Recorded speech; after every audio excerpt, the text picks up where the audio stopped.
Hello? Okay. That happened for no reason. Hello, everybody. Good to see you. Anyway, wow, that's loud. Cool. Thanks for doing that to me, microphone. Anyway, hi everyone. Happy... Happy Tuesday. It's good to see all of you. Feels fake to say all of this a second time. But yeah, hi Jaren, good to see you. Thanks for the heads up. Hello Stormy, good to see you. It's been a minute. Have you been? How's life? Glad to see you as excited for coding stream as I am. Also, hey Glurdo, good to see you. It's been a minute. Have you been? Hey Phobos, hey Karma Charger, hey Ken. Hello Canadian Tuna. Now I'm hungry.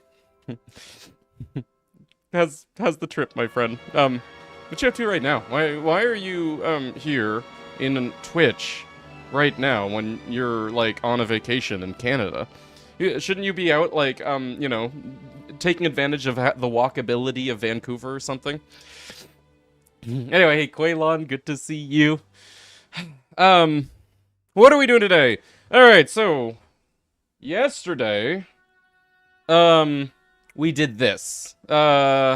We did a bunch of fixes, we did a bunch of buffs, including, you know, some fun takes on buffs. And we did some, like, recategorizations for Seed version 5. What we're doing today is the part that I've been putting off the most, which is co-op. I really don't like doing co-op modding work, but we have some crashes currently, and first thing on the agenda is to fix those. Also, one thing that we want to do is we want to sync the seed from host to client. So that, like, if you're a client player, you know, you join someone else's game, and you're both running loot rando, you see what seed they have selected automatically. And also your tracker gets updated, as the host's tracker gets updated. So yeah, we have those things to do.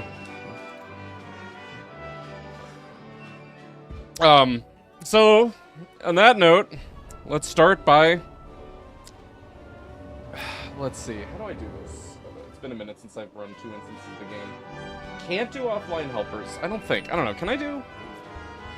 I think maybe I can do land with offline helpers. Let me launch a second instance of the game now. You develop for co-op on your own. 2 copies of BL2 on the same computer. That's all. Nothing complicated. It's just, you know, still a huge pain in the ass. I'm tired, but saw you on my YouTube recommended again. Oh, okay. That's nice. Thank you, YouTube, for bringing me and Glurdo together again. With a dev stream, which is just the icing on the cake. There you go. Glad to have you, friend. I'm gonna put you into... Wait. Hold on. Video... Window mode. Okay. Also, go away music. Okay, you, same thing, video, window mode. Okay. Et voila. Wish I had, like, a better way of tracking which game was which. Shit. Which one was which? Which one did I do first? Yeah, whatever, it doesn't matter. You, open 127.0.0.1. Work. Alright, that just works with offline helpers. We didn't even get banned from Shift. This is great. Okay.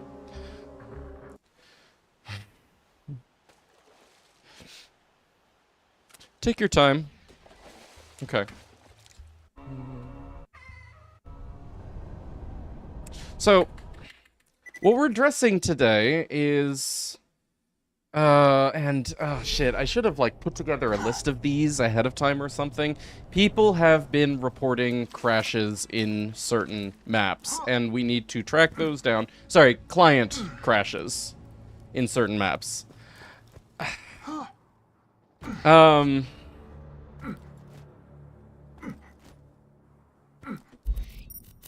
One of them that I know offhand is the Highlands.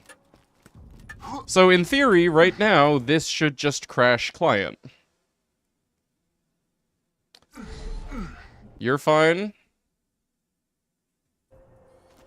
Ah, there it is. Okay, cool. Proof of concept. Mopioid has abandoned your struggle. Yeah. So we need to track that down. And, well, it shouldn't actually be that bad.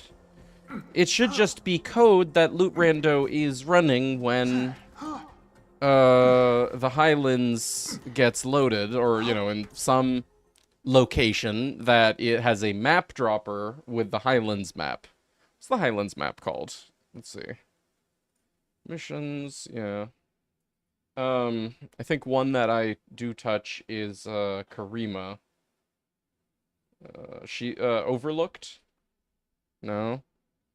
Shields? No. Well, here. Hold on. Level, name, reference. Highlands. Grass P. Okay. Hey, what's up, Will? How's it going? Alright, Control F, Grass P. No results. What do you mean, no results? Grass P. Catalog.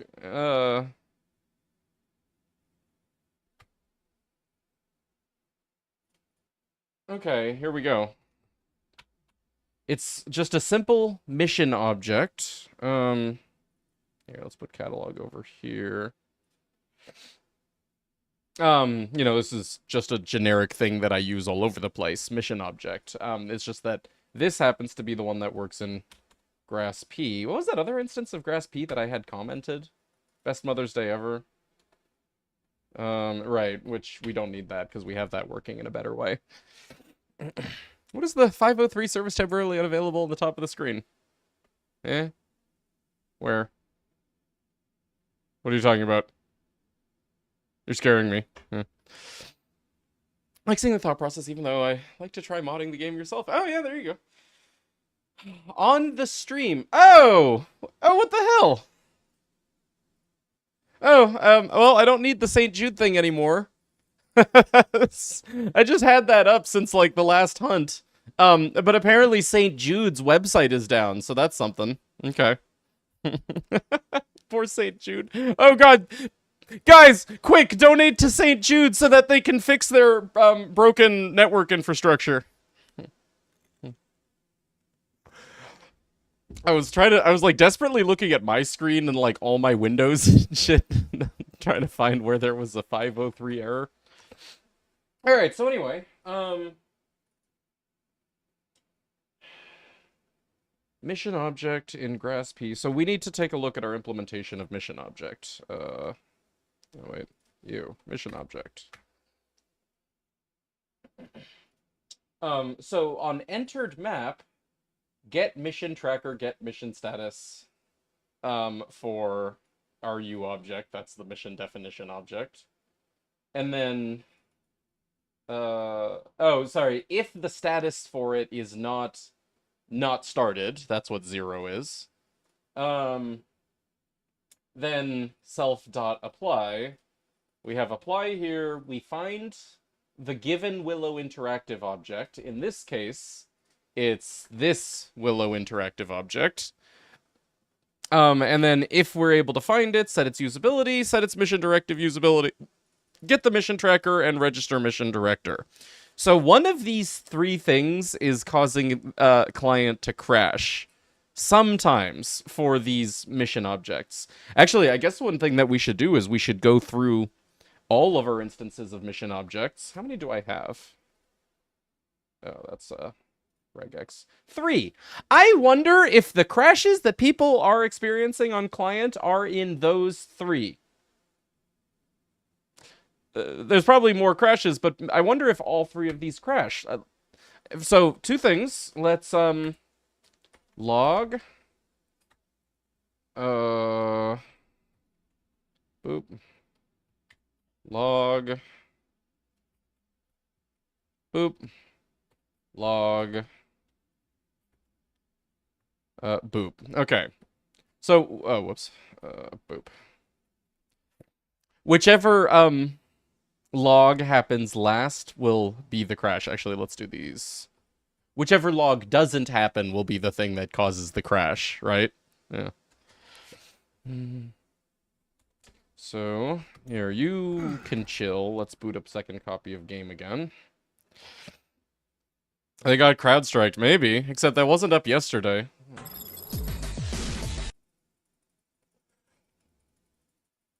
Crowd stroked. Crowd struck. What if 2 don't show up? Well, I mean, it'll always just be in order. If, this doesn't show up, then we know that this crashed, and so on.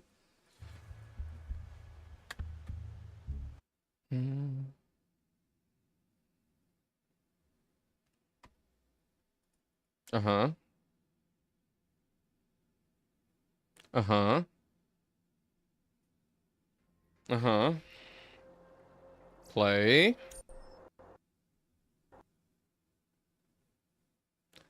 Is that it? Alright, crash. Cool. So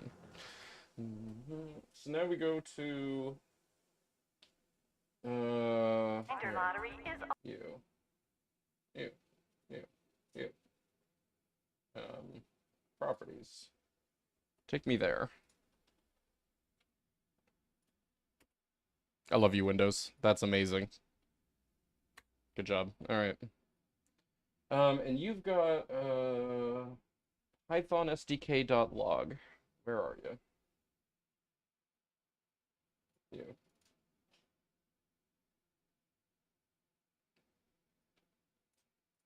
Okay. Well, there we go. Object set usability. Set mission directive usability. It's the last one. Mission tracker register mission director. Okay. Easy fix now.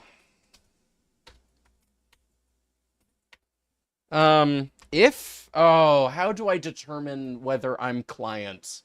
Hold on, I have that in Commander somewhere. You open mods, Commander, built-in, net mode. Okay, here we go. Get engine, get current world info, net mode 3. Okay. So if get engine, get current world info dot net mode equals 3. Or no, does not equal 3, because I'm pretty sure 3 is client. Oh, crap, I should have left that commander thing open. Shit. Give me that again.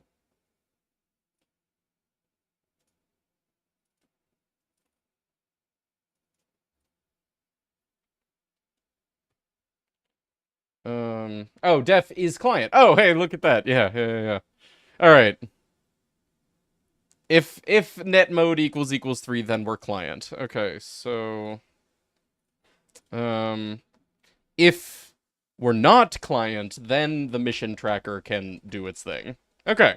So actually that should just fix that crash right there. Let's try it.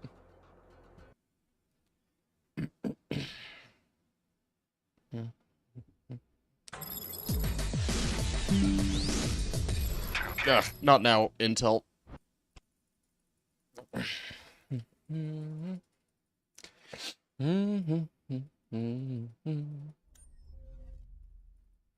Ba-dum bum bum ba ba. Ba ba ba ba ba.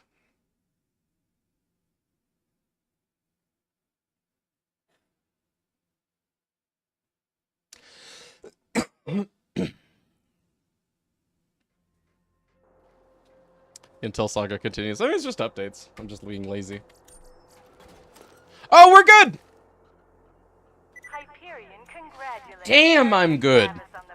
See how freaking easy that was? Alright, cool. And he can even still interact with Karima. Alright, sick. Wow.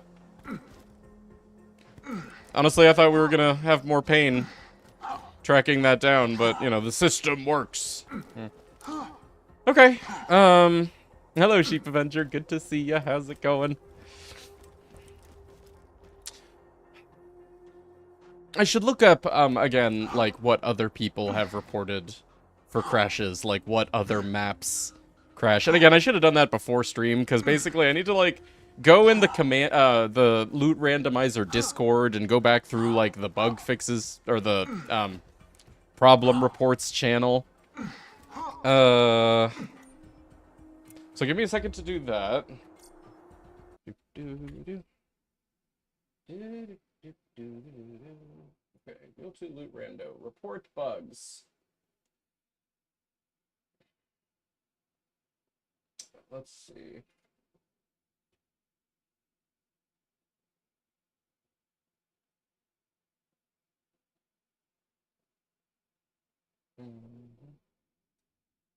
Maybe the Karima door? Yeah, I know about that one. Really playing cross-skill randomizer. Co-op player joins me as the host, getting fatal error when joining in the area of the Highlands. Yeah, well, we already fixed that.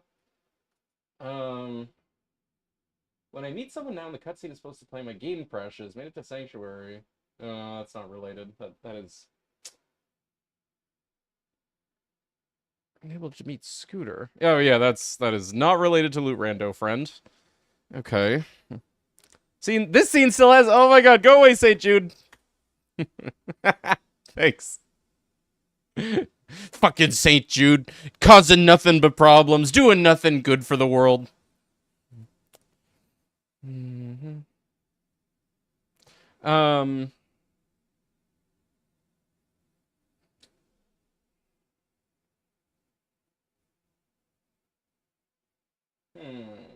Oh man, I'm not seeing anyone reporting crashes. Do I have... Hang on, real quick. Here, come back. There. What do I have in my to-do list? If I was smart, I would have, like, There,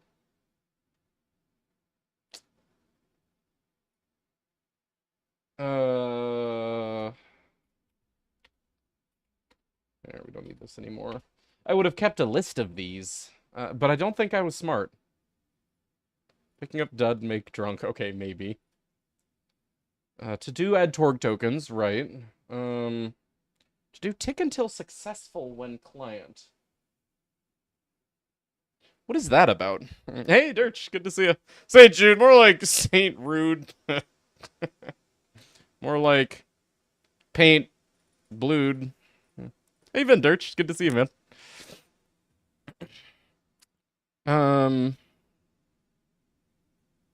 I don't know what this is about, but we can test mission pickups. I wish I had given myself notes as to why I had written this to do. To prevent McShooty from despawning after completion. Yeah. I want to fix McShooty, but also I kind of don't. Ugh, we spent so much time on McShooty already.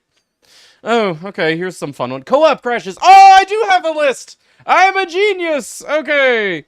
Village P. Okay, Highlands, we fixed that. Holy Spirits, it's probably the dead drop. Okay. Well, we're near the Holy Spirits, let's do it. So... What's the Holy Spirits map? Okay, Lucky's P. How about that? Alright, where do I have instances of Lucky's P? Ew. Same thing, mission object. Okay, so I think, actually we've already fixed that. Let's go check.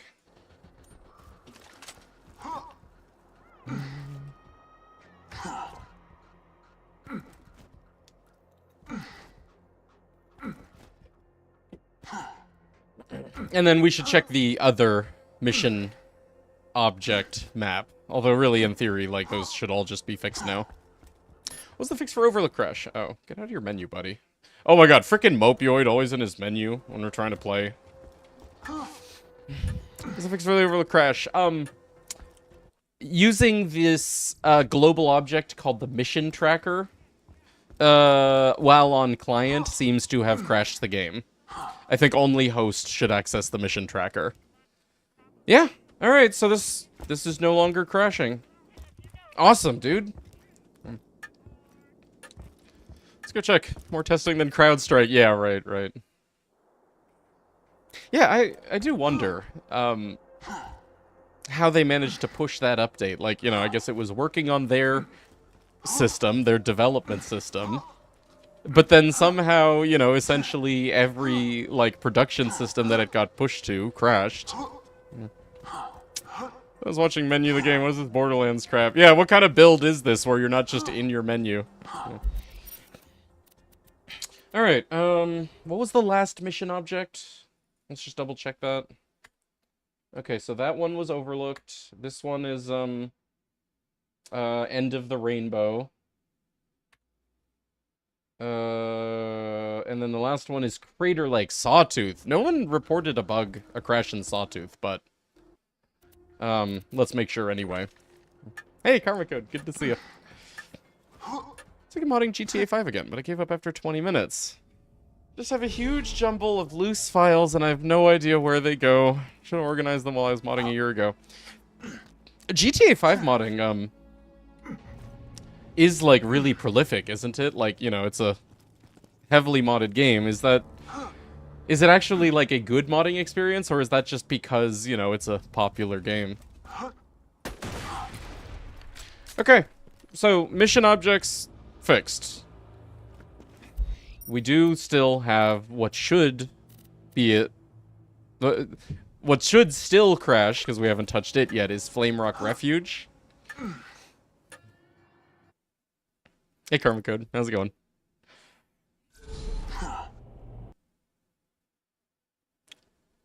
Oh my god. Nah, there it is. Okay. Alright. So. This is Village P. I think I even noted that. Yeah.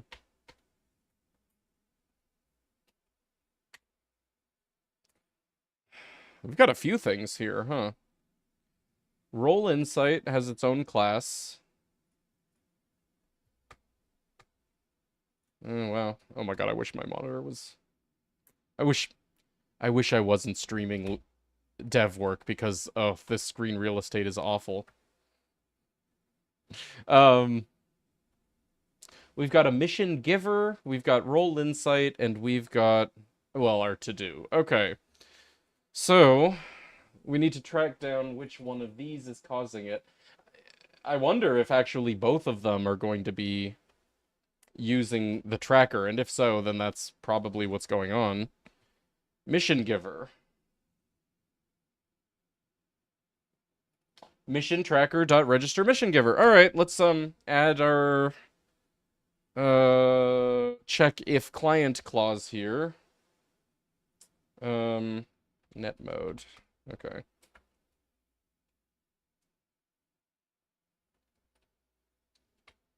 And actually, I mean,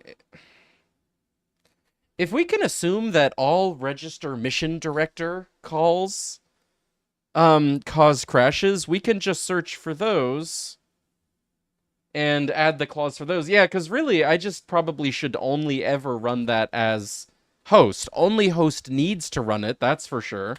So yeah, let's just add those everywhere, and that will make me feel confident that we have fixed every client crash. So there was one. Register mission director. Okay, here's one. Cool. Here's one. Unregister mission director. Yeah, let's also do unregister mission director. Because really, I think only host needs to do that, and it will show up on both sides. Yeah. Register mission director. Okay. Same here.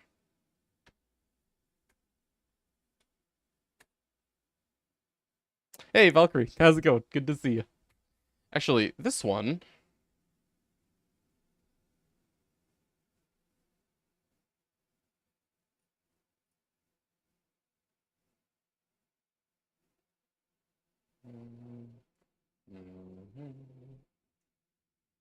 Okay, let's just leave that be as is. I don't want to fuss with that too much. Even though a lot of this probably only needs to run on host, I don't want to go through every single piece of code that I have, even if it's technically not broken, and make it only run on host.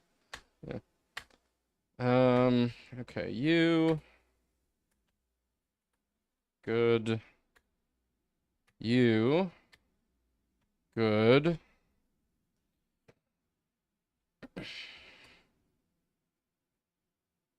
Oh. Whoops. This is old. Get mission tracker. And yeah. Okay, I think that's all of them.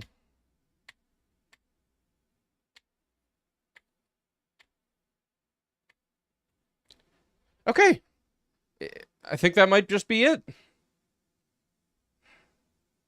Launch him again. Let's see. Intel said they found a fix. I don't believe them. Apparently Minecraft servers are killing 14900Ks in 3 months. Taking off the top speed bin, making them die in 5 months on a very locked down Intel spec board. Right. Stock settings.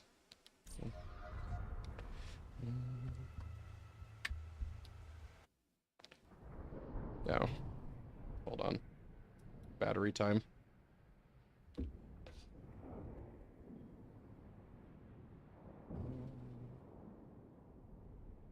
Or not only stock settings, but on boards where you can't even downclock them or anything to prevent it from happening.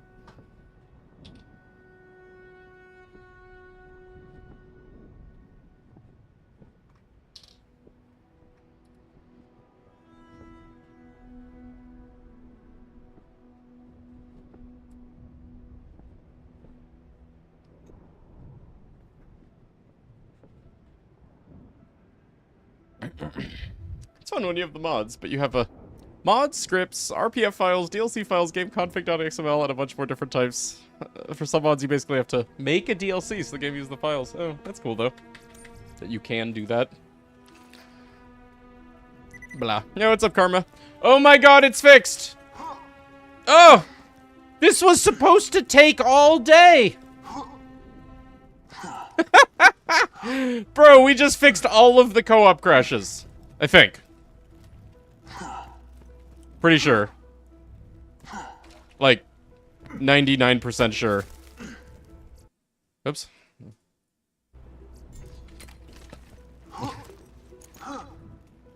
Yeah, that stupid, mission tracker. I guess, Gearbox just really never considered that anyone would ever try to invoke, register mission directives on client, because it just crashes, but yeah, now we just never have client run that code. Alright, well, let's add it to our changelog, shall we? Since it is in fact now a change. Should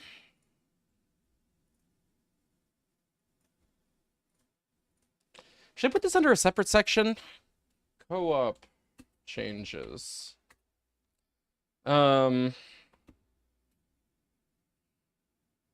Fixed map. Fixed client players crashing in certain maps after certain missions had been completed.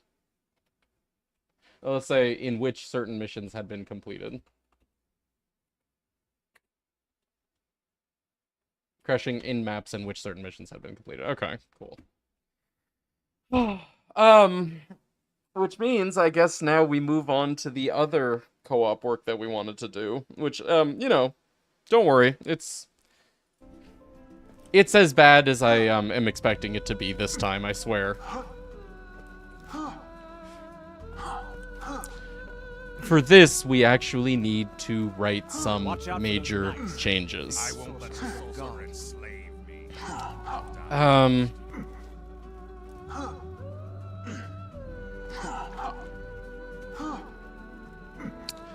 And I'm not quite sure how I want to do it.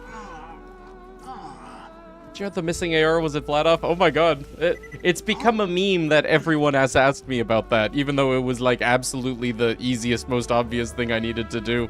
Yes, we added purple flat off ARs. And it was funny because yesterday we were talking about how people just kept asking me that one.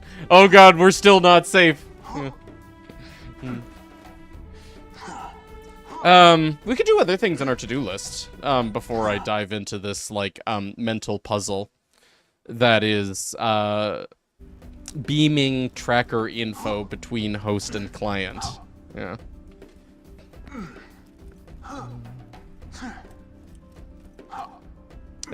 Yeah. Okay, so, what's on our to-do list? Picking up dud, make drunk. I don't think I actually want to do that. That's too much of a meme, and I think it would be, like, funny for a minute, and then it would get boring. And the player would be annoyed that they were, like, constantly bubble effects on their screen. Oh, yeah, adding tokens to the pool whitelist. Alright, let's find Torg tokens, shall we?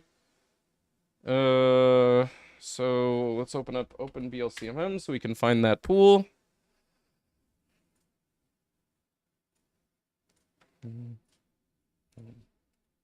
Item pool definition. Hey, what's up, Cass? How you doing? New dev stream. Looking for gold. Left for green. Let's fucking go. Yeah, buddy. Yeah, I'm glad you're down, Gas. How you doing, man? Okay. Torg? Well, I need tokens. Token? Item pool, token, quantity 10. Oh my god, there's so many of these? What the hell? Quantity 10, 100, 15, 25, 35, 50, 7, 75, single. Let's just do them all. Like, why not? I think really the only ones that I need to do are single. So this whitelist, right? You guys know how when you kill a boss that is part of your seed in Loot Rando, it doesn't drop, like, you know, any greens or whites or blues or, like, random crap. It only drops, like, you know, iridium and ammo and yellow money, and their Loot Rando item. That's what this whitelist is for, is it whitelists certain loot pools that are allowed to drop even if, they're not, like, you know, the Loot Rando item. And unfortunately, I forgot to include Torg tokens in that, so you don't get, like, random Torg token drops when killing Pete's burners. Thanks. And that shouldn't be the case. You know, Pete's burners should, in fact, still drop regular shit. Yeah. Well, should drop Torg tokens. So, yeah, let's just take these. Give me a new text file.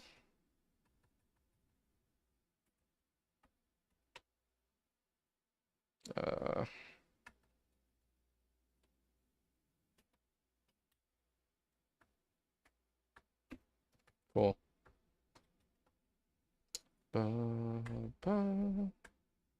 Fine.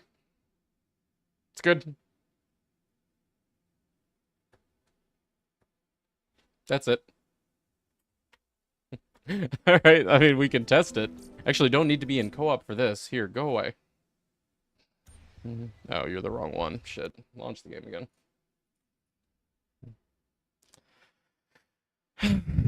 Anyway, I'm pretty good. I feel like I have COVID again, but other than that, I'm great. Oh, no shit.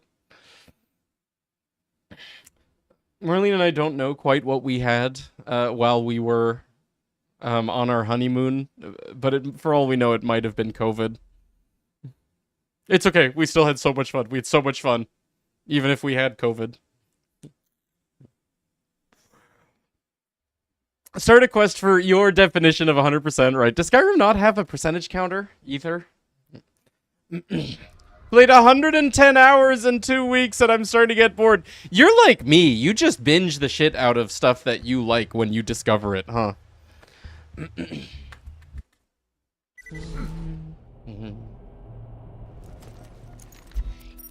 Okay. Beatdown. Wait, let me make sure that I'm in normal mode.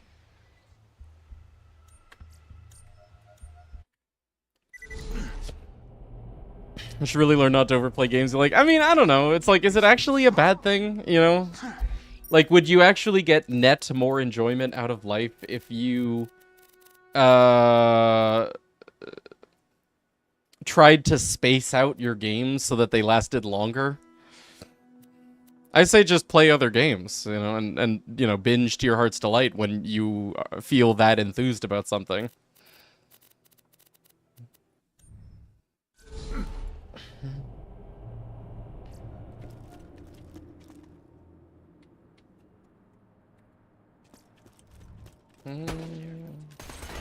Show me a Torque token. Come on, someone drop a Torque token. I think I might need badasses for Torque token.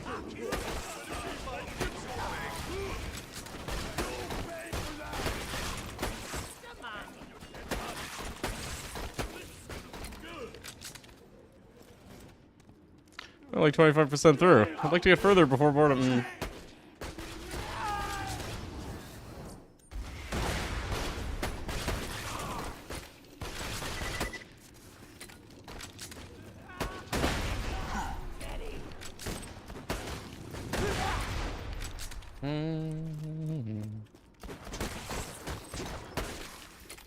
No one has dropped one, and that's annoying. I don't know what their chances are. Like, you know, to get a single Torgue token from a badass. What are objectives for this dev cycle? Mostly co-op at this point. I can show you what we've done already. You know, like we did a dev stream yesterday, and we got a lot done. Today, I mostly want to focus on co-op. But right now, what I'm doing is I'm trying to get, badass burners to drop Torgue tokens again.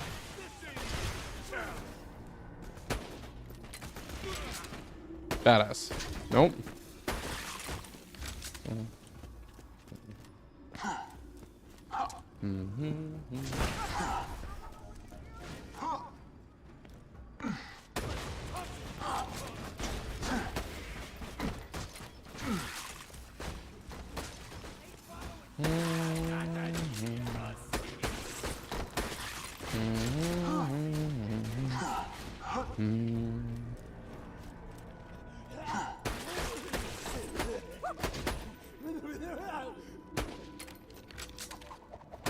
Oh my god.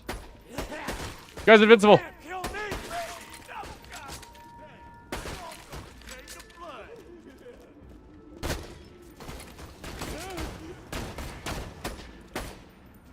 Oh, come on, bro. See, he's dropping ammo, so in theory, this should work. Okay, I do have commas correctly. I mean, it's gotta be correct. This is a K6. Now, K6 is a nice guy. He's just an entertainer. That's all. So, like, you know, we're using the right object type. Right format. Torgue token quantity 10. Yeah. It's gotta work. It's just, I think it's like a rare drop chance, you know, in vanilla, and so,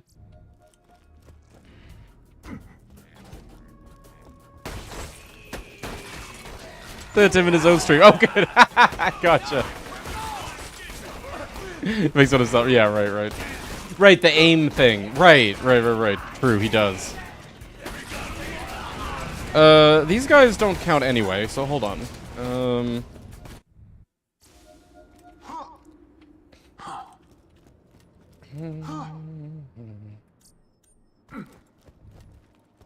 Okay.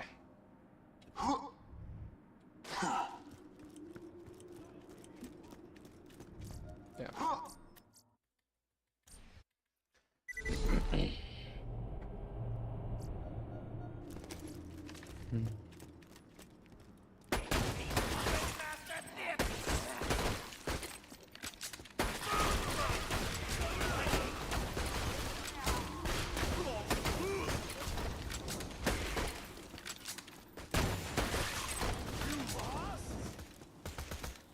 Definitely, from my time farming Cobra,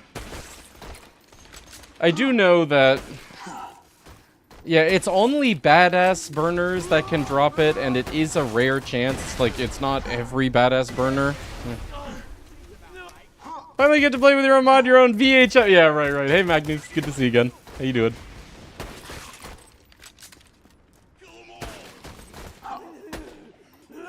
Honestly, I should just trust that this is working. This is not necessary, this testing. It's like, it's so simple. It's gotta work. I hate pushing a change and not having seen it for myself, you know? That's such ugly practice as a dev.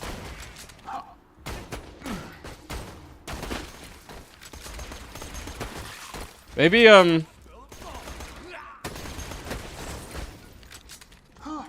maybe though I make this a little easier.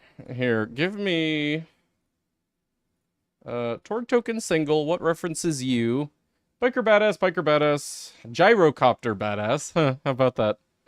Loader badass, psycho badass biker. Okay, yeah, so it's like badasses in the DLC. Big biker badass, is that what we want? I think so.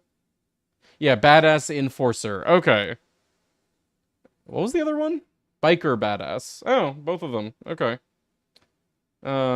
Badass burner biker, badass torque biker, badass mama's biker, right? Huh, they actually have transforms? Oh!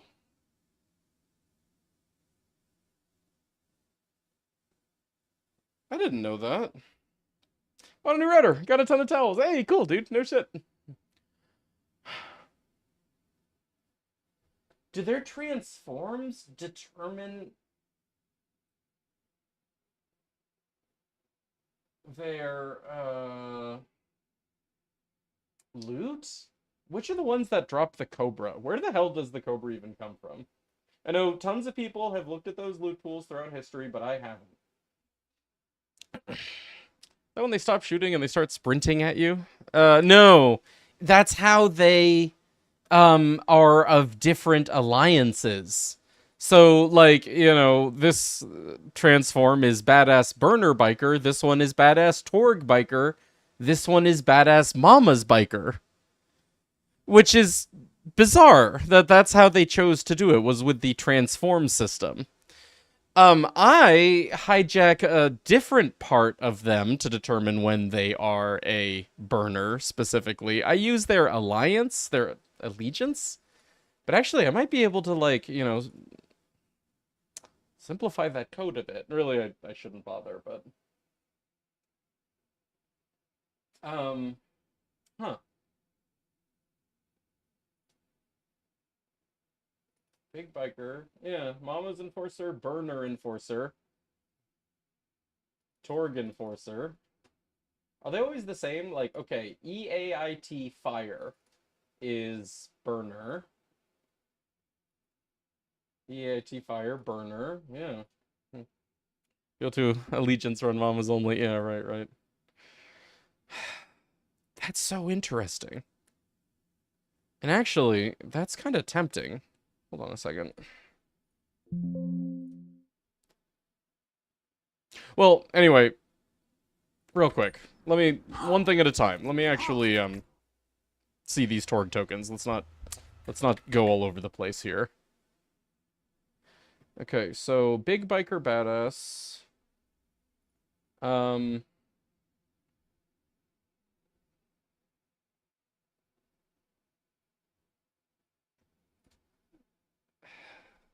Where are their loot pools? Torg token single. Oh, hey, look at that. Default item pool list. Pool probability 1.0. But then also Moxie picture. Oh man, we should include Moxie picture in the whitelist, huh? Cool.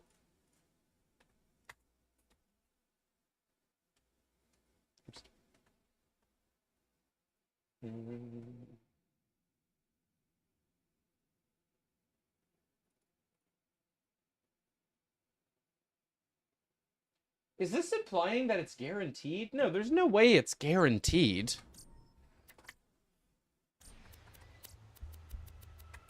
Loot randomizer off. I got myself stuck in the soul frame beta. Oh. No, wait, I don't know what that means.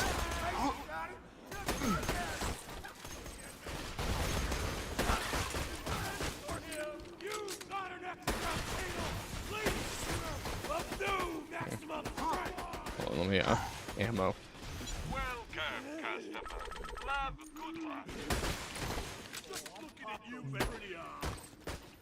Come on, give me a badass.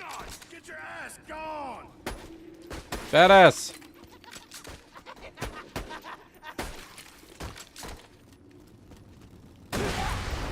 Soulsborne-like game. Made by the Warframe devs. Oh, really?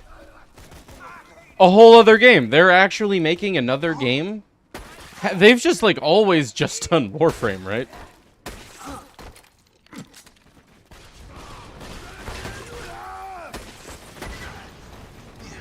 Oh my god, why can't I get a badass spawn?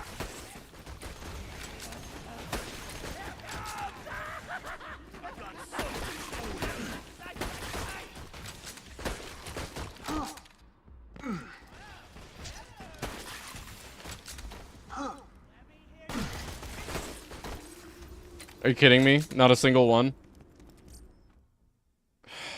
What determines badass spawn waiting? Oh my god. Alright, refs.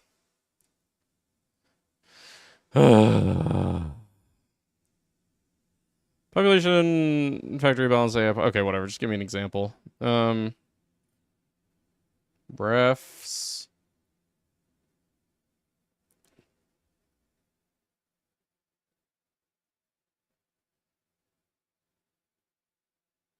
A population definition? Clan definition. Spawn factory. Probability 2. What refs this? I want to cheat and just like make badasses guaranteed.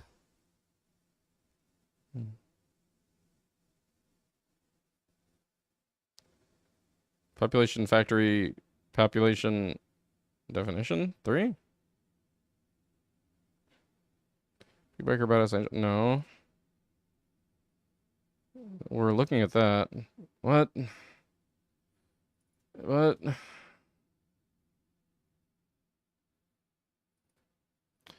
That just has the badass bikers. But then how come that doesn't ref anything?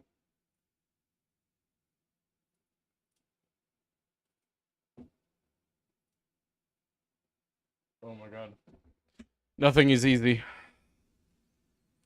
Population factory balance. Okay, so like you reference just this factory balanced AA pawn thing, which all it has in it is big biker badass.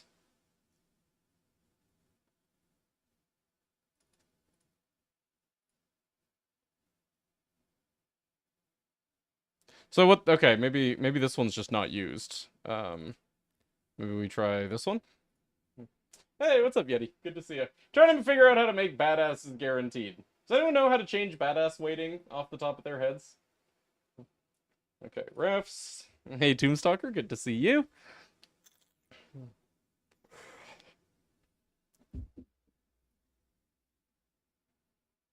Population definition, refs. Could do that in BL1. Yeah, no, I know you could do it in this game. I can't find it. Okay, this has like a bunch of dens. All right, let's try these. 45. Refs.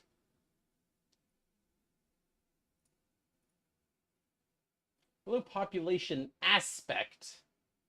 Nope. Hello, population encounter.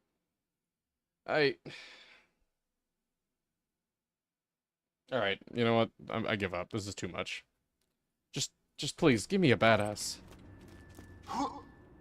Maybe if I look up the command to set the number of players to 4. But I mean, there's gotta just be like an attribute somewhere that I can change the value on that determines like weighting. You know, I've never like, you know, changed dens. I don't know how dens work.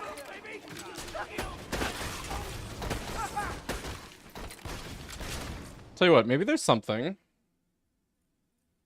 BL2 mod cabinet. Sorting all the mods. Yeah. Okay. Mod cabinet, wiki. Search badass. Badass buff, badass rounds, badassify? Enemy spawns. Do you have like, um,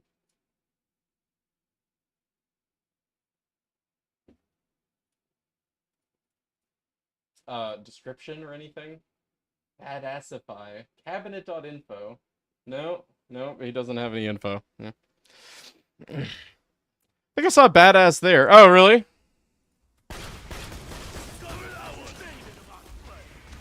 Hell, no. No. Did he die? He probably died, huh? That's what they look at movies go. He died and I don't see the token. See, this is the problem, is it's like, you know, we need to be able to do, like, good testing. What the hell is this? Increase badass spawn rates! Oh, thank you! Okay, value, GD, balance, waiting player count. Waiting player count to only... Okay. This is not seeming promising, like it'll just be a single console command, but... Fuck it. Open BLCMM again. He died, but it wasn't an enforcer. Oh, well. No, I mean, regular badasses should too, at least according to when we looked at one. They also had, like, the Torg token loot pool in them. I think. Yeah. Anyway. Badassify extreme. What you got? Increase badass spawn rate.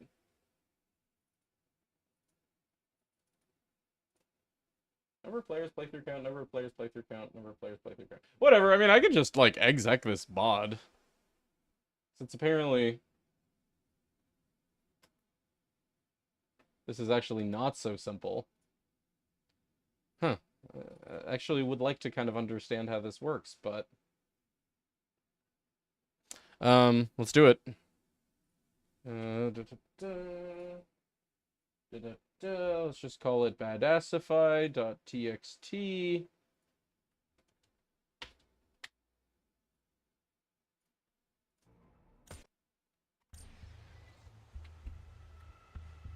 Can't find file. I just put it there.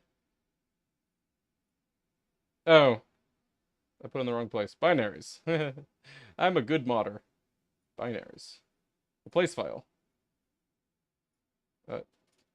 What? Okay, well, it's there. Oh!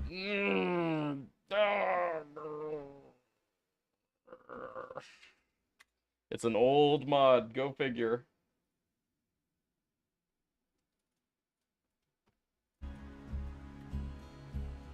What? Is this because fucking offline helpers? You can find the population definition you need to. You can set the badass way high. Well, so, you know, I don't want to have to do that, because, no, I don't want to have to track down all the population definitions. What I want to do is just find the stupid BVC attribute initialization definition that in theory, like, you know, normal population definitions should reference to determine badass weighting. Like, that should be a global thing. Hello, Tomel. How's it going? Okay. Okay.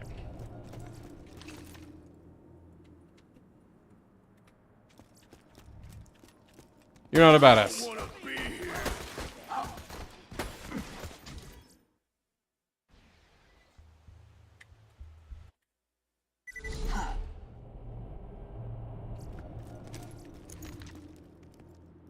I'm so upset. Mod sucks. Maybe the beatdown just doesn't work that way. Maybe that's why I couldn't even, like, find a reference to this attribute.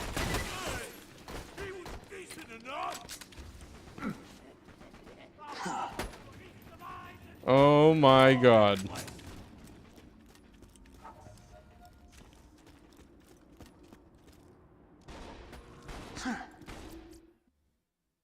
I give up. We're not testing this. We're just going to trust that it works because the code is just that simple. I'm a bad person and I'm a bad modder, but I give up. Like, it has to work this way. I'm just furious that we can't test it. But in any case, it's pretty much irrelevant, so, yeah. Anyway, fixed. Pete's burners not being able to drop single Torg tokens.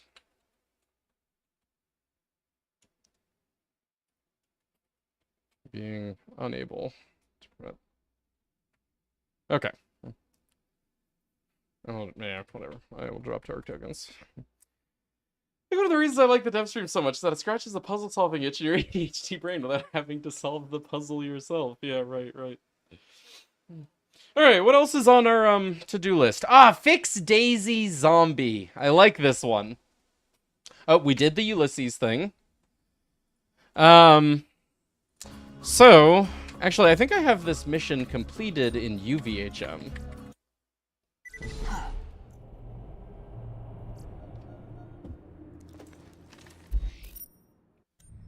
Also, apparently we need to kill Loader 1340. Also, I need to turn back on Loot Rando and offline helpers. Okay.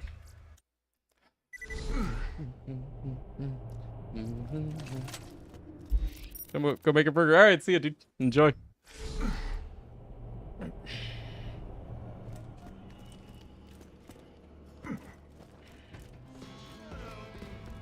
Hey, you. Go away. I love that. That looks so good.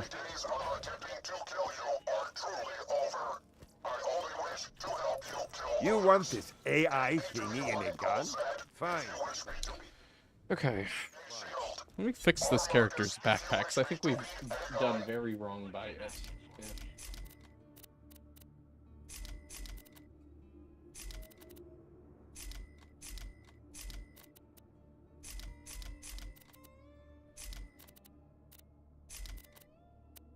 Cool.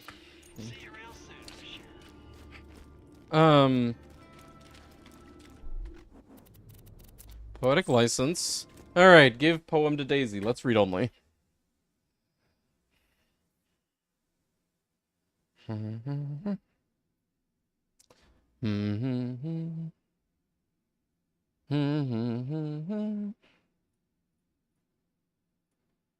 Read only. Okay, so right now,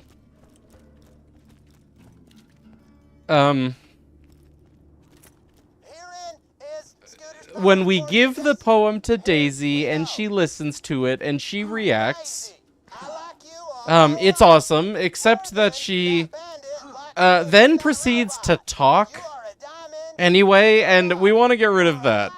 The Daisy's like zombie existence after poem completion. From my own tombstone, if within you, I cannot put my bone. Wow, this is really, Yeah. excuse me for a second? Thanks. So, what Yeah, we're gonna get rid of that. Changelog, killed a zombie. For good this time. Oh, that's pretty good. Let me use that.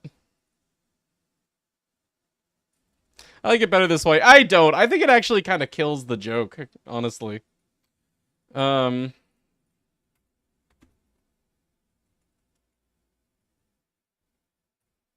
Okay, beautiful. Thank you, Magnus.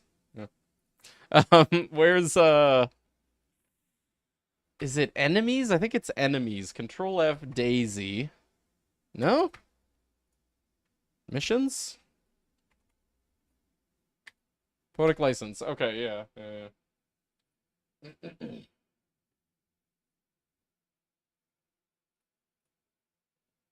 Okay. So we need to, here we have the BPD. We need to find where she's supposed to talk and disable that. Unlink it, probably. Let me pull up this BPD in our graph. Hey, what's up, Angry Toe? How you doing, dude?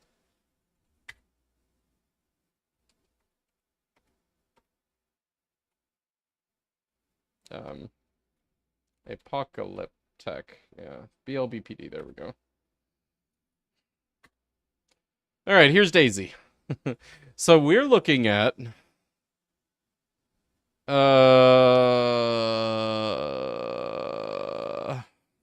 behavior data 11, behavior construct. Oh shit. How do I reference what I've already done? I'm pretty sure, if I remember correctly, while I was working on it, it's down here. Here, trigger dialogue event 1750. Is that it? Can I just, like, find and trigger that dialogue event?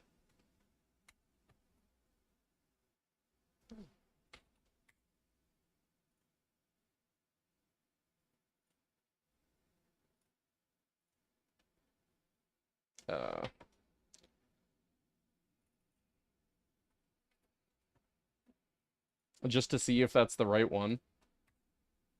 No?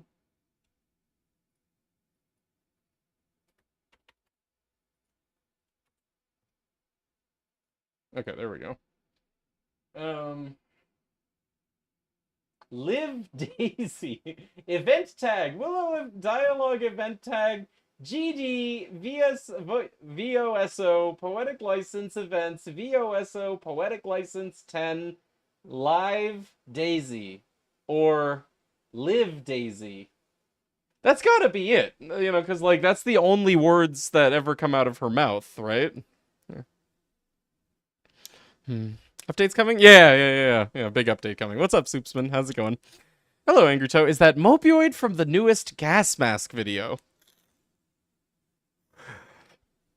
Gasmask just released his chopper video, right? Why would I be in it? All I did with that playthrough was complain about how he wasn't using the Rough Rider. Is that how I'm in the gas mask video? Is me complaining 4 times about him not using the Rough Rider? Okay, so let's find this object. Yeah. You can see your name in chat when he finally gets next kill. Oh, that's cool. Oh, right on. Yeah, good. I am happy to be a part of history. Yeah. I was very happy to get to be there when you did it. It was beautiful. I was so happy for you, Gas Mask. Mostly because I was so unhappy for you previously, Gas Mask. Like, you were just so visibly, like, miserable and dejected and, like, sad. And then you did it. And it was like a great weight had been lifted. Yeah. Okay, so... Behavior trigger dialogue event 1749. I think here... Okay,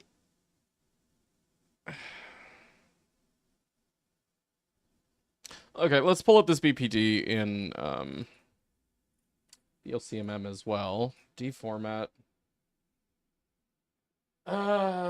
Where is... Okay, behavior sequences 2. Right? Okay, wait. There. I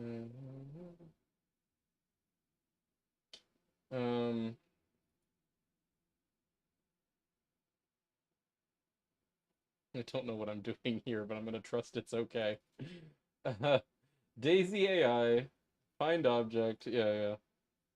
Behavior kill, good. What do we replace?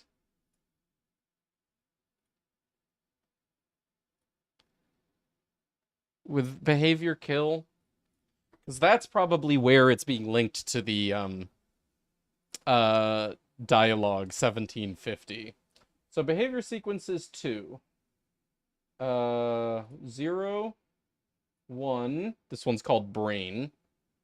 2. Okay. Poetic license ready for poem. Okay.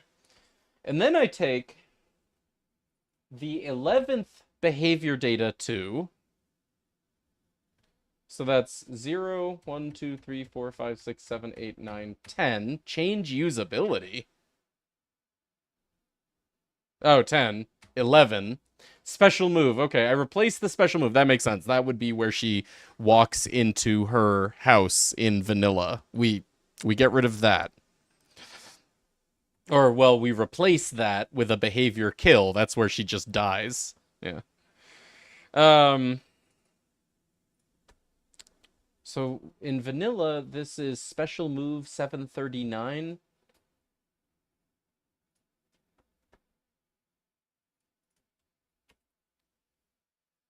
Oh, yeah, so I definitely don't do anything to disable her dialogue. I just replace this with a kill. Okay, so we want to take behavior trigger dialogue event 749, and we want to limit its outputs to just this. Oh no, because we still want the update mission objective. Okay, honestly, no, so I want to change the second link to skip the behavior trigger dialogue event and just move on here. Or honestly, probably easier, I could just mangle the trigger dialogue event so that it doesn't do anything and leave it in place. That's ugly though. Really, I should do it like the right way. Yo, what's up, Rockstar? How's your day, man? Alright, so behavior trigger dialogue event should have two links. Output links, array index and length. Let me get the array index and length calculator. By the way, if you're expecting me to explain how BPDs work, no. No, I'm not going to do that. I'm sorry. Convert to array index and length. Yeah, length of 2. We want to change that to a length of 1. So what's that? 262145 instead of 262146. Okay, fine. So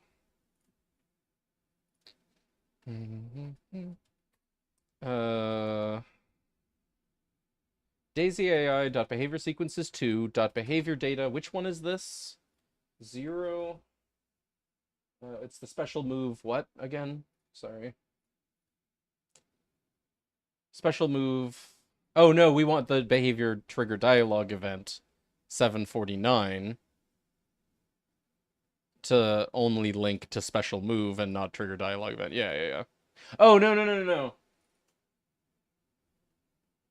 Oh, you know what? We actually have to just mangle this because this links to one index and array in which there are 2 subsequent items. Yeah, we can't just move this easily. All right, never mind. Let's just mangle the behavior trigger dialogue event. Where is it? Oh, man. Okay, 0, 1, 2, 3, 4, 5, 6, 7, 8, 9, 10, 11, 12, 13, 14, 15. It's the 15th item. Right? 0, 1, 2, 3, 4, 5, 6, 7, 8, 9, 10, 11, 12, 13, 14, 15. Good. So, behavior data 15 dot behavior dot... So now we need to actually go into this thing. Is there just like a disabled or anything?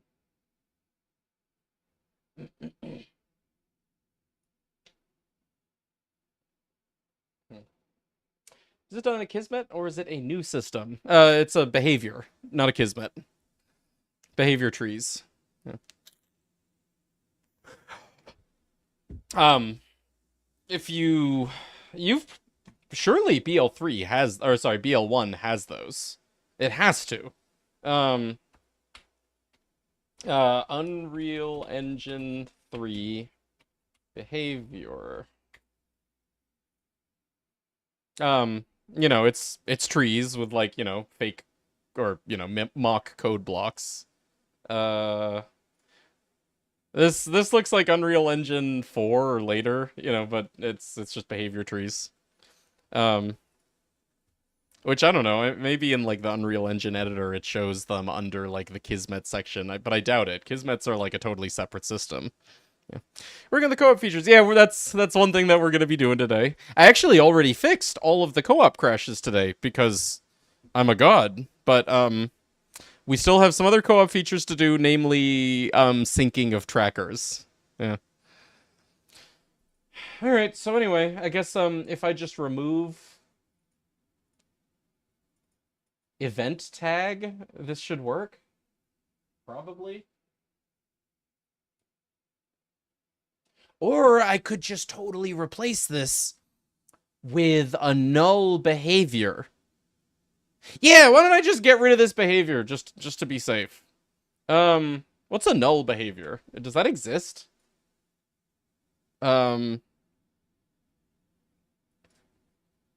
Documents.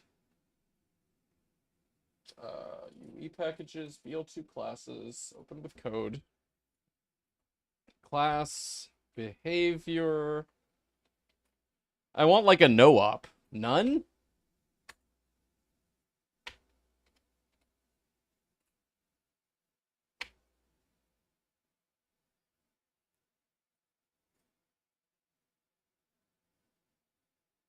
What are some other terms that could describe a no-op? Or like none or nothing? Behavior wait. No. Behavior sleep. Nope. Behavior pause.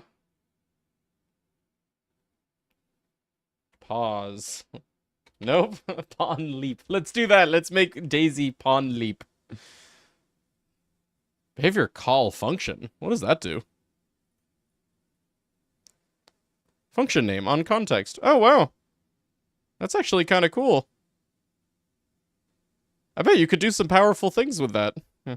Behavior cause tinnitus. Behavior Macarena. Did you go to school for programming? No, all self-taught. I don't think I would actually want to do this as a career. As lucrative as it may be. Honestly, even then, not really. Behavior use object, behavior vector math, behavior toggle visibility, behavior switch, behavior stop dialogue. Yeah.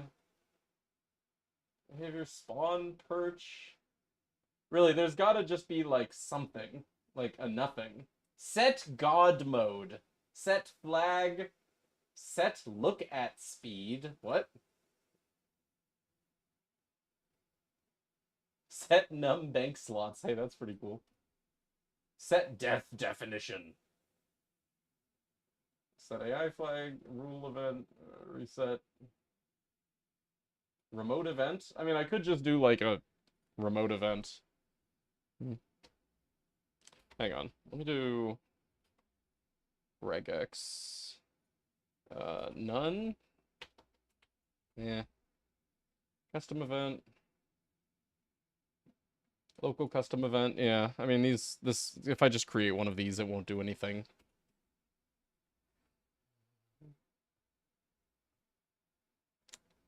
Okay. Behavior equals construct object. Behavior local custom event. Daisy AI. All right. Well, anyway, that should just do it. Let's try it.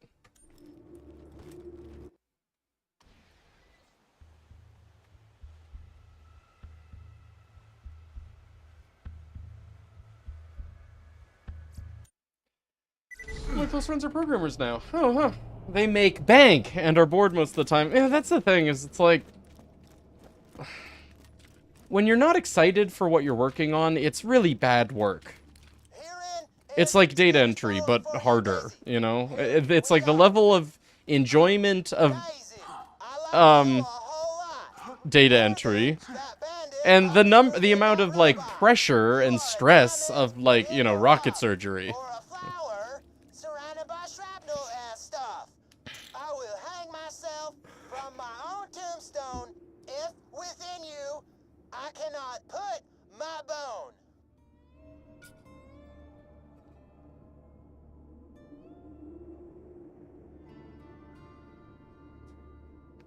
Okay, that's a problem. We have soft-locked the mission. But at least she's not a zombie. So why? I guess, this type of behavior does not progress. And that's annoying. See, this is why I wanted, like, a no-op. I just wanted to progress without, like, getting hung up on anything. So let's not do remote event. What was the one that we were replacing? What if we just... hold on.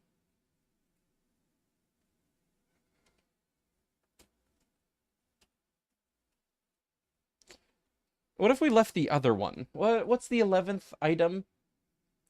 11th? 0, 1, 2, 3, 4, 5, 6, 7, 8, 9, 10, 11. Special move. Oh, yeah, we don't want that. But if she's dead, maybe it won't happen. Alright, let's try it.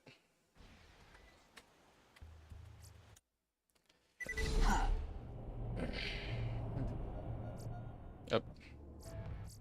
Shit. Okay.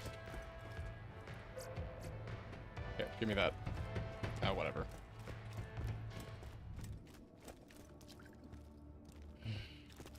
Herein is Scooter's poem for you, Daisy. Here we go. Daisy, I like you a whole lot. More than that bandit likes Having fun in your that bugged robot. game. Yeah, You yeah, are a pre-release diamond beta, in right. the rough, or a Hey, glad to hear. flower surrounded by shrapnel and stuff. I will hang myself from my own tombstone if within you I cannot put my bone. Okay.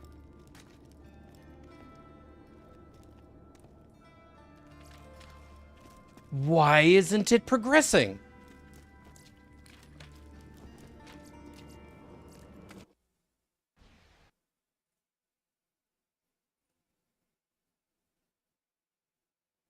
Alright, never mind. Let's try mangling it instead. Hey, welcome back, Lurdo. How's the burger, dude?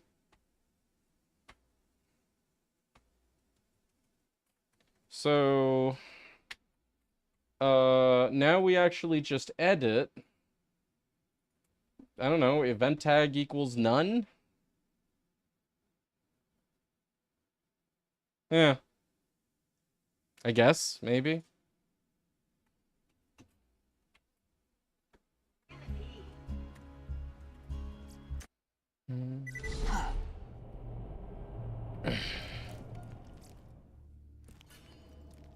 Herein is Scooter's poem for you, Daisy. Here we go. Daisy, I like you a whole lot. More than that bandit likes spooning that robot. You are a diamond in the rough, or a flower We get to listen to surrounded by so much shrapnel poetry and today. stuff. I will hang myself from my own tombstone if within you I cannot put my bone. Good.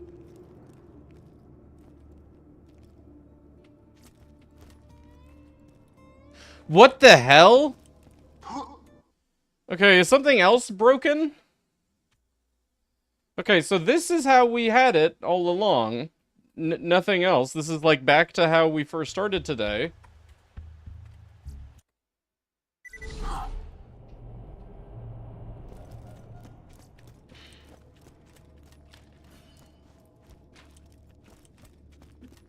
Herein is Scooter's poem for you, Daisy. Here we go. Daisy, I like you a whole lot.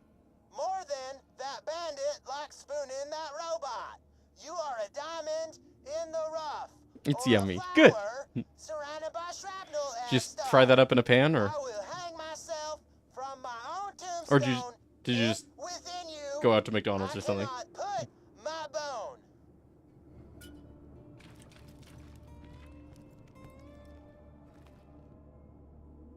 Wait.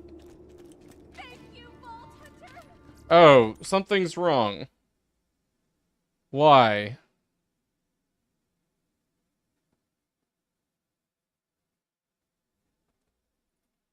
What's going on?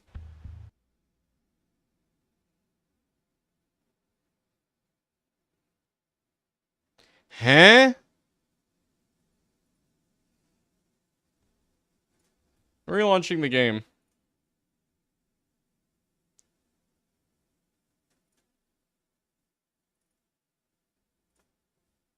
What?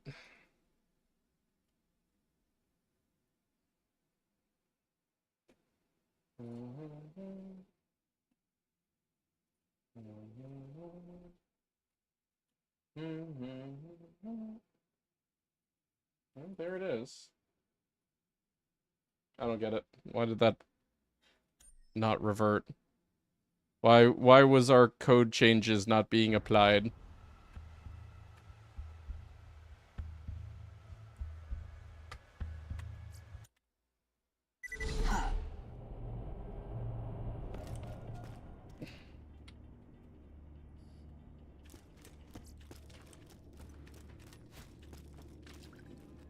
Or is there something weird about Here doing this in is read-only? Scooter's poem for you, Daisy. Here No, because, we like, go. we did it, and it was fine. Daisy, I like you a whole lot. Um, More than before that we started bandit making likes changes to the spooning that code, then we made robot. changes to the code, and it You are broke. a Then we diamond reverted them, in and the it didn't rough, unbreak. or a flower surrounded by shrapnel and stuff.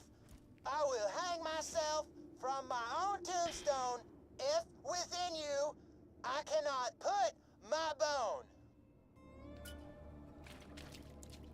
Wow. Okay. This is really. Could you excuse me for a second? Thanks. Okay, it's back. Oh, what you Okay, what the hell? Let me try now the mangle. Oops.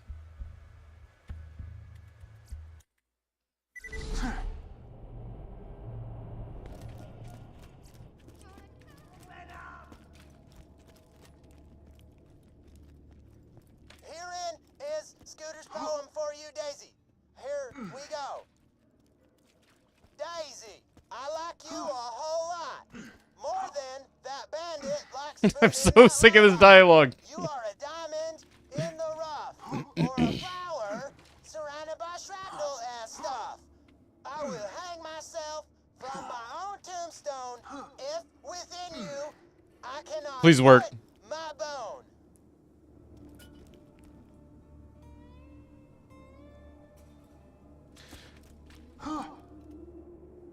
Oh, So, what you it's good! think? It's good! Okay, thank God. All right, dude, one more time to be sure. That was weird. Something broke down in our testing. But, anyway, the theory was sound, because now it actually does work. Great. We need to find a way off this planet. Herein is Scooter's poem for you, Daisy. Here we go. Daisy, I like you a whole lot. More than that bandit likes spooning that robot. You are a diamond in the rough, or a flower surrounded by shrapnel and stuff. I will hang myself from my own tombstone if within you I cannot put my bone.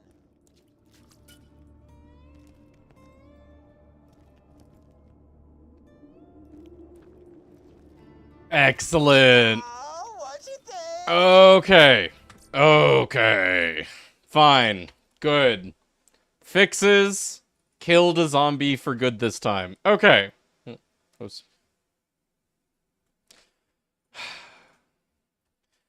Okay. What else we got in our to-dos? That might have been it. To do. Tick until successful when client. Okay, so that's a weird co-op thing. Prevent McShooty from despawning after completion? Yeah, maybe eventually. To do fix Daisy Zombie, done. Seed.py, to do. Make legacy seed trackers display legacy tag lists correctly, right. Fix tracker and wiki display of Butt Stallion with amulet, right. And then eventually, Easter egg seeds. But we're not doing that this version. Definitely not. That's future, maybe like 2.0 or something of Loot Rando. Yeah.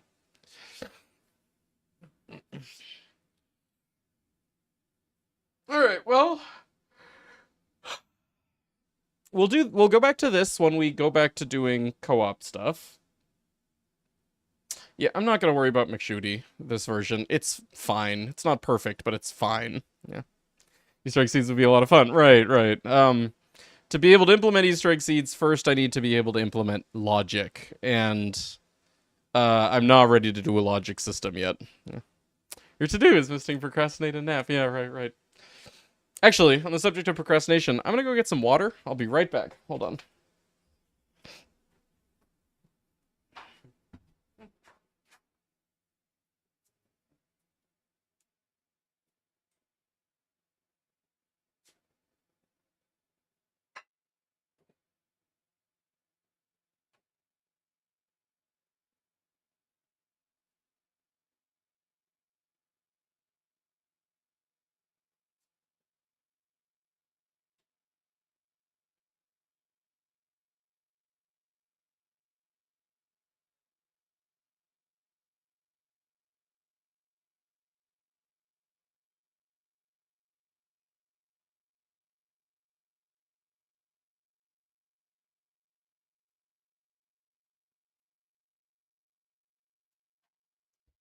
Da da da da da da da da da da da.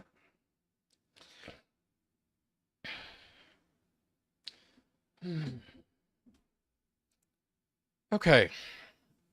Okay. Hello, Eggwait. Good to see you. How's it going?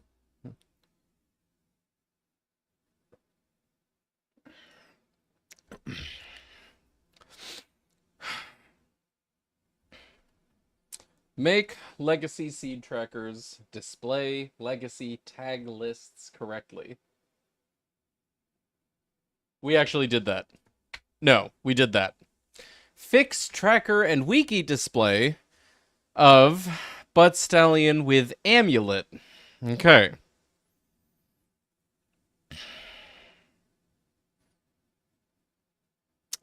Fixed, yeah, tracker and wiki display of Butt Stallion with amulet. Right, so the situation here is, hey, Buckets, how's it going? Right now, when you look at a tracker... Oh, man, we've got a bunch of garbage seeds here. Whatever. Butt Stallion. No?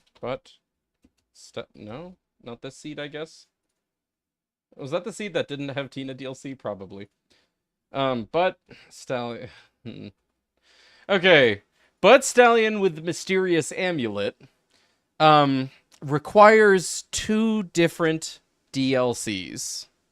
It requires both Tina DLC and Giraffe DLC. And unfortunately, what that means is it shows up twice in the tracker. It shows up under Tiny Tina's Assault on Dragon Keep, but then it also shows up on Commander Lilith in the Fight for Sanctuary. Here it is. And that's confusing for people because it implies to them that actually the Butt Stallion in Tina DLC will work, which it won't. That's not correct. That check is just in the back burner. So I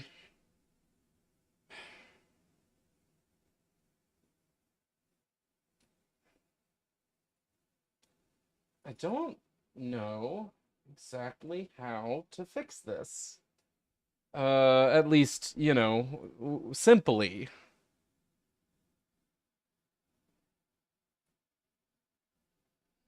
Give me my catalog. Where's my catalog? Okay, here we go.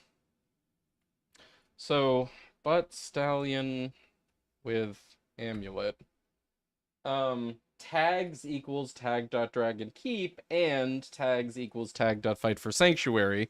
You know, both of those are just like OR'd together in a single attribute. That's how tags work in our catalog here. Every check, every location, you know, just has the tags OR'd together. I could add a property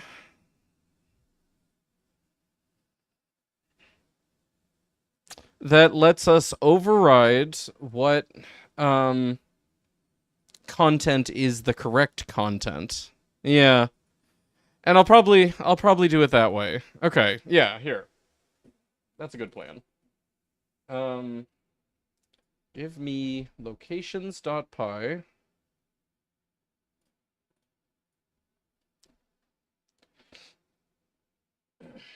And add a new property. Name, droppers, tags, content. That's also a tag. Yeah. And then when it's initializing,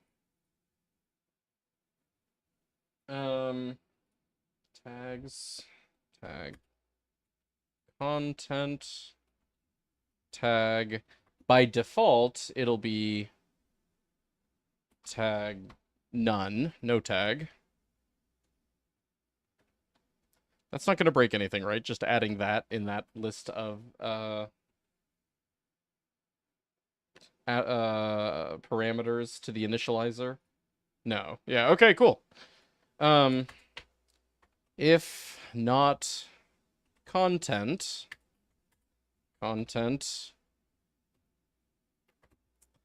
equals tags and Defines dot tag content tags? Yeah. Yeah. Like whatever content tags are in the provided tags, set that as the content by default. Cool. Okay. All right. And then here we only need to use this in one place. Tags equals tag dot tag keep tag for sanctuary. Content equals tag dot fight for sanctuary. Okay, what's wrong? What do you hate? Unexpected keyword argument content for other. We need to update.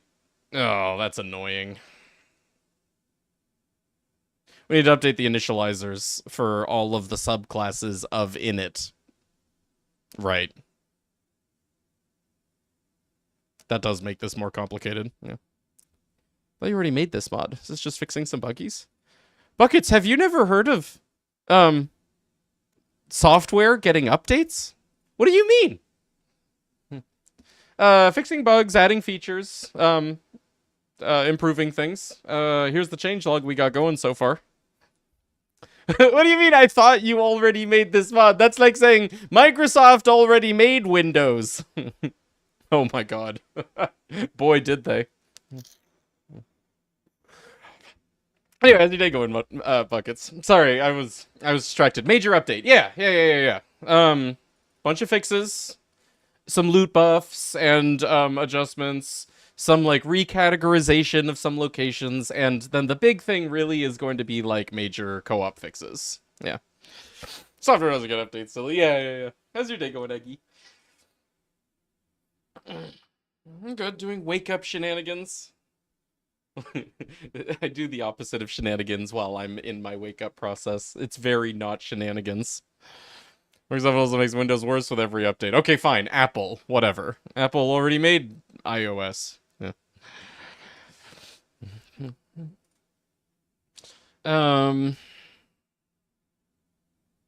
Okay. Where was I? Right. Needing to update the initializers for like other and enemies and yeah. Okay, so like tags equals, yeah, then content tag equals tag. I could just do none.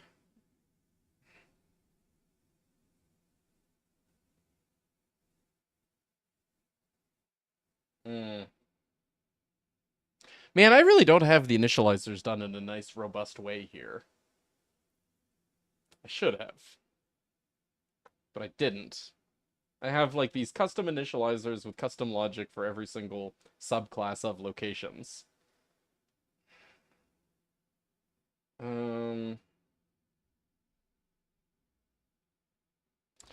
With probably, like, repeating logic, too.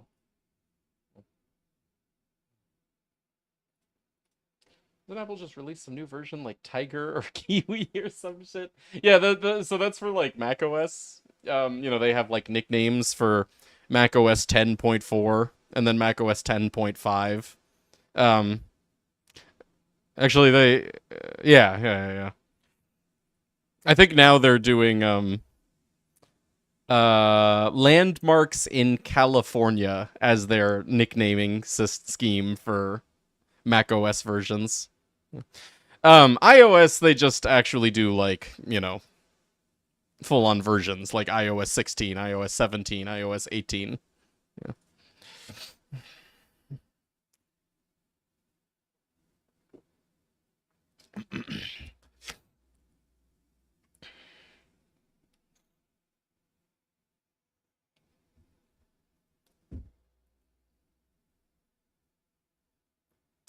Where do I call super init?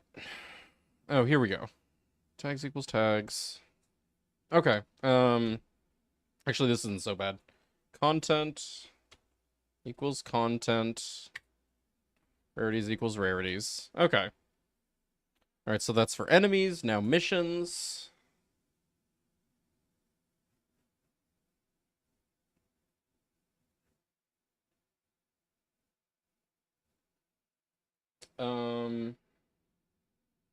Tags, content, tag, equals tag. And then when in it, tags equals tags.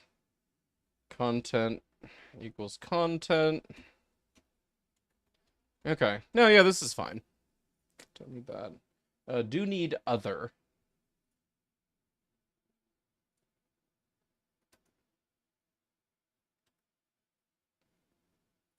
Whoa. What's wrong? Why blue squiggly?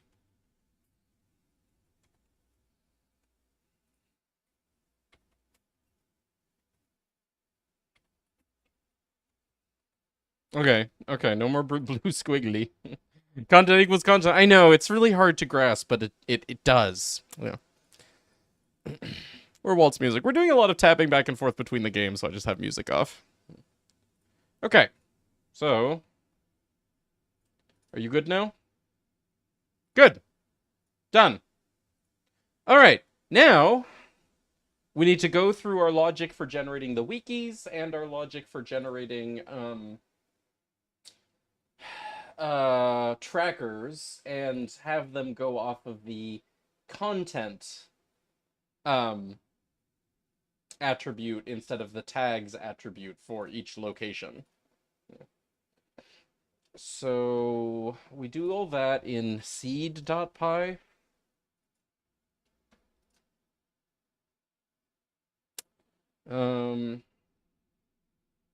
Generate wikis. Okay.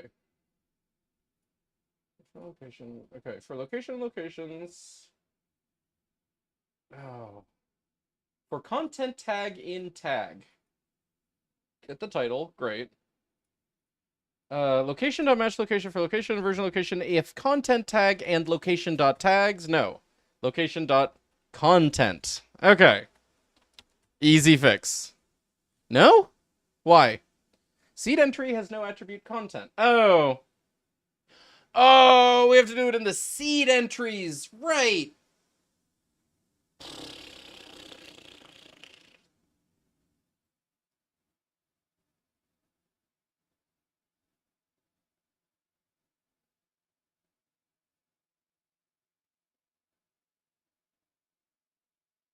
Hello, Cobalt. Good to see you. How's it going? I'm a gremlin. When I wake up, hoarding / setting up the things I have to do in the day, then I'll do it after brushing your teeth and find your speaker. In what way does that personify you as a gremlin? Why would that make you a gremlin? That sounds like, you know, the opposite of a gremlin, like, you know, an extremely like illustrious human being. Yeah.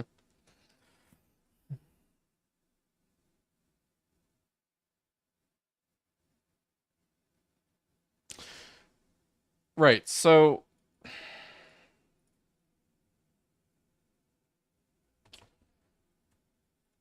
in our seed modules here, right? You know, these things are responsible for making sure that old seeds work in new versions of Loot Rando.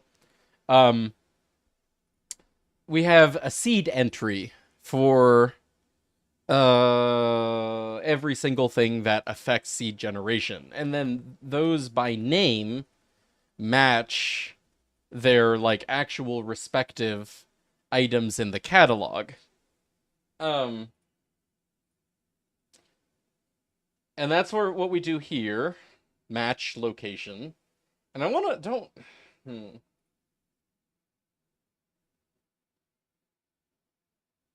Okay, instead of doing this list comprehension or tuple comprehension, let's do this manually so that we can do a check on match location afterwards.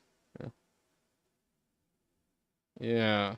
Okay, so locations equals empty list, but that's going to be a list of locations. Yeah.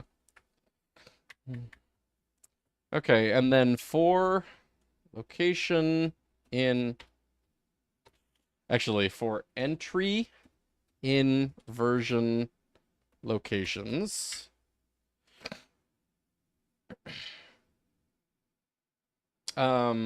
Location equals entry dot match location. Great. If location dot content. Here. That's a location. If location dot content bitwise and content tag. Or here, if content tag bitwise and location dot content. Locations dot append location. Okay, so now we don't need that comprehension. If it's empty, then continue. Yeah. Enter dot match location. Oh, that should be a Okay. Very cool. Yeah. So now that'll match by location. It's uglier than the comprehension, but it works, and it doesn't involve doing double lookups. All right. So that's for the wiki. Let's test it.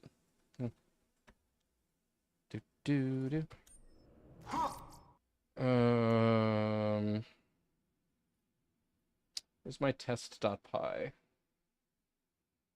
Okay, so we're gonna want to re-exec and generate wiki version 5 now every time. Yeah. Alright, error. Enemy object has no attribute content. Oh. No?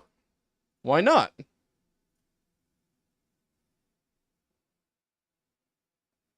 Oh. Self.content equals tags. Okay, if not content. If content. I guess here. We could do this in a one-liner. Self.content equals content if content else tags and defines .self.content. Yeah.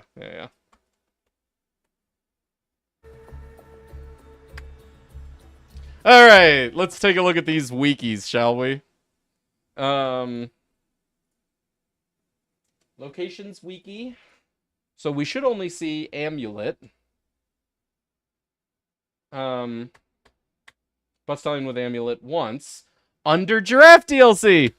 Hey! Alright, that was an easy fix. Hello, iHeart Roosters. Wow, long time, man. How you been? Me saying this while being in college for computer science makes my brain happy. Oh, very cool. Hey, how's that program going? What do your classes look like these days? It's been some time. Yeah, I feel like it's been some time in the magnitude of like years, huh? I don't think you're even looking at the same guy that you knew back then. Yeah. Hi, it's me. I'm Mopioid.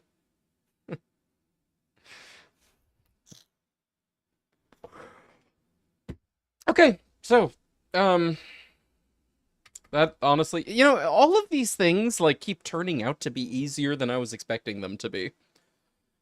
I build all of these, like, issues up to, you know, be, like, big deals, but no, these are all, like, really tackleable. Absolutely not. Looking younger. That is so nice of you to lie to me. Wow, I forgot how good of a guy you were. Mainly you have gen ed classes yet left. I don't know what that means. I never actually went to school for computer science. Yeah.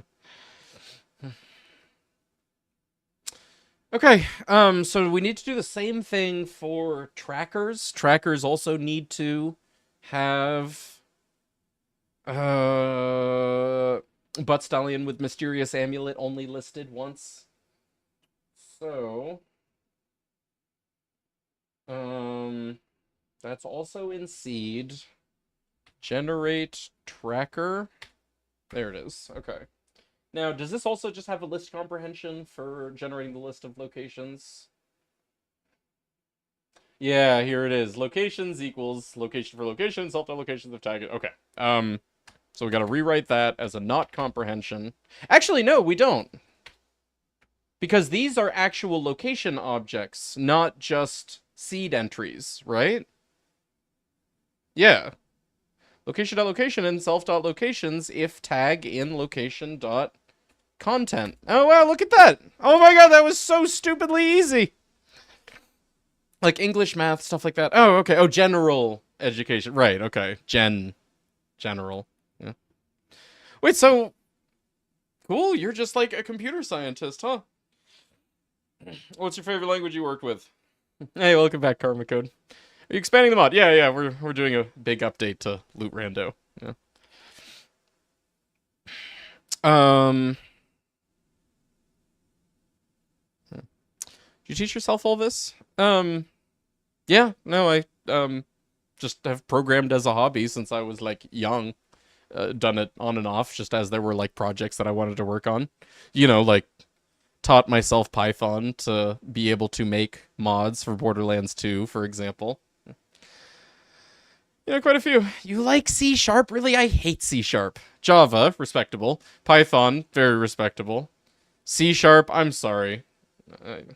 I have so much resentment for C Sharp for trying to be a modern language while pretending like it's old language, and at the same time having just mixed conventions everywhere. I do not like mixed conventions, and C Sharp is like mixed conventions, the language.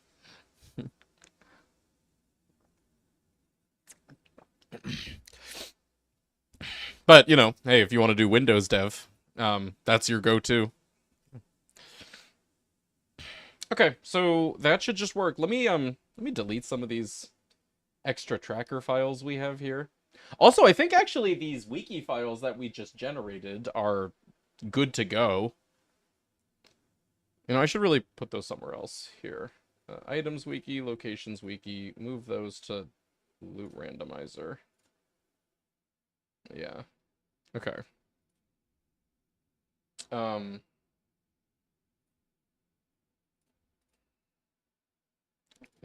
Generate wikis. Uh Seedster. Should that be, yeah, that could just be like modder? Where do I define seedster? Modder, okay.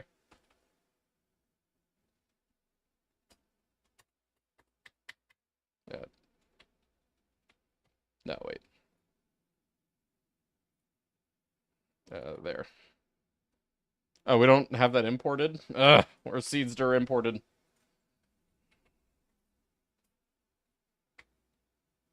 Okay.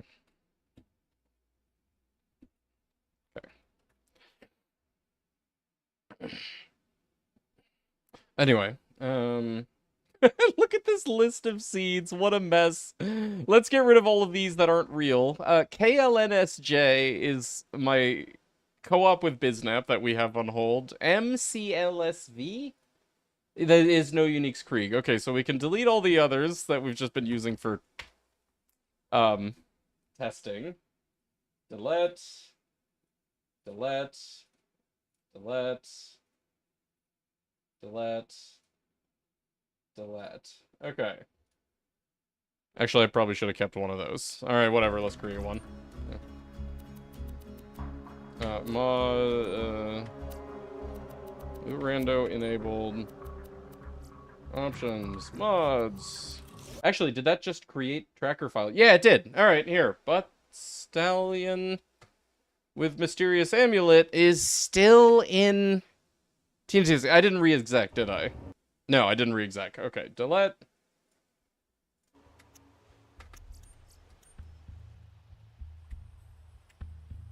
Okay. Wiki. Oh shit, I didn't change that either.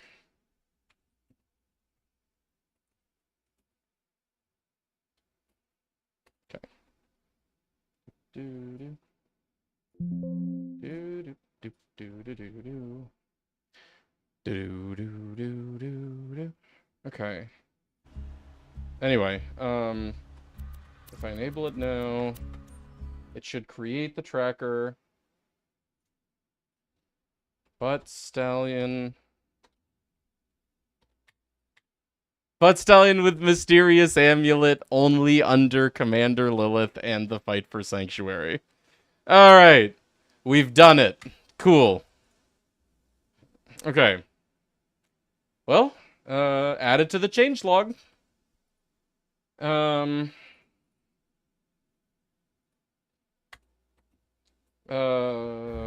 duh. God, I have so many windows open on one monitor. I hate it. You guys better damn appreciate the sacrifices I make so that you guys can watch.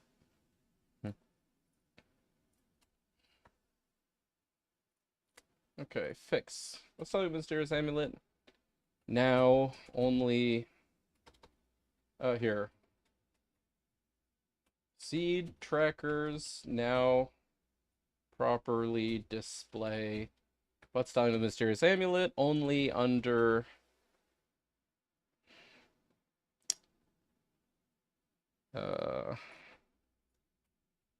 Oops. Commander Lilith and the Fight for Sanctuary. Only display what's down in the Mysterious Amulet under Commander Lilith and the Fight for Sanctuary. Okay, great. Alright, back to our to-dos. Fix tracker when wiki display of Butts Time Mysterious Amulet. Done. That's actually it for our to-do list, you know, other than the co-op stuff. And again, we already fixed all of the co-op crashes, which is wonderful. This version's looking really good, dude. You also know some web programming languages. Oh, yeah. Back in the day, before the era of HTML5, I did know what we called Ajax back then. You know, HTML and the DOM model in JavaScript and CSS. And I think, like, web dev is so much better now with, like, you know, proper integration of the DOM model.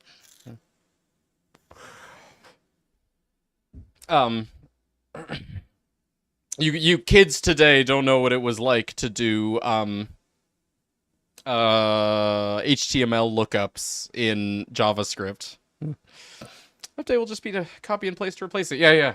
To update, simply copy the new mod folder and init.py file to replace the old versions. Yeah.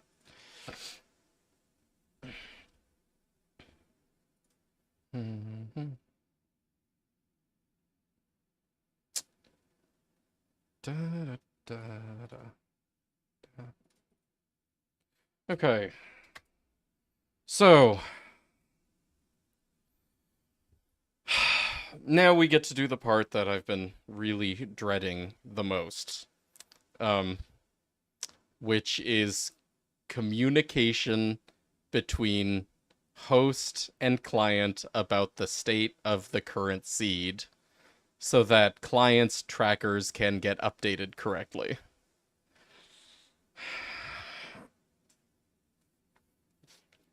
If I was a bad person, I would just be lazy and say, hey, everyone should just use the host's tracker. You know, client shouldn't update at all. You know, but no, I'm a good person, and I want to make it so that if you're playing Loot Rando in co-op, everything just goes off of the host seed, no matter what, and when the host's seed tracker gets updated, the client's seed tracker gets updated as well. Yeah. Your wife has just been sending hers through email. Yeah, right.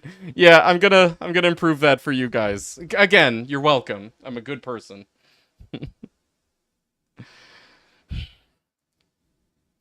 Hey, for this, we are going to need... Man, we have actually updated every single file in the mod so far for this update. Wow. How much are we looking at thus far?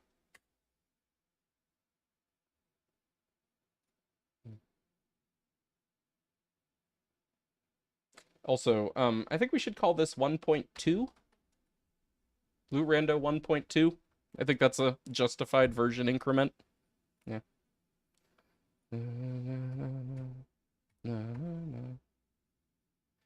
I guess technically these are... Oh yeah, the items wiki, the wikis, right. The catalog. Catalog's seen, like, the most changes. Look at all that. Oh man, I didn't add vehicle tag to the change log. Yeah. Here, new section. Improvements. I guess we don't really need co-op section. No, it's nice for co-op players to see their specific stuff. Improvements. Vehicle missions is now a toggleable. Does toggleable have an E or not? Toggleable. Okay. Toggleable option during seed generation.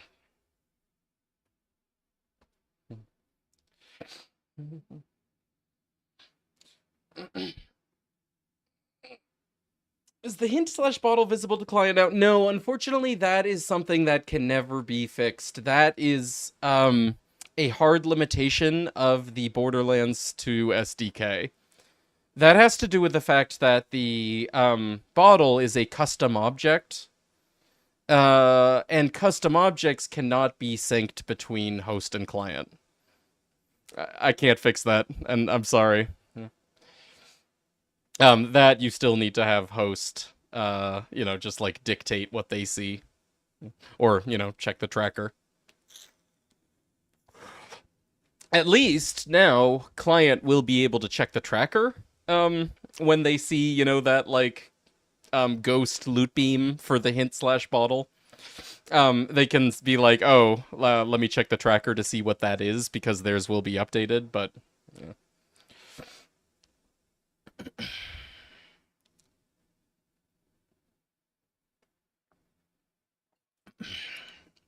What about the mission turn-ins? What about the mission turn-ins? Oh, like, for bottle, still same problem. Yeah.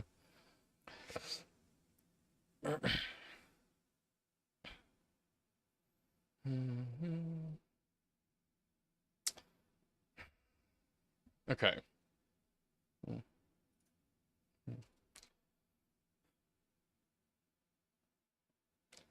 This is gonna take some figuring, I tell you what. I almost kind of want to do this offline, because this is gonna be nothing but me staring at code, trying to wrap my head around a logical process.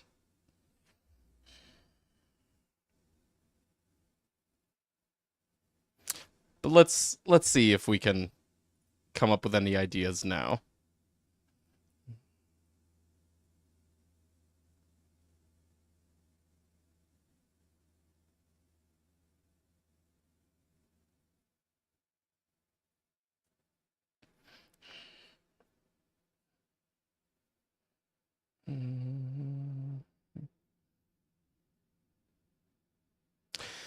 One idea that I have, so the first thing that we need to do is we need to determine when there is a client player in the host's lobby. So like while we're running on the host, we need a way of detecting when a client player has shown up, or when, you like change maps when there is a client player.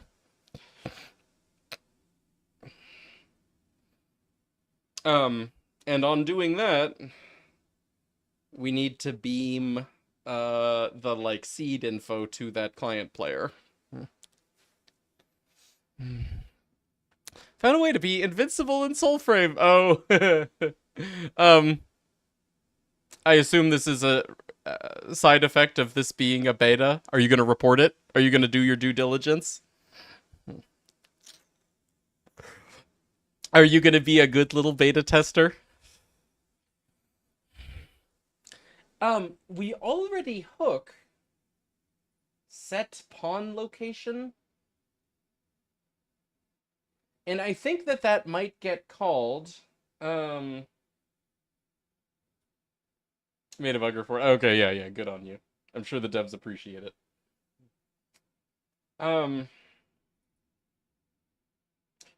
set pawn location should get called when a client joins the game or after a map transition, when all the players get teleported. So, like, let me log this real quick. Let's get to work.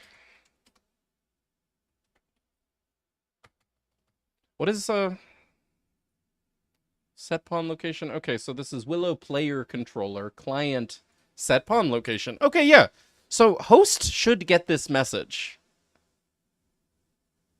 I think. And it's on Willow player controller. So let me log the whole path name of the caller every time this happens and see what we see.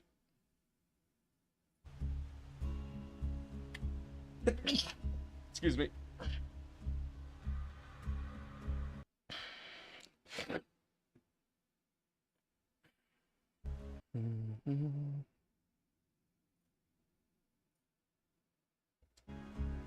Okay, second instance of game.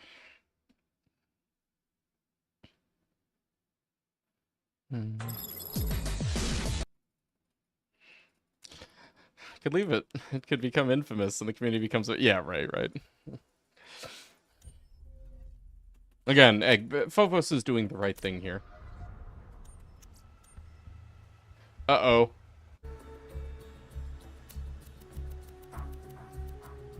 Okay. Offline helpers is on. Good. Offline helpers is on. Okay.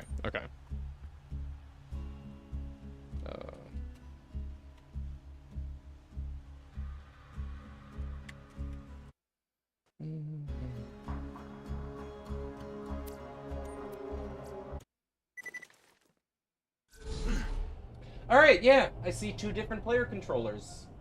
Alright, very cool. So we already have a hook that actually tells us about the presence of other player controllers, including when we change maps and load in. So actually, that's really good.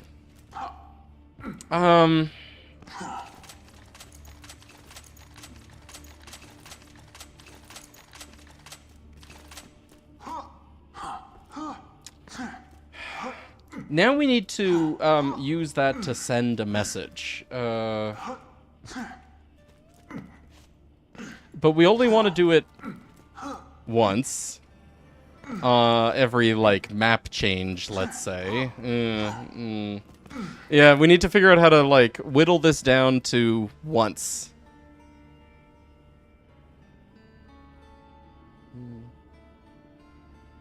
You know, beaming the...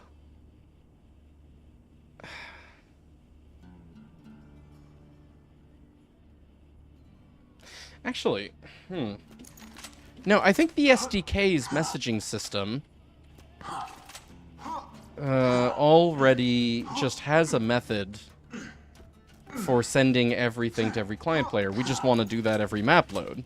Oh, yeah, I may not even need to worry about this. Just simply every map load, map changed. But also, like, not on map change. Like, let's say a client player joins in an existing map. Oh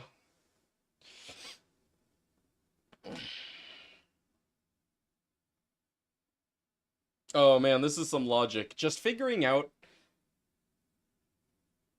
We need to send a message to every client player, every map change. We also need to send a message to every client player when the host changes seeds. And we also need to send a message to individual client players when they join the game arbitrarily. This is the logic puzzle. We have set pawn location to know when a player arbitrarily joins, but then, like, how do I discern that from, you know, just map loads? Hey, are you the client? You must be the client, because you're jittery. Yeah. Yeah. Okay, so join real quick.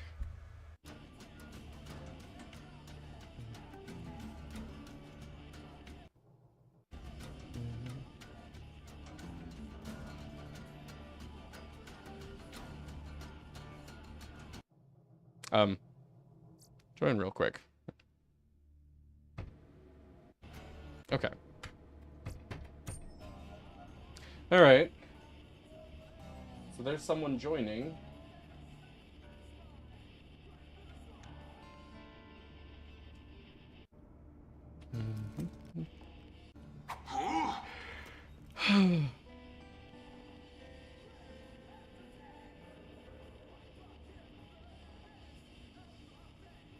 But again, how do we discern that from, like, the teleportations that happen just when everyone area transitions?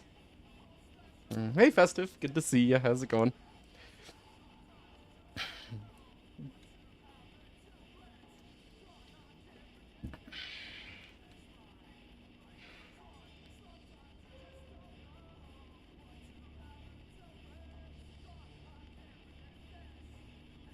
Stream we're doing, we're implementing better co-op support.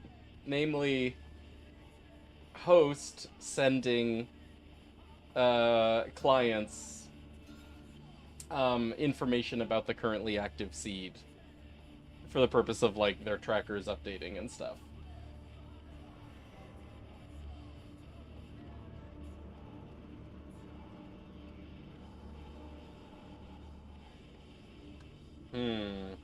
And I need to work out a bunch of logic in order to do this in a sane way.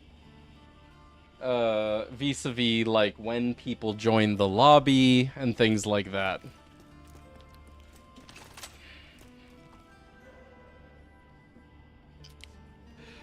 Anyway, how about you? What you up to today?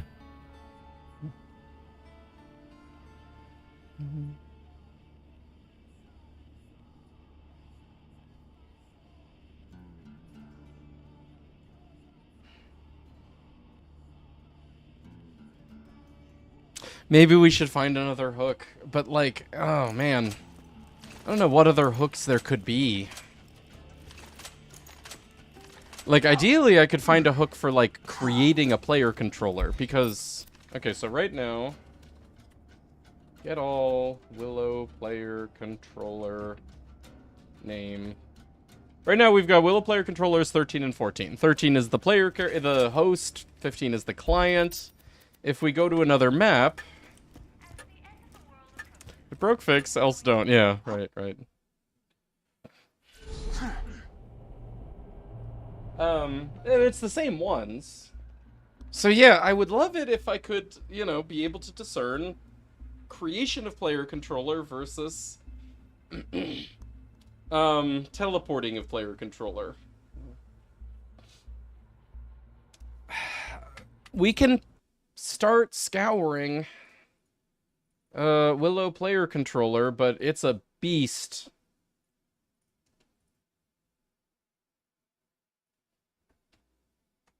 Oops.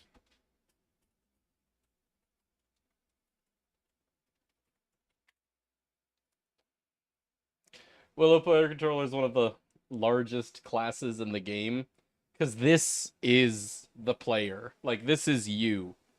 Everything that you can do is, like, you know, coded in this monster of a class. And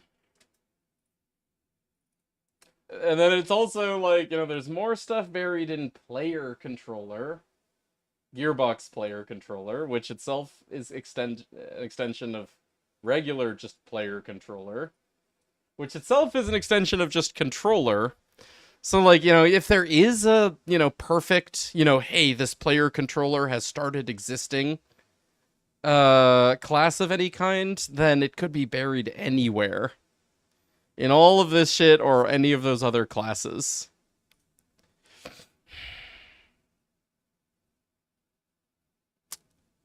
Yeah.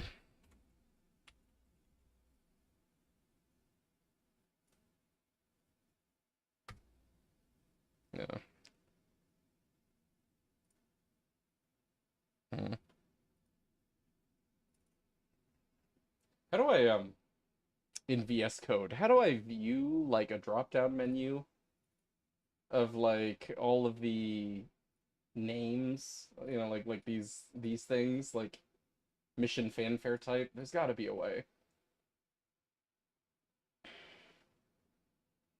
Toggle breadcrumbs. Oh, there we go. Okay, here we go.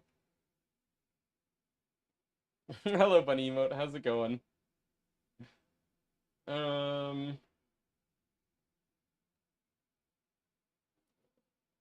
We could just, like, you know, read all of these. Hey, Juso. How's it going, dude? You just hook the generic actor.spawn. You can hook spawn?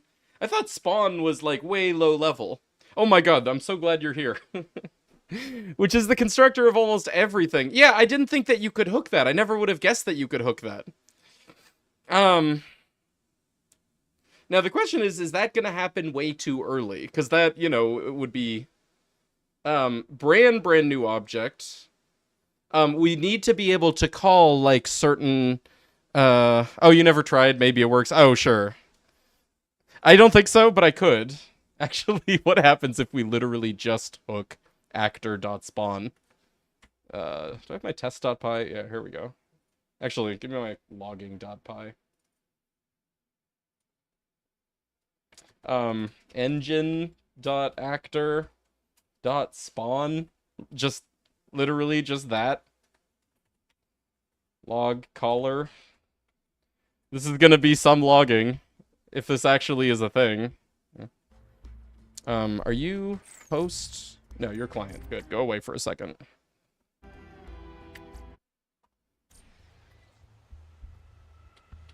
Oh, so I don't want to log anything else.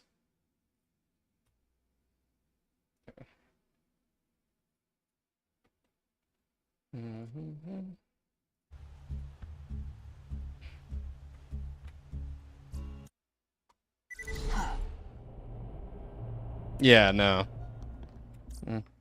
I could try spawn on one of the Willow player controllers.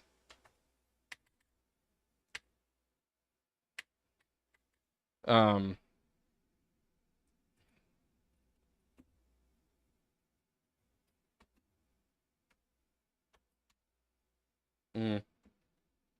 right hooks is kind of fun, but definitely frustrating. It's fun, you know, except for when it's like this, you know, when we have a list of just thousands, and the only way to do it would just be to read everything.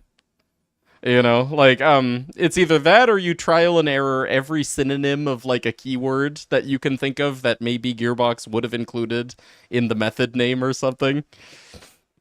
I actually find that just as painful. It's like trying to guess Gearbox's synonyms for things.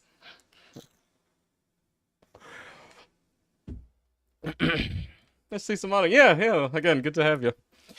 Assembling flat pack furniture when you lose the instructions isn't fun. You know, every single one of those you should just be able to Google. And actually, I prefer, like, having it up on my phone rather than flipping through the paper pages. Is this like IKEA or something? Literally just, like, Google IKEA, Billy, whatever the name of your flat pack thing is, manual, and you can find it in PDF.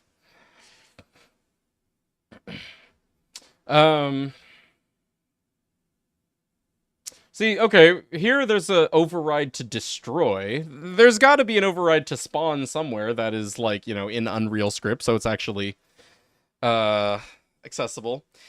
In the replication info, yeah, maybe. Yeah, we could pull up the PRI. Below player replication info. Spawn. Start. Begin. But again, you know, like, this is an extension of player replication info. Here, I'll leave that open.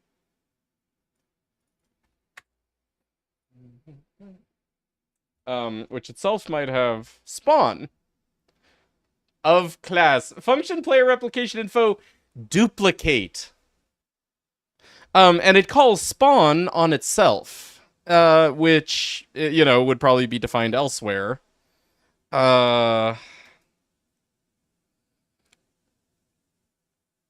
Probably extends replication info. I do not want to hook all replication info, but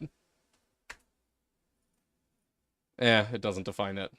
Wait, so then, okay, yeah, spawn would just be from actor then, probably, unless it's in info. But again, equally unhelpful. Yeah, I don't think spawning is an hooking spawn almost ever is an option. Which is actually interesting because here, where was destroy?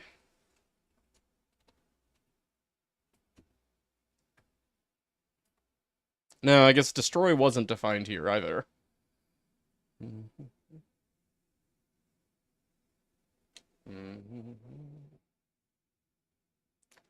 Um, we're definitely we're gonna have to use something a little higher level, and you know, like there could be things like, you know, begin updating session, create online game. For all I know, there might be something in game replication info where it registers a new player being added, or game info. Oh, there's subclasses of game info, aren't there? But like, you know, if I search for player, maybe.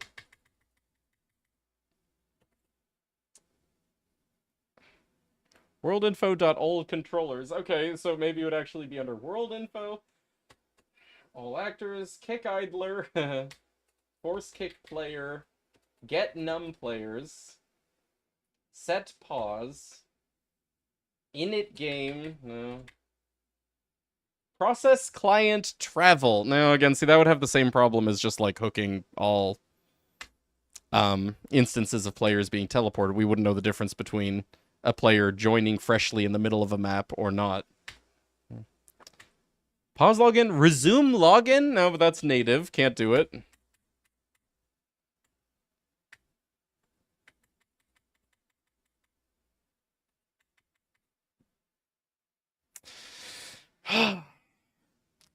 Maybe in well, I don't know here. What all do you have?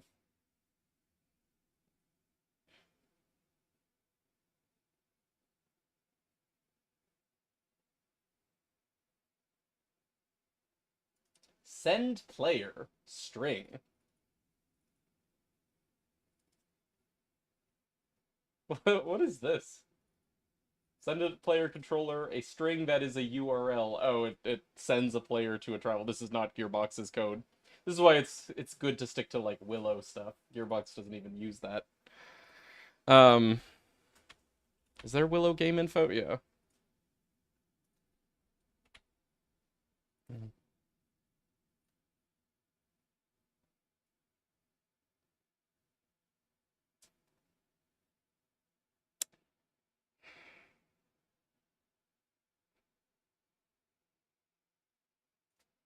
Set player defaults.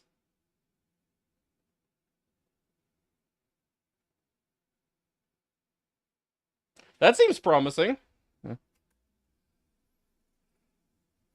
Let's try it. Hold on a sec.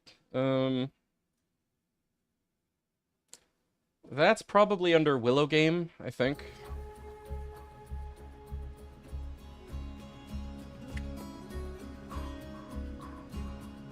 Oh, whoops.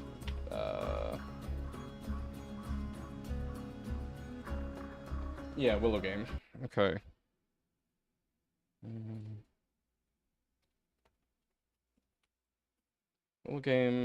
Willow game info, set player defaults. Okay. Oh, I shouldn't have done test. By exact log.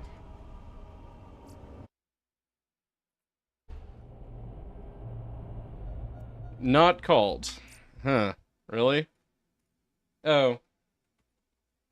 Hey, look at that. I didn't actually even turn it on. Alright, try again.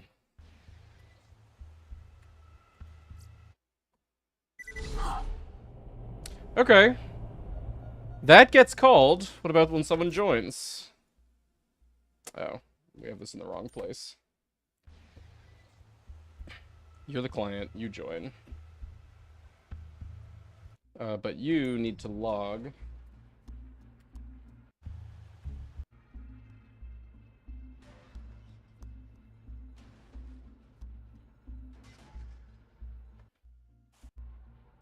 Okay, not called yet. Alright, it gets called on both of us. Interesting. What about on area transition?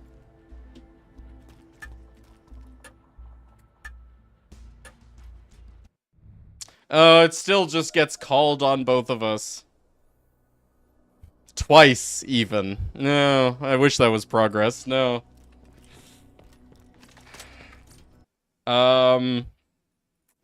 Alright. Post login? Sure. That sounds promising. Alright, who's host? Okay, I'm host. You leave.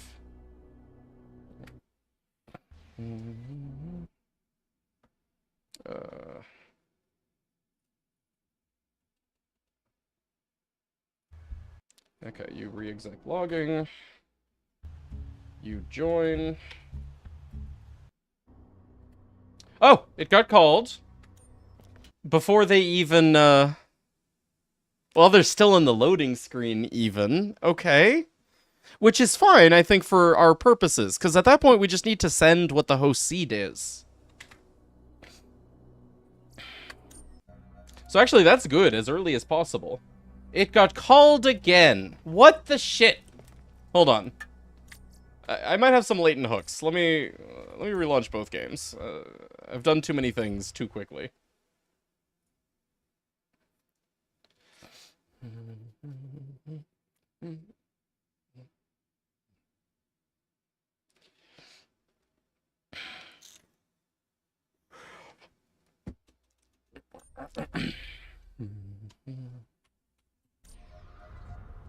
Oops. Oh, hi, exec logged up. Hi. You can wait in the main menu. Yeah.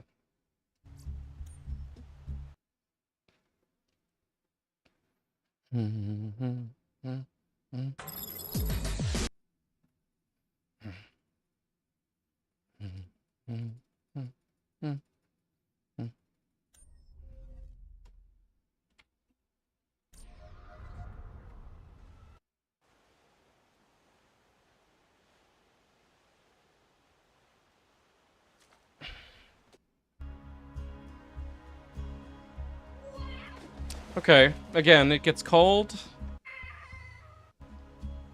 That time it got called once. In the main menu, it got called once. What about when loading into a map?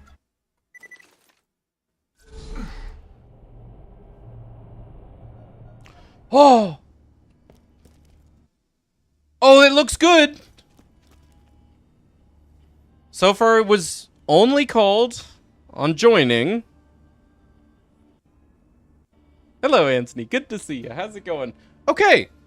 Called once, just when client joined. Alright, area transition.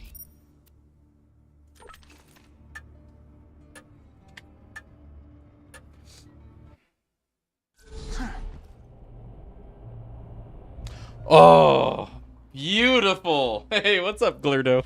Welcome back. Or you were just saying hi to Anthony. For all I know, you went to get another burger just now. Okay. I think we found it.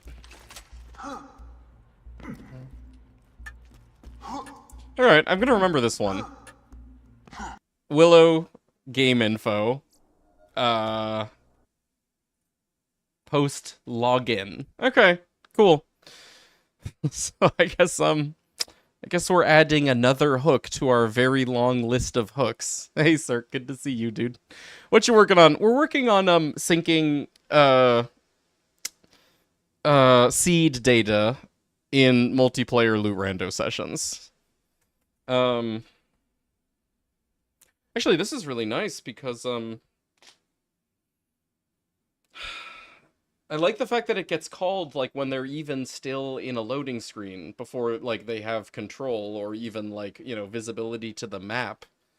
Because this is one that I just wanted to be as early as possible, like, clients to be aware of the fact that they're in a game and they should set their seed to match that session. Yeah. Speaking of yesterday, yeah, right. So we already fixed all the co-op crashes. We were able to track it down to one problem gearbox item. That should never, ever be run on client. we went through the rest of our to-do list, and we did all of the other fixes and loot adjustments. And now we just need to do the co-op improvements, which are my least favorite, but that's okay.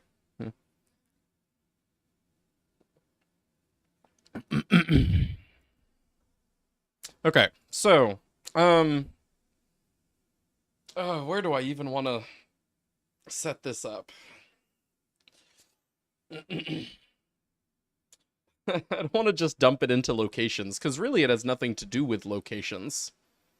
What else? What do I enable on mod enable?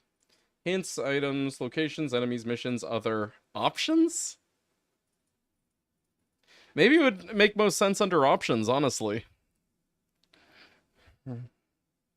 So running 2 into the game? Yeah. Here's the host, here's the client. Yeah.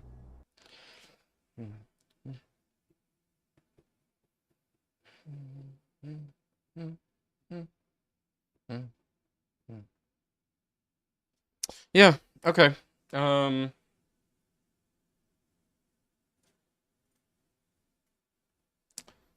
Do.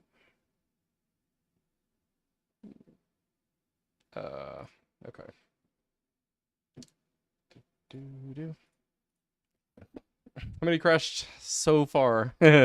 Actually, that one turned out to be a lot easier. We were able to track it down with one crash. And then we just fixed it everywhere we saw an instance of the problem code. Yeah. So literally one crash to fix all of the co-op crashes. All right, so where do I do enable?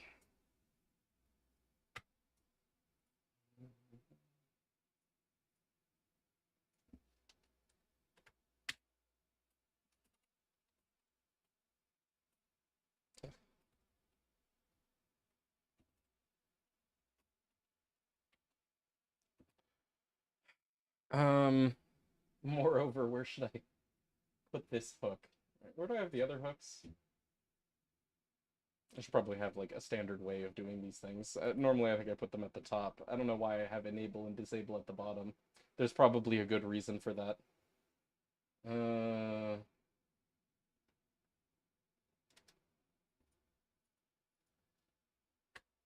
Okay. Def. Post login. Here, let me copy and paste our signature here. Always return true for this one. And then the caller. Oh, the caller's will of co-op game info. Does it actually... Okay, it gets past the player controller. Oh, that's so perfect. Okay, so params dot new player.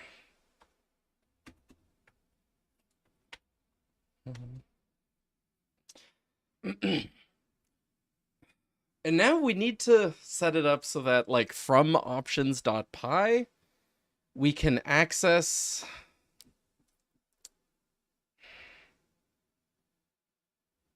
our instance of our loot randomizer mod SDK mod instance. Because this is where we need to do all of our client and server methods. Actually, I mean, I guess let's start there. Here, move options over here. Sure. For mods, import mod menu. At mod menu dot client method, if I remember correctly. I actually wrote the network code for the SDK, but it's been so long since I've used it. Let me open that up in another window for reference.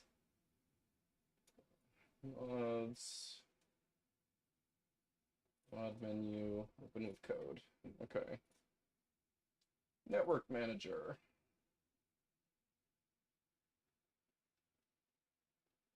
Okay, yeah, server method and client method.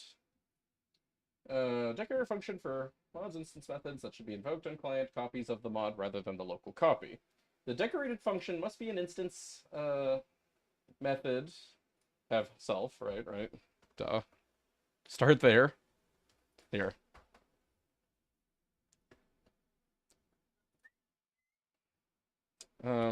Def send seed, I guess. Self seed, that's a string. And we should be able to specify a player controller. Do I not even have UObject imported and init? That's how clean our init is.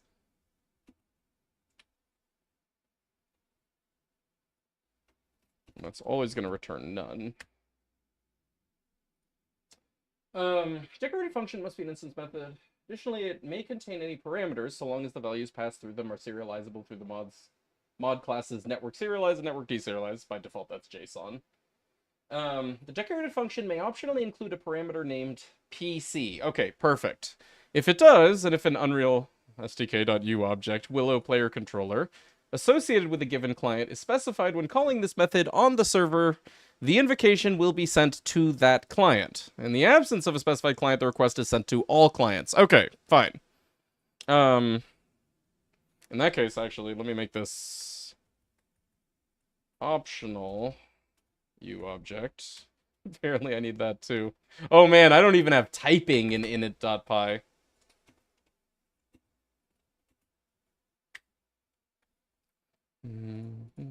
Just had my first ever peach from our new peach tree. Oh, cool. Post on your Discord. What do you mean by quote new end quote peach tree? Did you steal someone else's peach tree? Like it's new to you?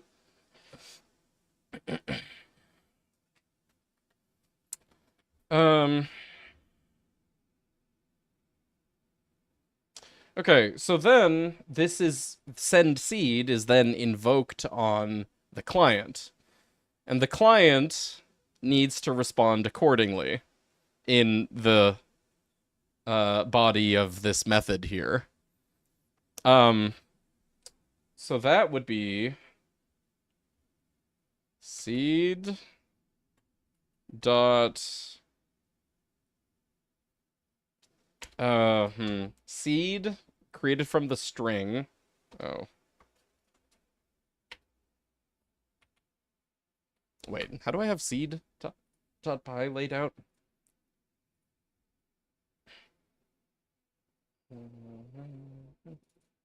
Yeah, seed dot seed.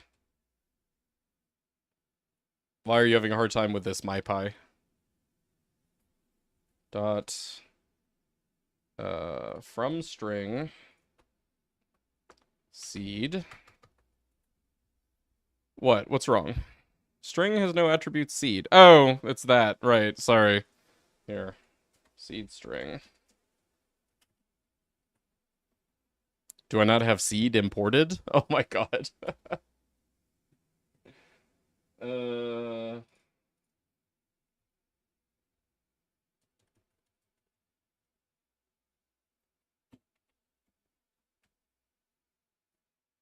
Okay.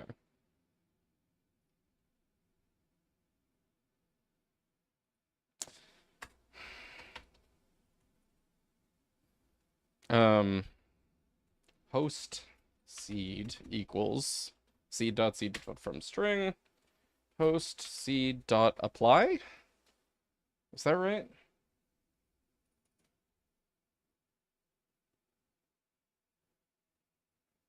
Yeah, that's it. In theory,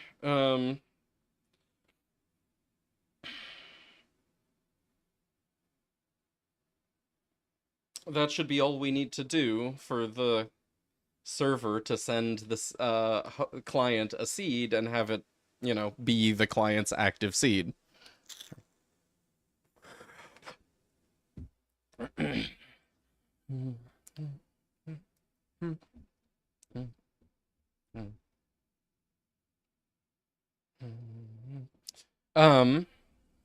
The host needs to invoke this, though. And that was the puzzle that I need to work out. is how does the host get access to our like current instance of loot randomizer? I do not want to do like circular import. You know, loot randomizer is importing all of these other submodules, like including, for example, options, and then you know reloading them as well.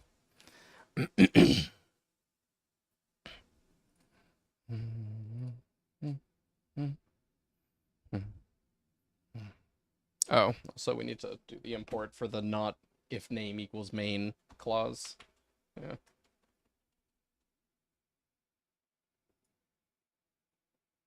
Okay, cool. What I might do is when we create... Oh, we already did this? Wait, seriously? Oh my god, I'm a genius. Options and everything. Options already stores our mod instance. Oh my god, I just made, well, past me made life so much easier for future me. We already have mod instance in the options module. Look at that! I don't think it's gonna have proper type hinting, but that's okay. I don't really have a good way of getting around that.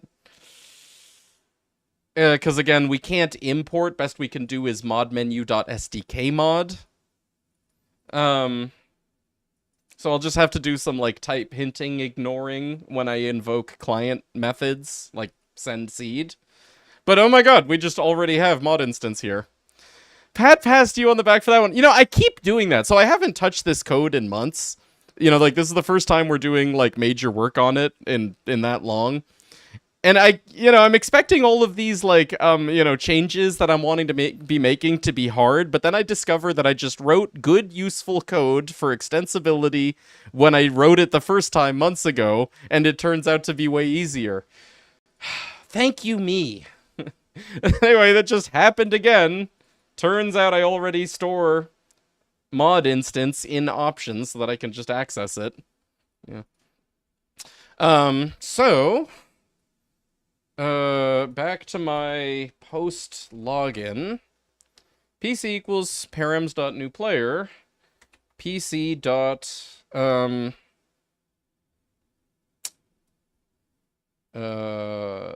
yeah, PC dot, sorry, mod instance dot send seed.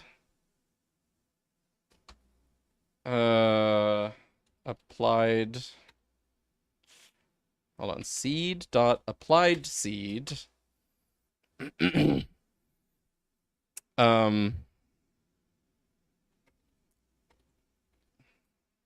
Dot to string? What is it? Hold on. From string. Unapply. No, we shouldn't need all that.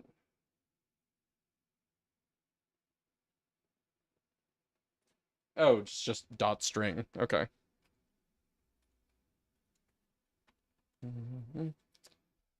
What? What's wrong? Item none of seed. None has no attribute string. Oh. Okay, fine. If seed dot applied seed. I guess we should also do a check to make sure that we're the host here in case ever this code gets run on client. We don't want it to run. So if seed dot applied seed and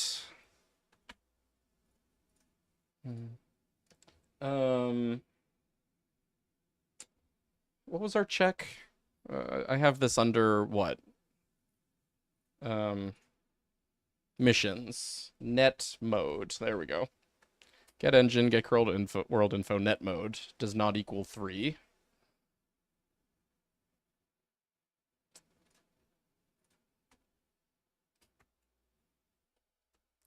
Then mod instance.send seed, seed.applied seed.string. Okay, cool. Nice and robust. But actually, we do want to pass the PC parameter here.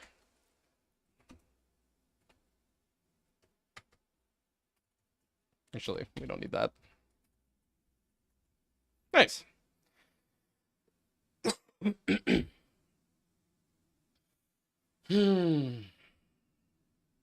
So in theory, that should just work for at least the instance where the host already has a seed selected, and the client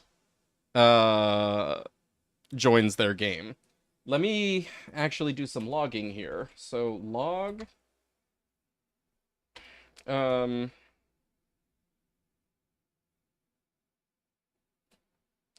client received seed, should be a format string, seed string, and also here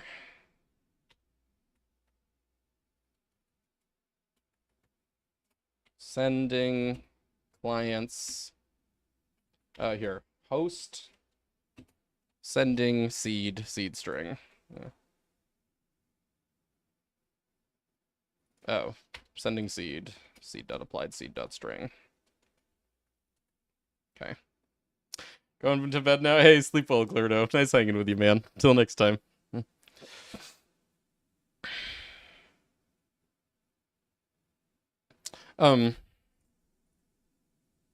Fine. Oh god, who's host? Doesn't matter now. Okay, you be host.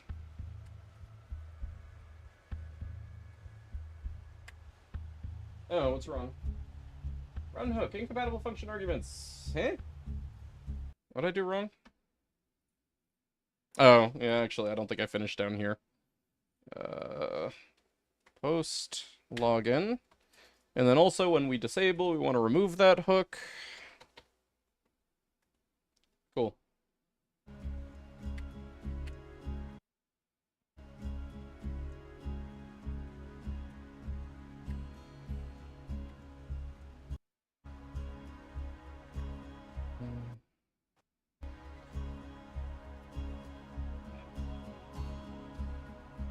Didn't get called.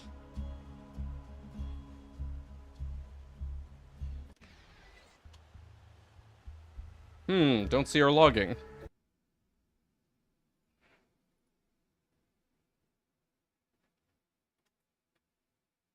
Is the hook running?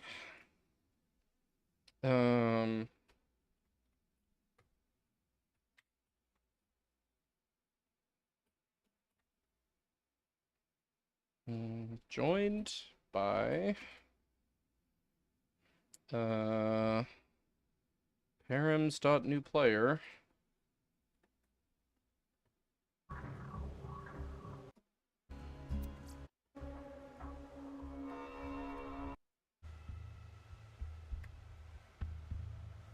What? Eh? That doesn't make sense.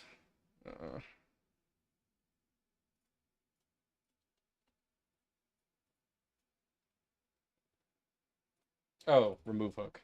Duh. Does make sense. Here. Fresh game instances.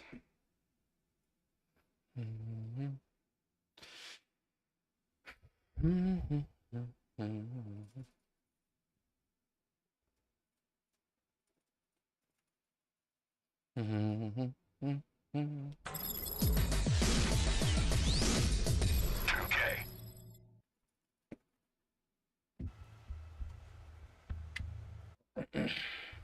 Okay, and you have a seed selected, right?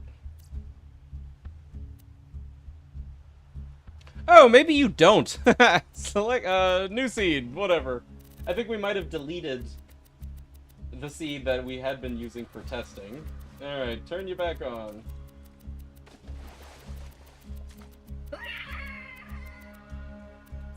Okay.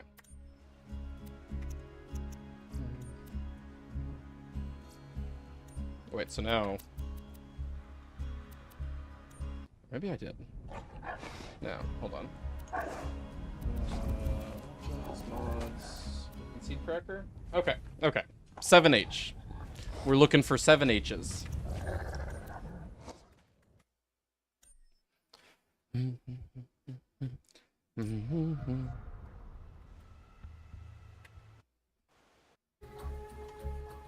Host sending seed 7H3. Okay, great. Joined by as well. Okay. And then you, client receive seed. All right, we've got contact. What's up, funny emote? You okay, buddy? Oh.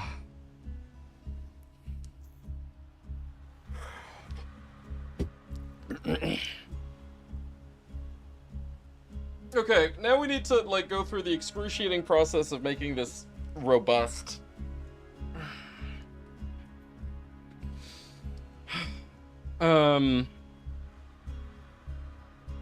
Well, yeah, the seed sending part.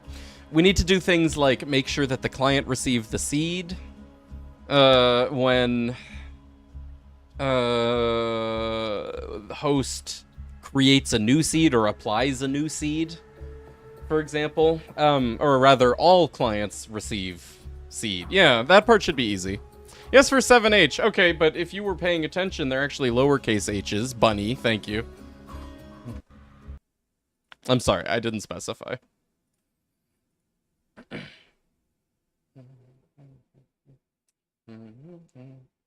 So, really, honestly, that should be done from seed.py.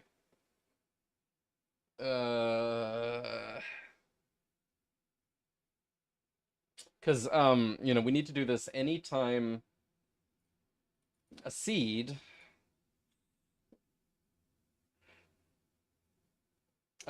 calls the apply method. Do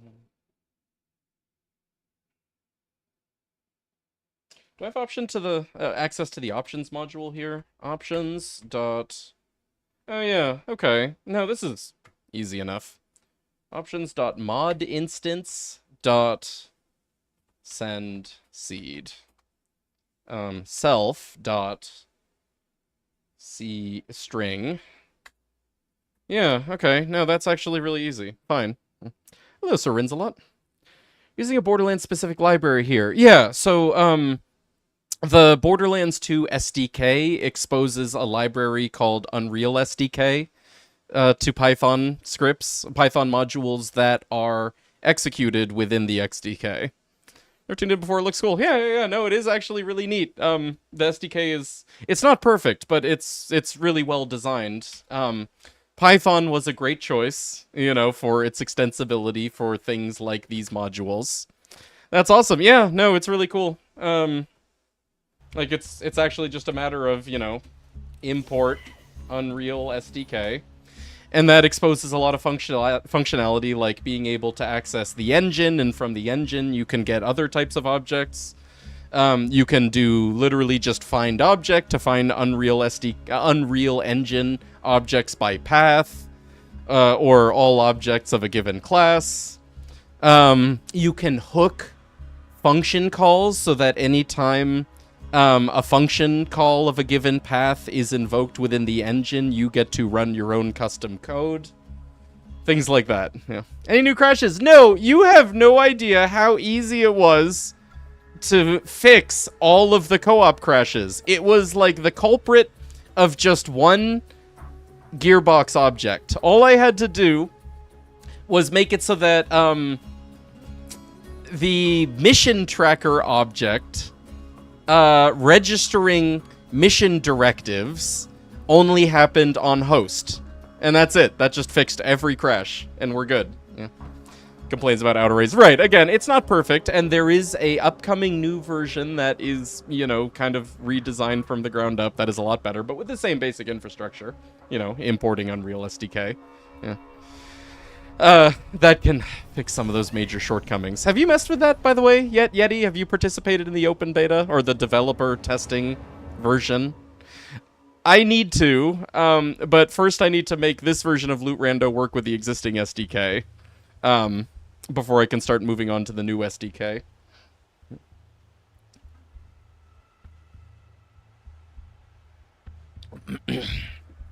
Two of your favorite things combined. Oh, that's really cool. Here, check it out. blsdk.github.io. all of the starter information for working with the thing.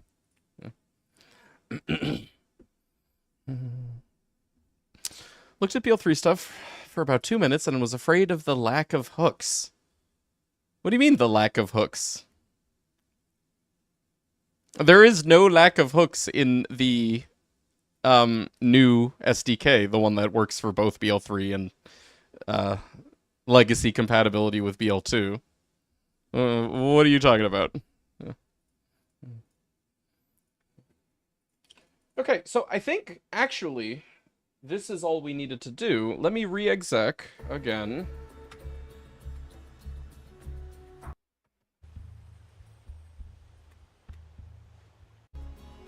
Okay, now, your host.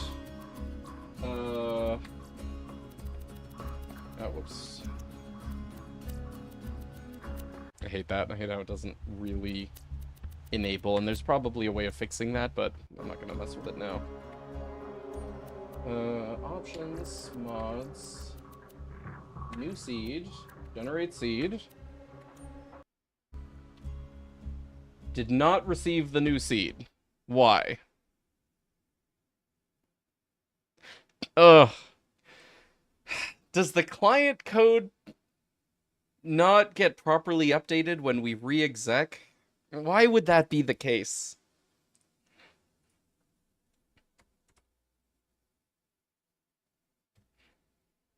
Options.modinstance.send seed. I mean, really, this should be getting updated, but I'll try relaunching both games again. I really do not want to have to relaunch both games every time we want to test something that involves client communication. But honestly, that should have worked. Like, it should be just this simple. So, yeah, let me, kill, open.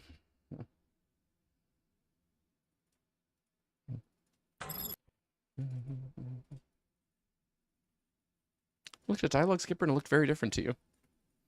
I mean, definitely it's gonna look very different. We're gonna have to, like, if we want to write code that is not just legacy compatibility for the new SDK, yeah, it's gonna be like a whole new process, but yeah.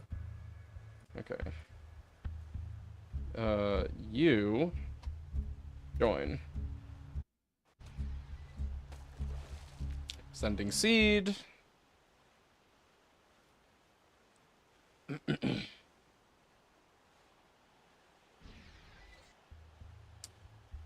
Client receives seed. Unable to call remotely requested. Bound method. Attribute error. None type has no attribute PRI array. Uh-oh.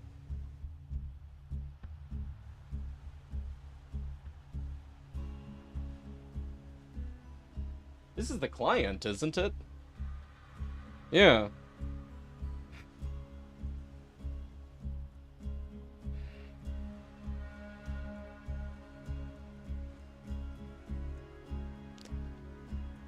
The client should not be trying to do this. I think this is a bug in the SDK's network manager code.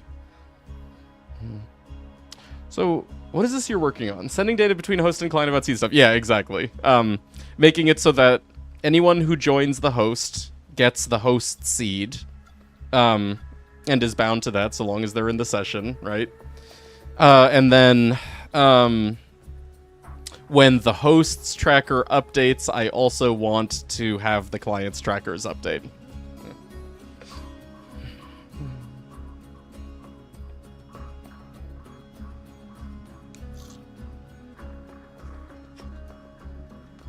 Huge. Right. So that people like Buckets and his wife, for example, don't have to email each other their trackers back and forth, or what you and I did, which was try to remember to Discord ours back and forth, but then we would forget. Or, forgot from the start. Yeah. Well, anyway. Yeah. Let's just make sure that this never gets called if client. Where... I guess that would probably have been invoked here. So... if we need this network manager again.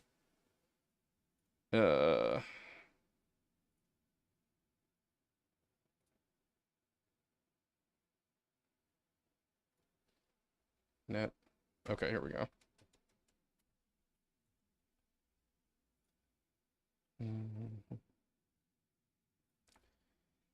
If net mode does not equal 3, send seed. Okay. Cool. Also, I should put a log here. Host sending new seed. Host broadcasting new seed to clients.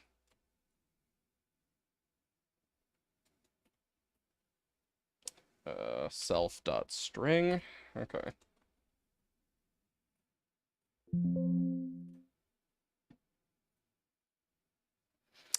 Emailing blue randomizer trackers is a hilarious concept. Yeah, I think buckets.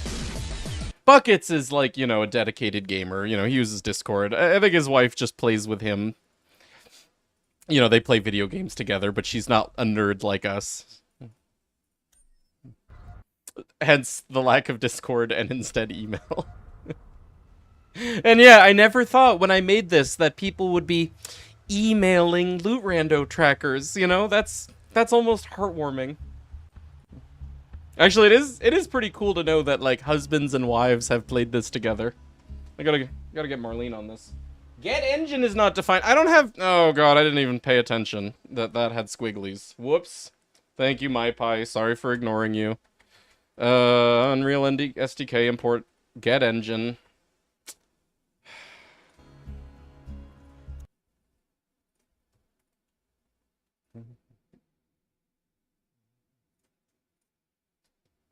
I hate that I can't just re-exec now. This is true hell. Right, Yeti? I want to make projectile randomizer have co-op support, but you've convinced me I can't. Yeah, no, co-op is absolutely like the absolute worst part of mod dev. I hate it. It's so bad. I wish none of you guys played co-op. The problem is just that co-op is really popular. People want to play co-op. It's their favorite. It's like more people play co-op than they do solo. So like you kind of have to. Just heads up. Okay. We're good. Host broadcasting new seed to clients. Right. It'll do that anyway, even if there are no clients. That's okay.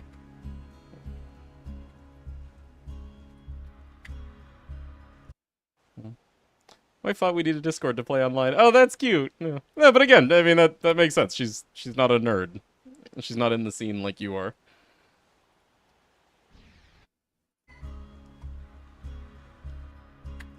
Okay. Go join the game. I receive seed. Good. Options, mods, select seed, 7H. Missing required argument PC. Oh, I guess... That's funny to actually see exceptions in-game. But yeah, I have exceptions set up there for user purposes. Options. PC equals params.newPlayer. Oh, I guess... Right, hold on. By default, I needed to set a default parameter here. That's my bad. I set it to be optional, but I didn't set the default to be none, like I meant to. Okay. Go again. Actually, I kind of don't mind needing to relaunch the games every time, because now I can actually read chat. Need a way to send every new barrel to clients, and I wouldn't even know where to start. Oh, yeah, okay, so actually, that's a hard limitation. You're off the hook, Yeti, because you can't make that compatible. You can't sync custom objects. Right, you actually do construct object to make new barrels with the different definitions.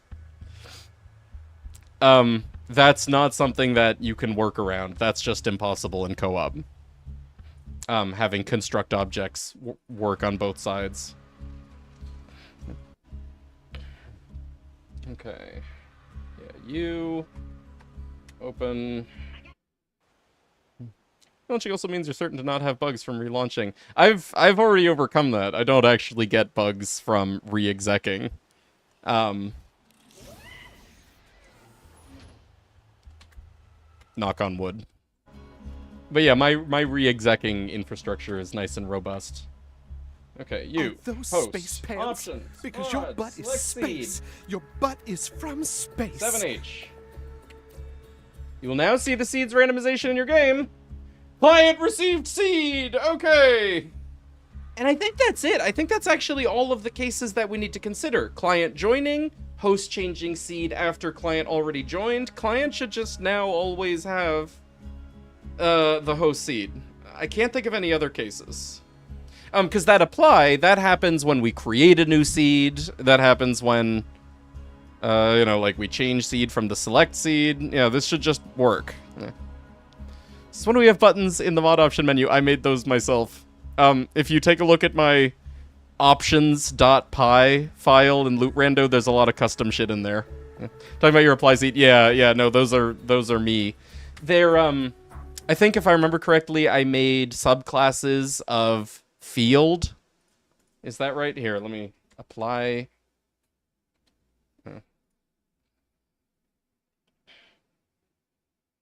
Select seed applied clicked. Yeah, I created like a callback field and stuff.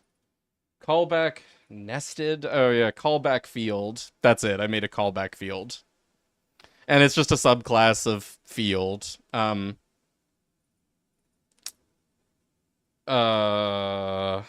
then actually, no, it's all coming back to me. I had to hook Willow scrolling list on click event. Just like the SDK's options do. And then what did I do there? Why not add them to the official SDK? For some reason, I think this has come up with Apple, and Apple said, yeah, it just was never done. And at this point, it's like it would not warrant, like a SDK update just for that one feature, I don't think. Yeah. I did another thing. Oh, hey, thanks, Troll Gamer. Hey, good to see you, dude. Happy 38 months. Thanks as always for your lurk and your support. I appreciate you. And till next month. Yeah, maybe for the new SDK. Yeah, somewhere in the SDK Discord there's discussion about this. And I don't remember exactly like where it was left off, but probably in the new SDK there will be. Yeah. Cuz Apple was like, "Yeah, but," and I can't remember what the but was. Yeah. More user-friendly than a spinner with only one option. Oh, is that how you did it? Yeah. I mean, at least you didn't have to do the hacky stuff that I did. I also created one other custom thing here under options. In my select seed nested fields, if I change this, it doesn't do anything. Like, right now, like the selected seed is 7H. If I change that to the OE one, and then I go to previous menu, it reverts, right? It doesn't actually do anything until apply seed is clicked, and then it does commit. It commits the, like, new staged value. I would also like for that to be in the new SDK, and I should probably bring it up, but I think that's a little bit more niche than just having buttons. Yeah. People said, yeah, but... Yeah. For all I know, Apple's a robot. I don't know if Apple actually likes butt or not. Hello from cruise ship! Hey, no way! Did you guys, actually depart, or are you just, like, embarking right now? Like, are you settled up in your room waiting for the ship to actually start sailing? How's the Wi-Fi? I wonder how that works. You guys get satellite Wi-Fi on the thing? Is that how a cruise ship gets internet?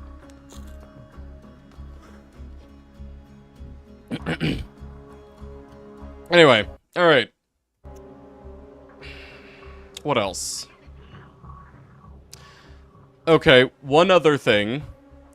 while the client is in someone else's game, honestly, they should have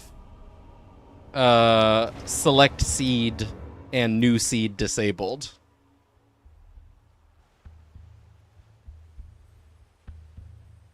That means we're going to need to figure out a hook for disconnecting. What about making hints for client show up as the tutorial boxes that don't prevent input? Like, one of these. Here, I think I need to go in game for this.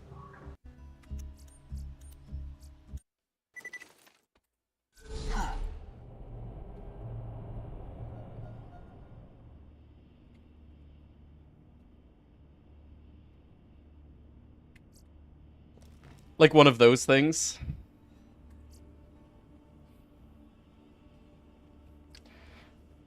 Or maybe a key binding to display the most recent hint. Oh god, you're asking too much of me, dude.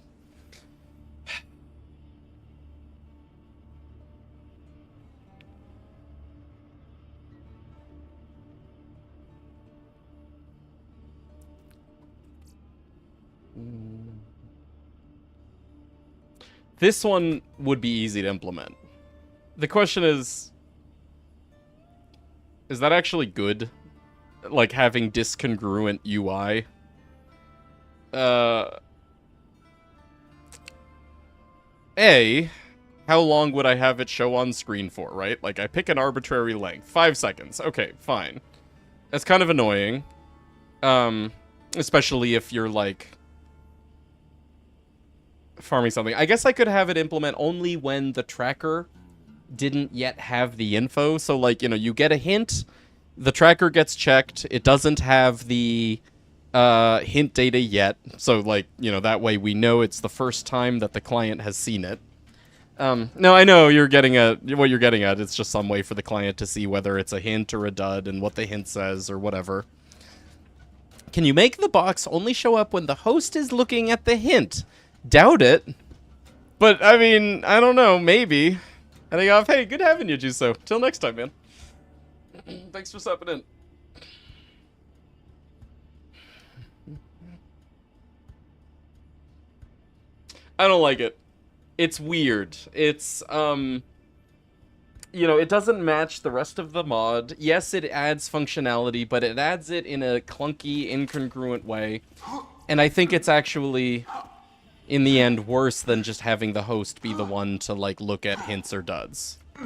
Or having the, client simply tab to their tracker. The client's tracker now will update every time. You know, they get a hint, no matter what, even if it's like from an enemy or whatever, their tracker will get updated.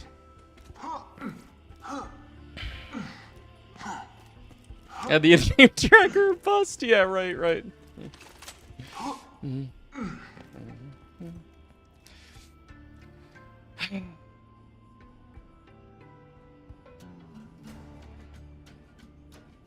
Yeah, I'm not gonna worry about that in this version. Maybe someday.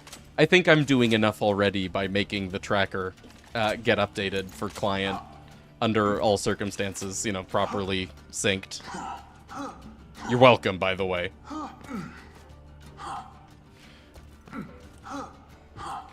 But yeah, okay, this other question. This is host. Client. Client being able to go to their mod menu and click new seed, that's a problem. Or click select seed, that's a problem. I do want to disable those while, but only while, you are joined in someone else's game.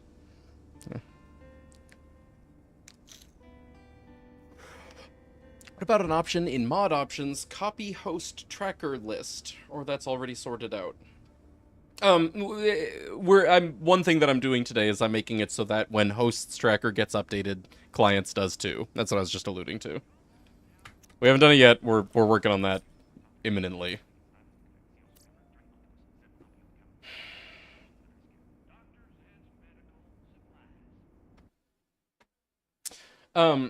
Anyway, first thing we can do is here in the send seed method, we can do options dot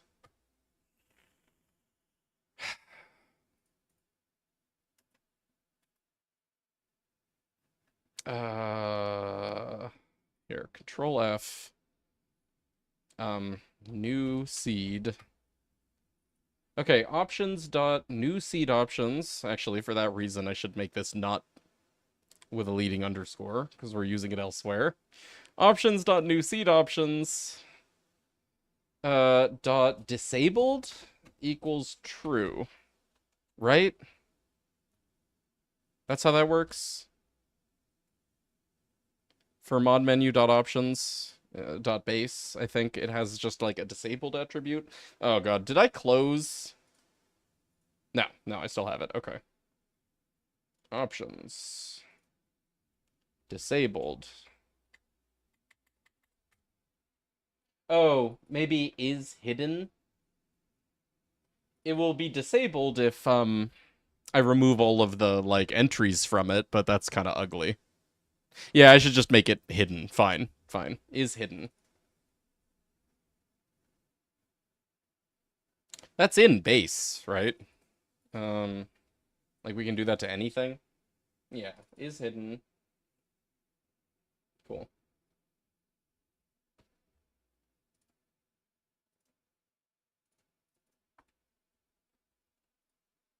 And then also options dot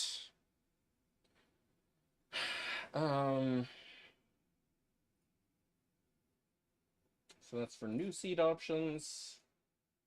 We can let them edit their seed file, that's fine. Select seed options, that should be hidden. Any others?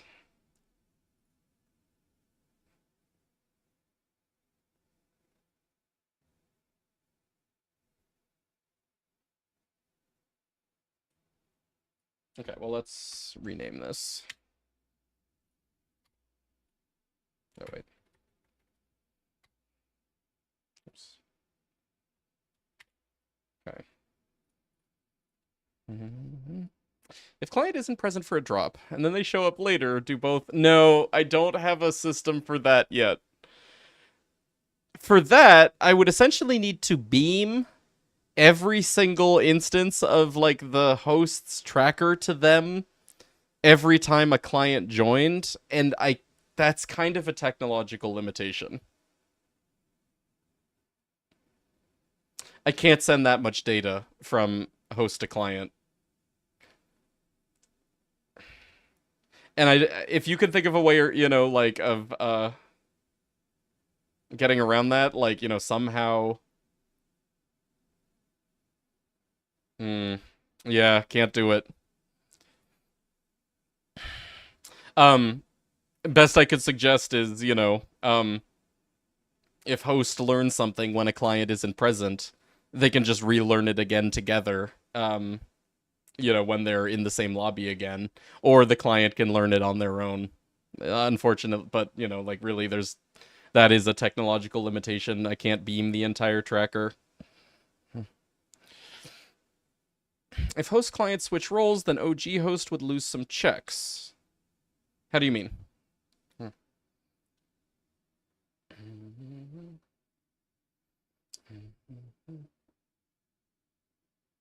Anyway, we need to figure out a way to unhide these. And really, I can be more liberal about this. Learn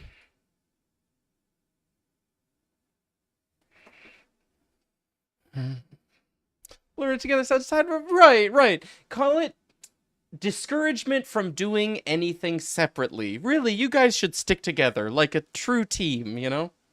Or a couple. Yeah. You're partners.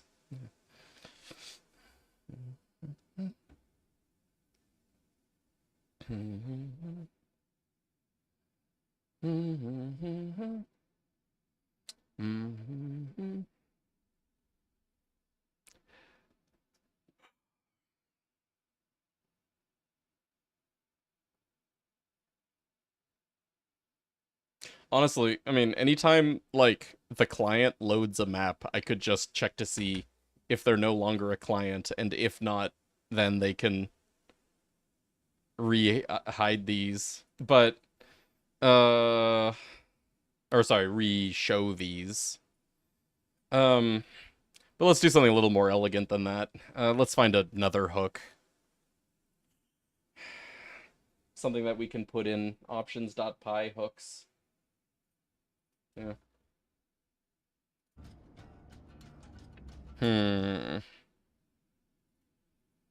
Willow game info? Probably. It did us right last time. Yeah. Function log out. Wow, would you look at that? But I think that's only called on the server. We need something that's called on the client. So actually, maybe we don't want Willow game info. Unless start match? Because the client is creating their own game, essentially, at that point. Yeah, okay. Definitely let's find something in Willow game info. Init game? Post begin play? Yeah, what does post begin play do? Let's hook that in our logging. Wherever I have my logging. Okay.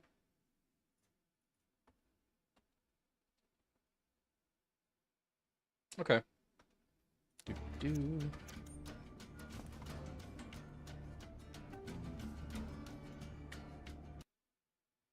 And do it on both sides so we can see when that's called on both sides. Okay. Your host, your client.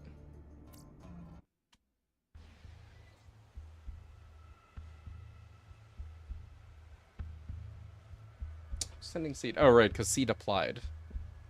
Now that's weird. Joined by self? I think I should do a check for... Hold on. This hook, post login, if, parems dot new player, I don't need that anymore. Well, actually I do. If parems dot new player equals, get, defines dot get PC, then skip it.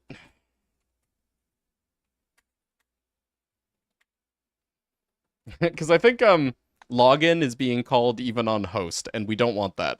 Yeah.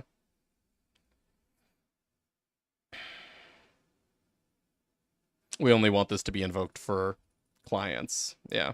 Okay. Let's relaunch you guys.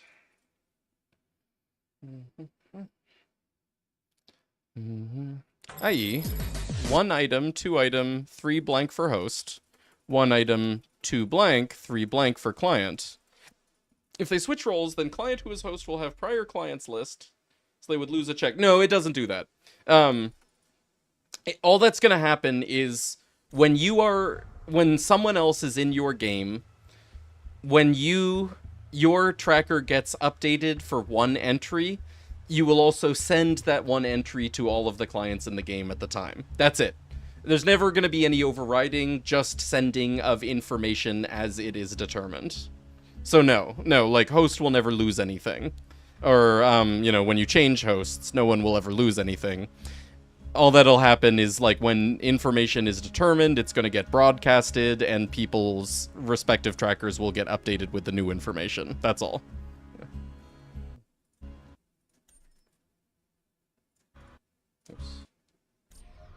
Okay, you... Host broadcasting new seed to clients. No, you shouldn't be doing that. Oh, actually, yes, you should. No, never mind. That's the apply. That's fine. Okay. In fact, actually, I can get rid of that logging, because that's going to throw me off.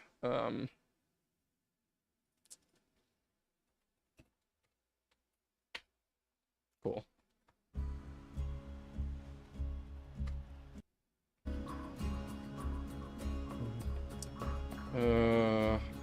exec log. Oops. Pi exec log.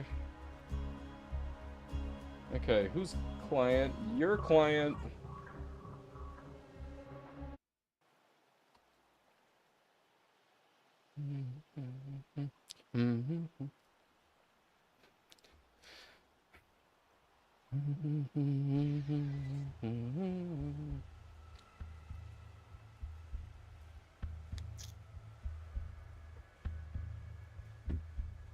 Client receives seed. Good. Okay, now. Not read Oh, only. crap. That was on read only. That's fine. Try to run a Pi construct object using client console command. Yeah, no. You can construct the same object on both sides. Like, you know, you have the same mod on both host and client.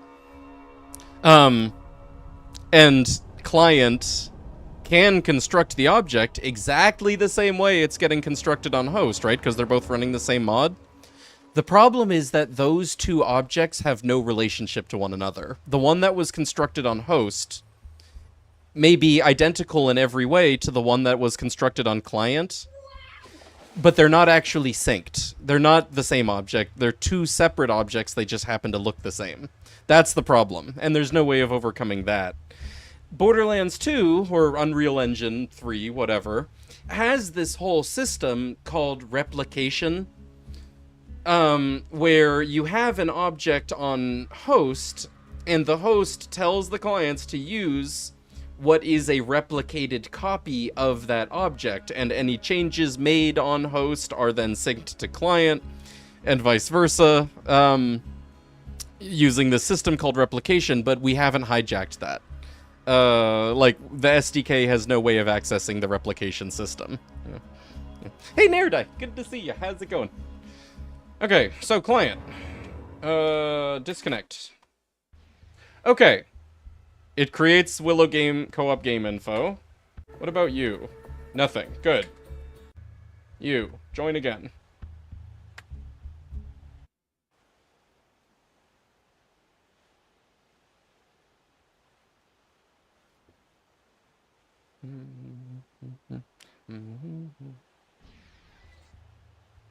Client received. It wasn't invoked. Good. Joined by host sending seed. Good. I think this is probably our hook. Okay. Alright, fine. Great. That'll do. So that was... Where's my log? Willow game info, post begin play.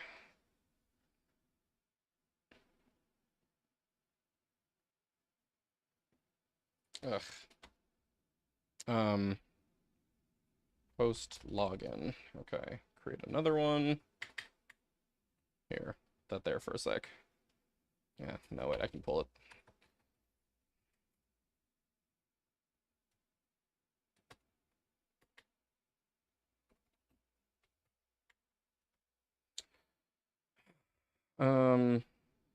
This is gonna be post begin play.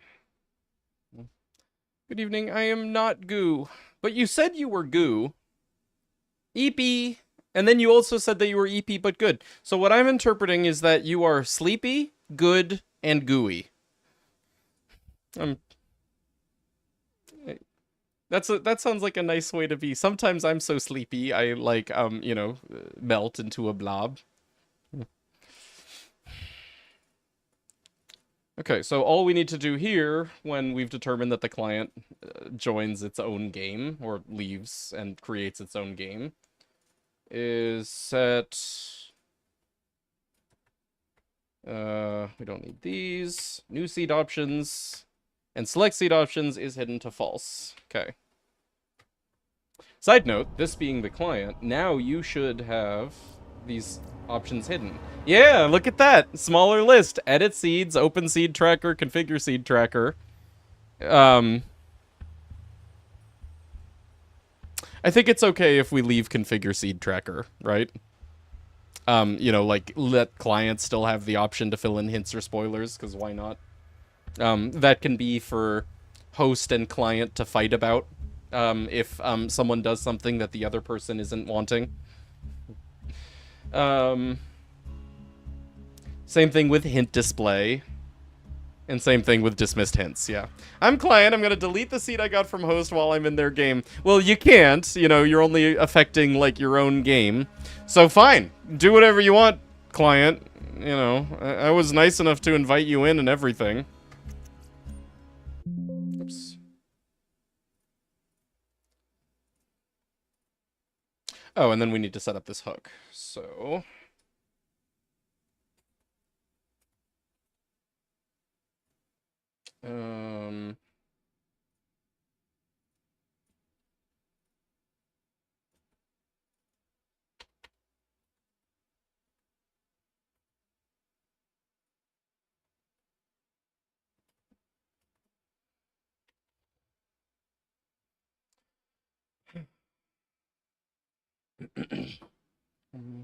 You can't do mean things to your code with edit seeds? Yeah, no.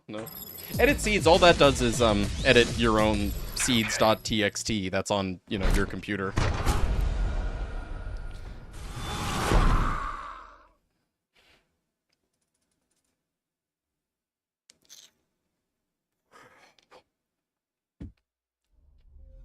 I suppose something that I should do is the client's seeds.txt should have the seed that the host sent them added. Right now I don't have that. I don't have seeds.txt being updated to include the host seed as an option, but I should, shouldn't I?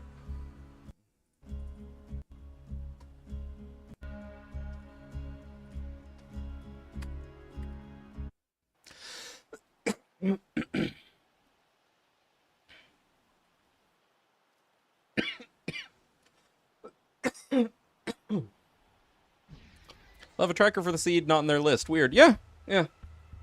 But I guess I should do it differently. Make sure that only happens once. Right, true, yeah. Search the file for that string and then, yeah.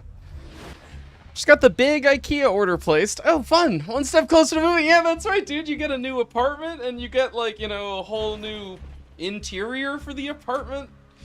Oh, life's awesome, huh? How much did it run you? How much did this eat into your student loan or whatever? Okay, so now that you're in someone else's game, options, mods, good. You have the shorter list of options under Loot Randomizer. But now when you leave, options, mods, you have the full list. Okay, perfect. That wasn't so bad. Is there a mod that fixes level scaling for DLCs when playing co-op? Oh my god. We had a problem with everything with level 15 while we were 23. Yeah, right. No, because that aspect of Borderlands 2's code is inaccessible to the SDK. Isn't that just awesome? And, the best you could do is have host run a mod that, changes scaling in general. But no, not so that it properly locks stuff to your guys' levels. Can make the options dark? I can, but I'm not... That would involve, emptying the options lists and then refilling them later. And it's okay because, you know, I'm actually matching convention here. Wait, unrecognized class or object? What is that?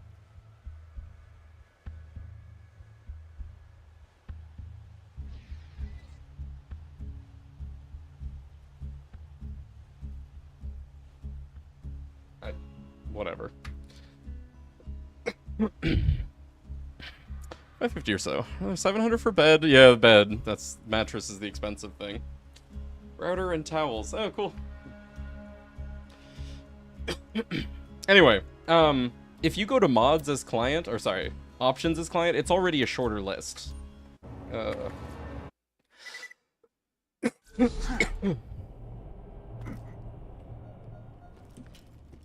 Um, is this host? No, this is client. So here's host, network mode, options, achievements, quit. Here's client, options, achievements, quit. You know? So it's like we're actually doing the same thing Gearbox did, which means this is the right choice. It matches convention. Yeah.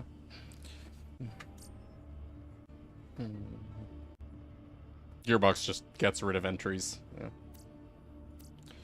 So do we.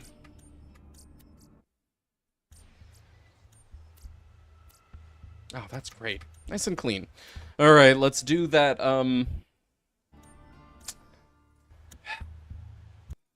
updating seeds.txt thing.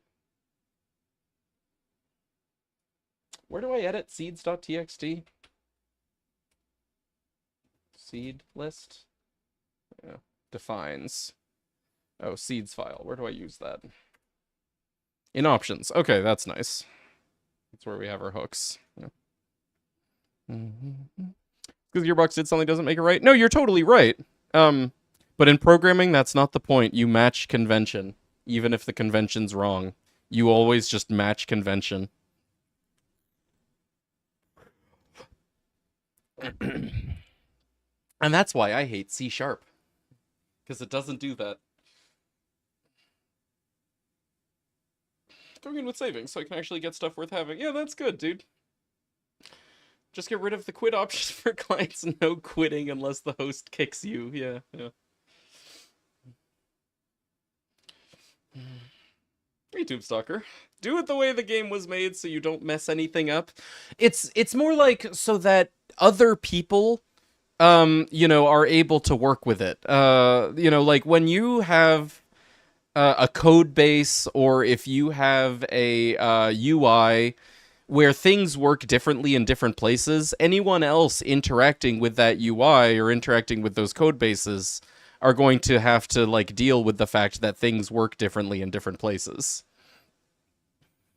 So, you know, like if a UI was made wrong from the start, well, that sucks, but don't have different things in different places in that UI work differently. That's worse than having one place work wrong and another place work right. Yeah.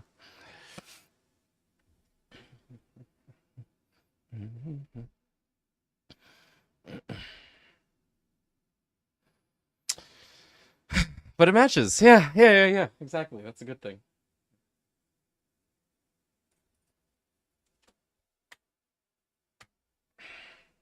Okay. So, what time is it? Oh, okay.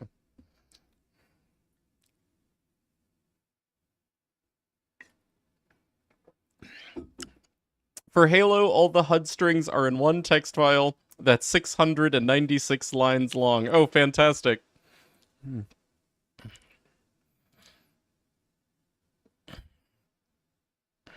I'm sure that's fun as a dev. At least it's just like text, you know, you could just like control F, right? When you want to find the thing that you want to change. No?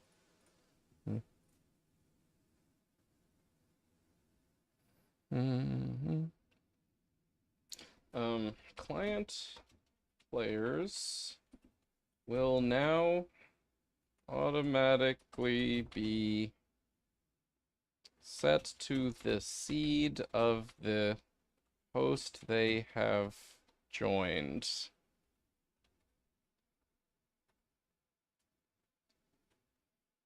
Be set to? Is there a better way of saying that? Automatically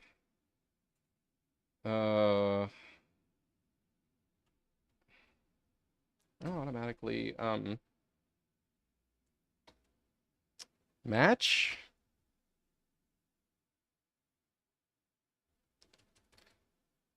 My players will now automatically receive the seed of the host they have joined. Yeah, that's probably the best.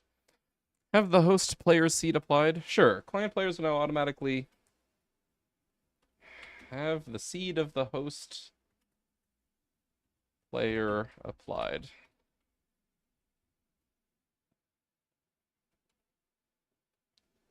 Yeah, I like that. Okay.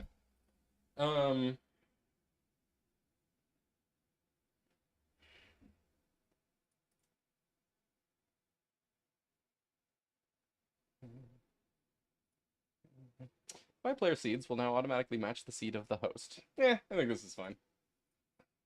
It expresses the active aspect of it. That it was done to them. Alright, now I need to revisit. Dude, half of this update has been me remembering how code I wrote 6 months ago works. In a project that's just like this frickin' massive. Ugh.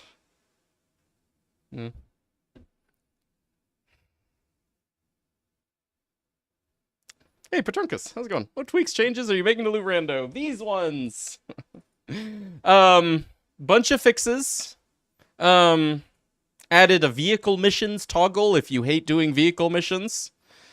Bunch of buffs, including ones that are done in some fun ways, some spectacular ways. Some recategorization of sources. And the biggest thing is we're tending to co-op. We are fixing some crashes that co-op had, and some incongruities with tracking that co-op had. Yeah. What zombie did you kill? That was Daisy. Remember how I didn't like how Daisy kept talking after she died? I fixed that one. Yeah. What the fuck is very rare enemies? Exclamation point loot sources if you want to control F very rare enemies for some examples. But basically, tubbies, loot midgets,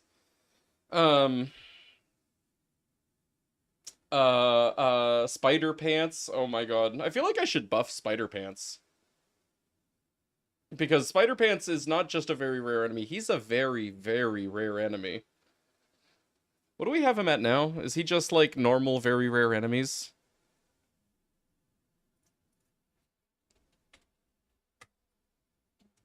He's a rare enemy and he's a slow enemy, which gives him another 1 in 3, but I think we could do better. Exceptionally rare enemies toggle, it's only spider pants, or just not even call it exceptionally rare, just call it spider pants. You can disable spider pants. It's awesome you're still working on the mod. Oh, I'm glad you like it, dude. Thanks for the kind words about it.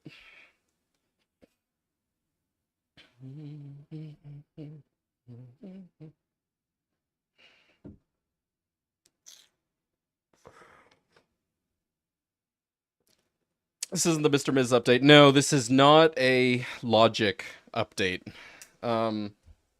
We are not ready to do that yet. Logic. I think, I will eventually do, like, a final update. But by the time we do a final update to Loot Rando, I will do it with logic, and I will do it with Easter egg seeds.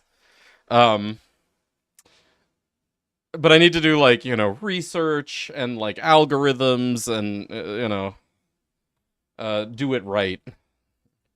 And, really, I want to get this, like, you know, fixes and, like, improvements version out before we start adding major features like that. Not so friendly neighborhood spawns. Yeah.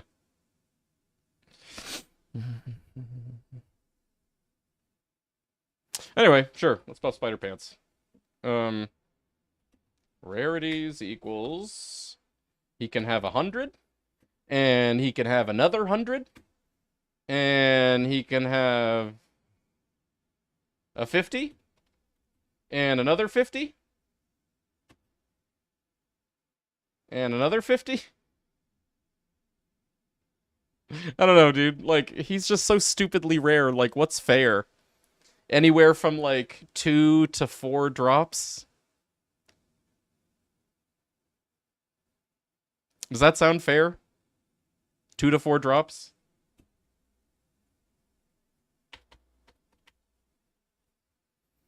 Two to 5 drops? 3 to 5 drops? Spider-Man's be the one that has 100 drop chances. Let's see. How could we justify that to be spider pants related? Like, he keeps them all in his pants? Or he's a spider and spiders lay like 1,000 eggs? And only some of them survive? Spider eggs. Right.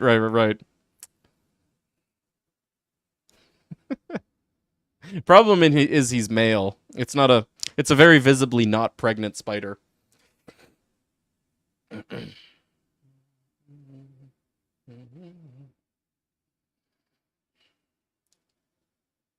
No, Biznap, that one is uh Leprechaun. Loot Leprechaun is the one that has just like 100 drop chances.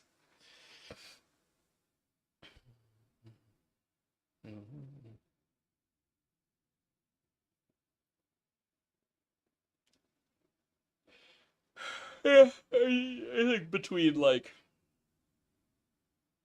2 and 4 drops is probably good for spider pants, right? On average 3. Yeah, yeah.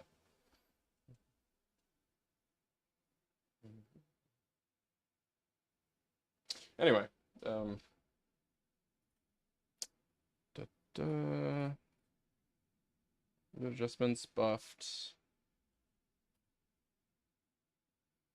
Deckhand, spider pants. Okay. Here, I should put these roughly in order.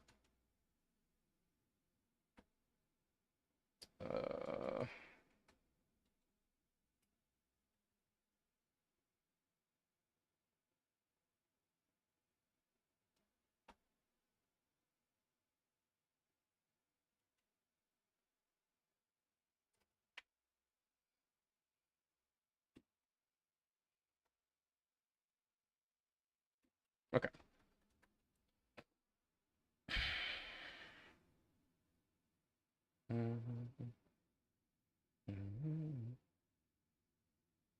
Okay.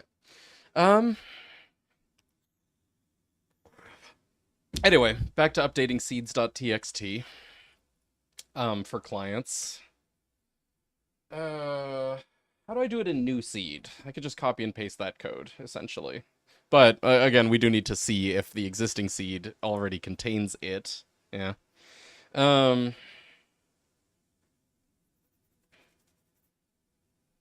New seed generate clicked.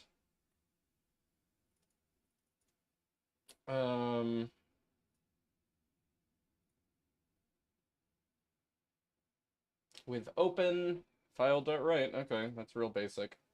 Honestly, actually, I should fix a tiny little bug that has not happened to anyone but me, which is if you don't have a trailing line break in your seeds.txt, it will make your seeds.txt just like mash 2 seeds together.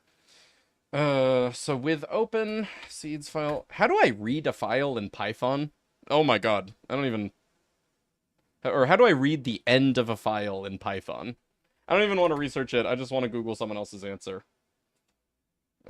Read last character in file in Python. I think I had that happen once. Oh, okay. Yeah, sorry about that. I'll fix that in this version. In Python, negative indexing allows you to access elements. Yeah, but what about, like, from a read file? Not last character of string, but file. With open, seek. Okay, so we seek to the end. Actually, I think opening something as +A already seeks to the end. Had that happen once? Yeah, I mean, you shouldn't have to be responsible for keeping a trailing line break in your seeds.txt. It's not your fault. That's my fault. Easy to fix, but yeah. Okay, come to give you company. Oh, you really did, like I asked for yesterday. Thank you. Hello, Awake Club. We actually already fixed all of the crashes like first thing, but we're not done with the co-op modding yet. We're still working on it. Anyway, how you doing, man? How's your day? What's up, Umby? Good to see you. Congrats on day off. What do you mean day off? I thought that you were done until next semester. Or do you mean like you've been working on your dissertation every day or what? Research? Off day. Oh, you mean off day as in you feel off. I'm sorry, Umby. I love you. You're on in my book, Umby.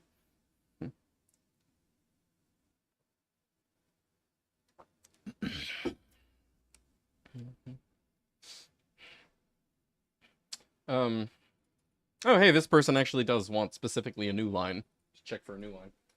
You will know whether there is a new line character at the very end of the file, or whether the random number is truly the last character in the file, meaning accounting for white space.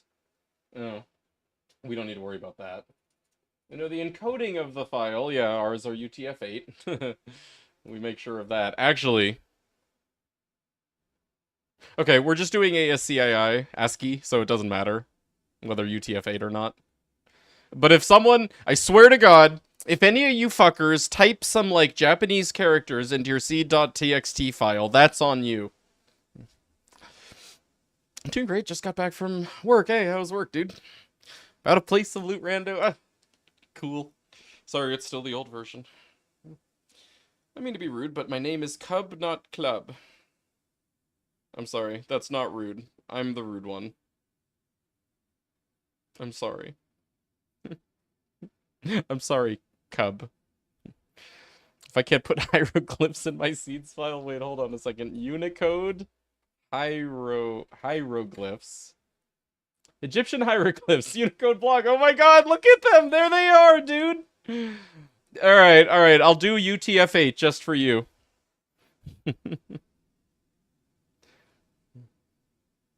Actually, I do agree with the command that Bunny Emote selected to present to you just now. Do the camel case thing, it'll make it easier. Do you get that a lot, or am I the only one that mixed up Cub and Club? Everyone makes that mistake. Yeah, do the camel case thing. You'll stop getting that, I promise. This one's a lion. Hey, that's pretty cool. You know, hieroglyphs are cool, man. I want to learn hieroglyphs.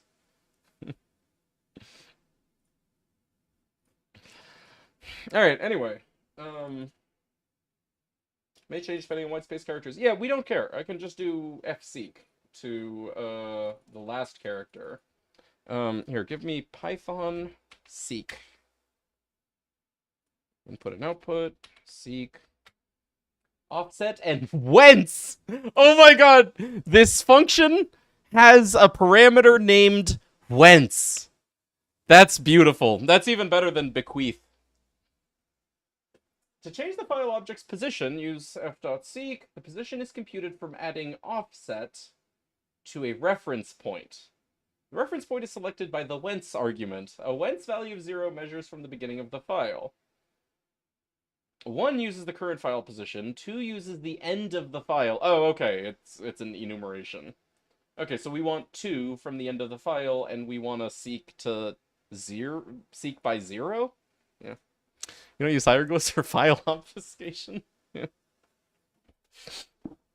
You know, I love Apple's Swift language, the one that they created from scratch as the new language for, like, you know, their platforms like iOS and stuff. But when they first announced it, one of the features that they touted was that you could use any character for token names. Like, you could name a function with emojis and stuff. And I don't know why they bragged about that. That is not a good thing. But I guess in Swift, you really could just, like, name your functions and variables with hieroglyphs. Thanks, Apple. I think the idea is, you know, reduce, Western centricism for programming. But I've been told by programmers in other countries that they already have a convention of just always writing all their code in English. Like, that's like an important programming practice. Even if your native language isn't English, you do your programming in English. And I mean, I don't know. I don't have any perspective for that. I would love to live in a world where you could just program in your native language, and, you know, with whatever characters you choose. You know, like, you know, if you want to name your functions in Arabic or whatever. But I guess it's just like, you know, that's not good practice, anyway, so what is the point of this, like, you know, feature of Swift? A poop emoji function for when things go wrong. Yeah, right, you can actually do that, and that is valid Swift code. I would love my functions to be named crying eyes emoji. It's like my least favorite emoji. I fucking hate that emoji.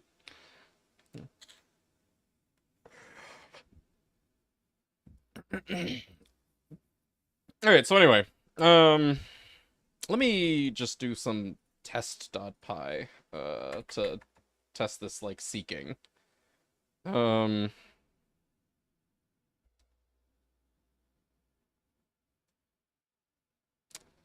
I have... Yeah, defines dot... seed... seeds file. Okay.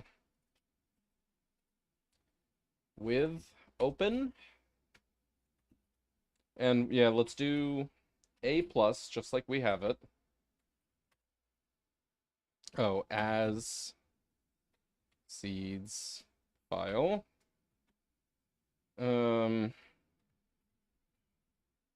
Seeds file dot read, a single character.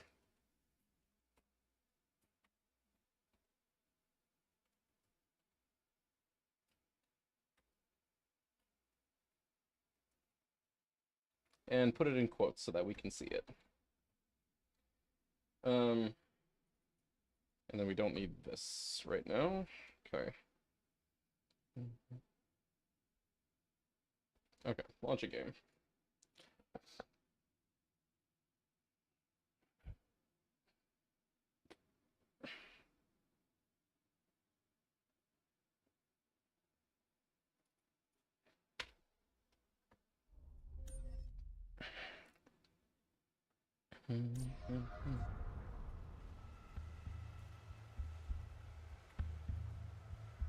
Okay, no character if we don't do any seeking.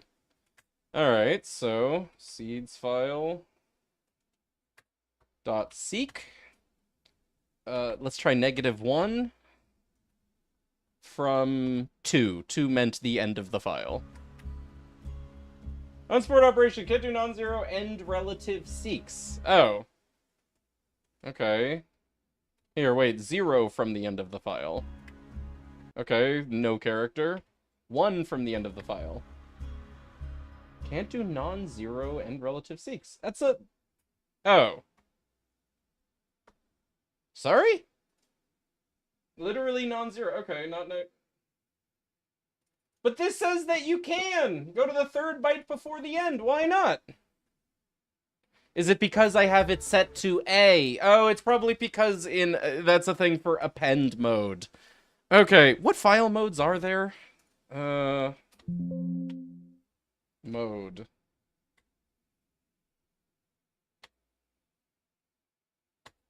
Where do I get a list of modes? Open. Okay, here we go. R, open for reading. Open for writing, truncating the file first, no. Open for exclusive creation, failing, no.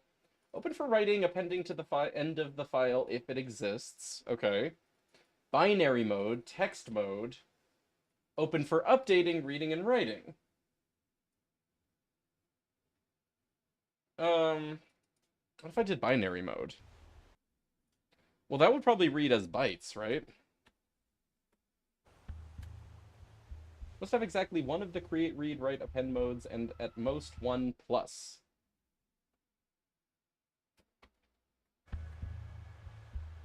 What? That will read as bytes. Right. Just figured it would give me more flexibility. Yeah, I guess maybe I need to do 2 open commands to be able to check the end before then writing. But I shouldn't, right? Like, there should be a mode. Why? What was the error that it was telling me? Can't have non-zero?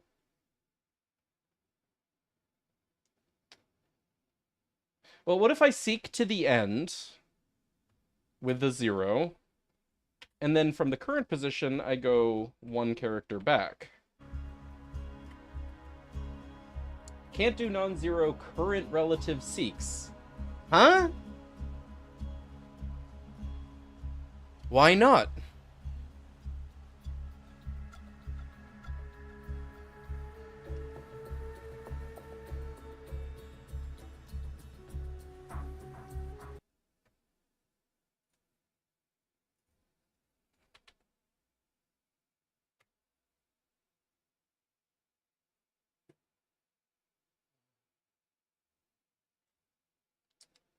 The only valid offset values are those returned from f.l. Try every mode to see if one just makes it work. Right.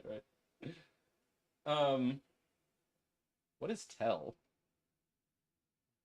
Sorry, in text files, those opened without a B in the mode string, only seeks relative to the beginning of the file are allowed. Okay. The exception being seeking to the very file end with seek02. And the only valid offset values are those returned from the f.tell or 0. Oh, what's tell? f.tell returns an integer giving the file object's current position in the file represented as number of bytes from the beginning of the file when in binary mode and an opaque number when in text mode. Interesting. Okay, so we seek to the end, and then we do seedsfile.seek from the beginning seedsfile.tell. Oops. Yeah? Okay. Seedsfile.tell, but it's an opaque number. So we can't, like, subtract 1 from it. Oh, we can! Hey! Alright, there we go.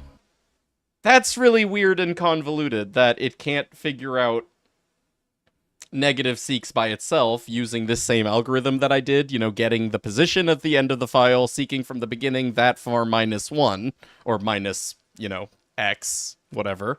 But okay, fine. Now we don't need to do 2 file opens, so that's good. So, real quick and dirty.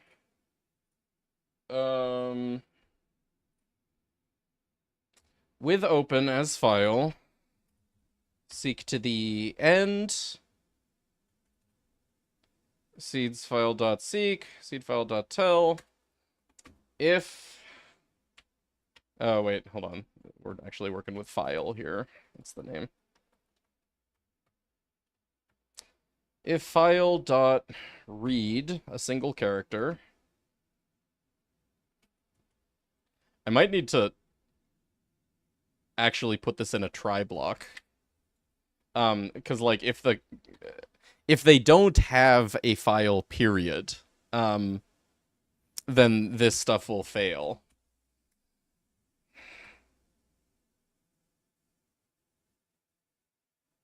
Yeah, hold on. What happens here if we just, like, don't have a seed.txt? What does it throw? Hey, Darky. Doing alright, man. How are you? You could also just add the host seed to the top of the list and avoid all of this. No, this is actually a bug that I want to fix in general. I'll demonstrate, right? Here. If I go to our seeds list.txt, if I delete this character, right, so there's no trailing new line, then when I mods new seed generate, it does this, and that's broken. We can't have that, so I need to fix that. And it's like, it hasn't really happened to anyone except, I guess, bunny emote, apparently. But I don't ever want it to happen to anyone, and I've been meaning to fix it, and so now we will. Yeah.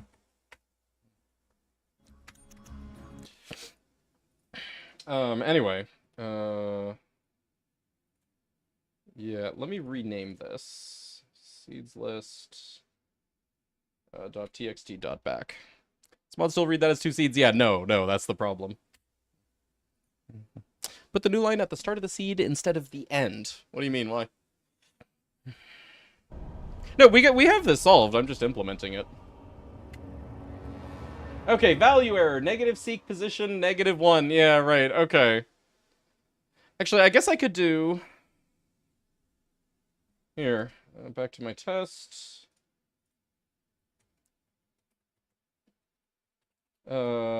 Position equals seedsfile.tell if log position, please.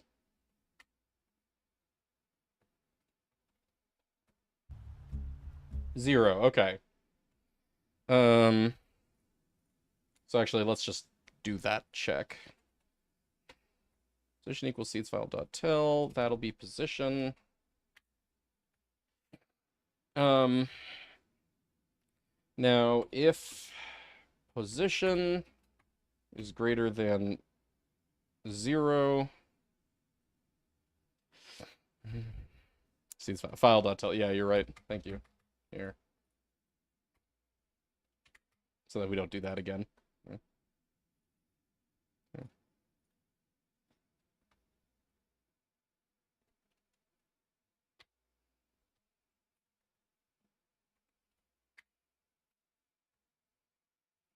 Sorry. If position is greater than 0. Yeah, file.seek position -1 and 0. So wait, actually I don't need this try block now because we're doing proper coding. And then if file.read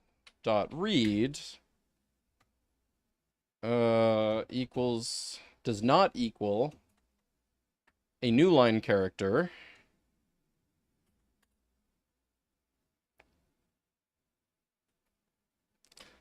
let's say not in new line character or carriage return for cohesiveness. Yeah.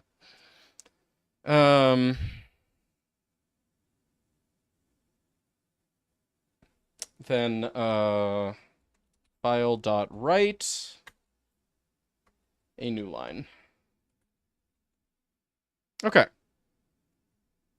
This should be good. Oh, and we can just like test this as is here so that we don't need to keep re-execing in the game.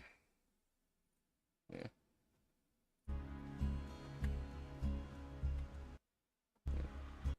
Oh, and then after all that, file.write some test. Oops. Yay. Okay. So, seedless, okay, when it was empty, it just added yay. Now we have yay with no new line after it. And it added a yay with a new line after it. Okay. But then, yay with no new line after it. Wait. Sorry. Yay with yes new line after it. Okay, good. It's correct. Fine. Bug solved. Here. Fixes. Fixed a bug in which seed list.txt would become mangled in the absence of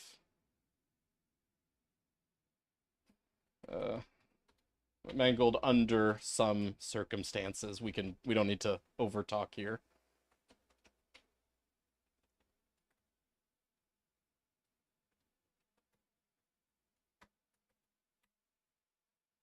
Okay, cool. All right, so now that we've done that, we can go back to the co-op stuff.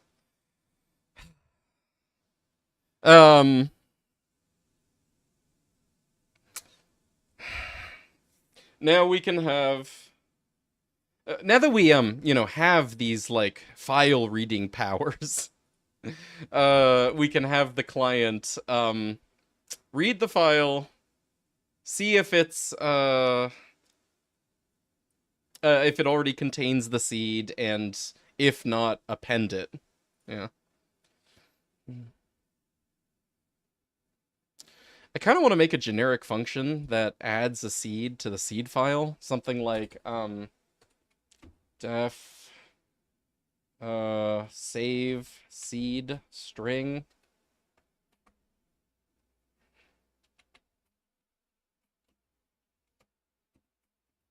Hey, what's up, Candrew? How you doing, man? How are your travels, dude? What'd you guys do today?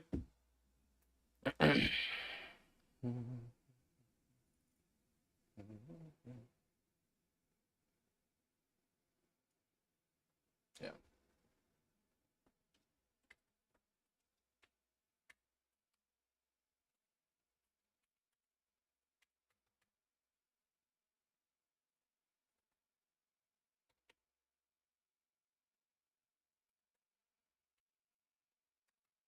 Okay, so now we can reuse that. Oops. Here. Um, Actually, you know what? Why don't I just do all of my logic for checking to see if the seed already exists in here. And that way I don't need to clutter up init.py any more than we already have. By the way, those ear tips arrived, and they seem perfect, really? So you actually did spring for them. I didn't know that yet. I was about to ask, when are you going to stress test them with, like, you know, rigorous movement? But you're still not at the point where you can stress test things with rigorous movement, are you?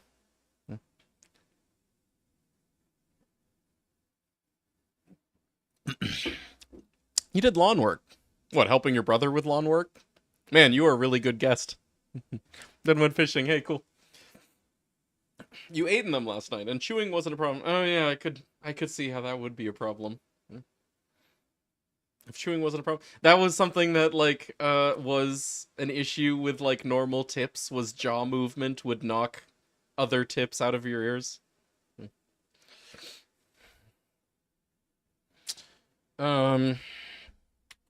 Okay.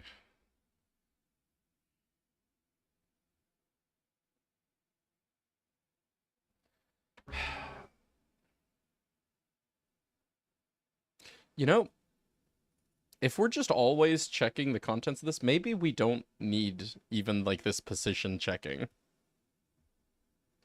Because actually, to be able to check for the presence of an existing seed, we need to read the whole thing. Yeah. Ugh. Hold on a second.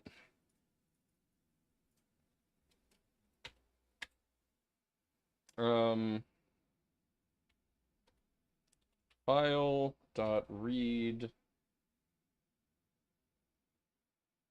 Do I read the whole thing? Size, int.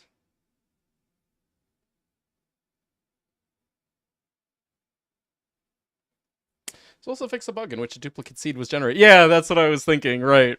We might as well. If you manage to roll 1 in a billion, an existing seed, create a new seed that is one of your existing seeds. Yeah, this will fix that bug. Right. Will work for food and bed. Yeah, true. Right. Hold on. I'm gonna use the restroom. I'll be right back.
Banana was sleeping in the bathroom on the toilet tank. He decided that that was the best place in the house. Can you include that in the change log for fun? I don't think I'm gonna bother making people read that. Um, that is fun though.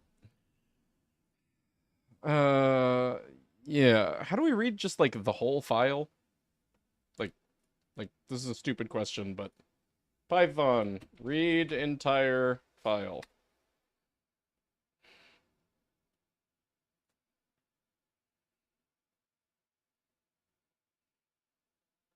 Oh, content file dot read. Oh, read doesn't just do a single character.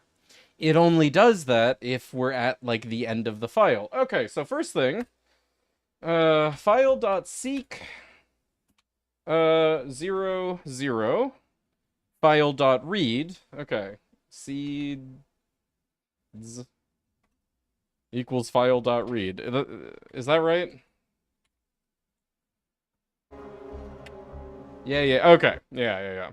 Fine. Oh. Hey, you. Mm-hmm. I'm like banana. I hear noise. My ears go. Yeah. um. Okay, and then later we're gonna want to do a file.seek to the end. Yeah, so we don't need to do this tell stuff. Yeah. We can just check to see if. Oh, hold on, one thing at a time. File.seek to the end. We can just do an if seeds.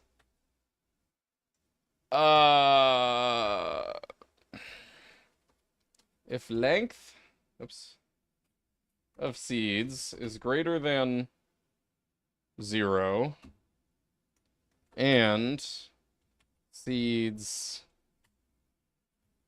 How do I read last character of a string in Python? I thought I knew, but like then the last time I did, I got an error. Python, last character in string.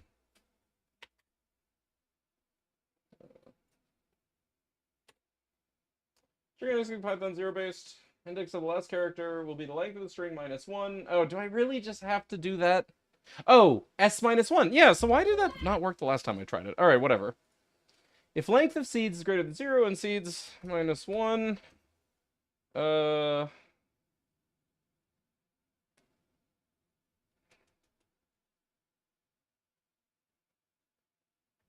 seeds minus 1 does not equal minus 1. Yeah, I think maybe there was more circumstance the last time.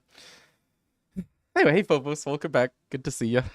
Changelog changed some things, right. Honestly, that would be a lot easier than typing all of this crap out like we have been. Yeah. Seeds minus 1 not in carriage return or new line. Okay, here. Now we seek to the end, right? File dot write. New line. Cool.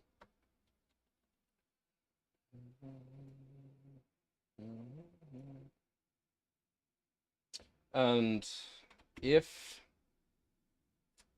Yeah, so actually we can just do that.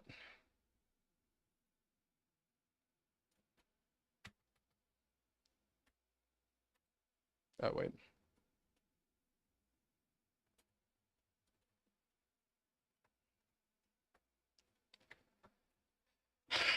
If seed string not in seeds, then file.write seed string and another new line. Okay.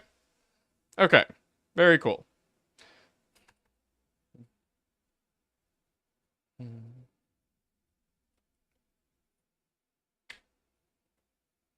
Actually, this should already seek to the end, doesn't it? Reading the whole file. Yeah. Off to bed, enjoy the rest of your stuff. Hey, thanks, dude. Sleep well. Good to see you as always.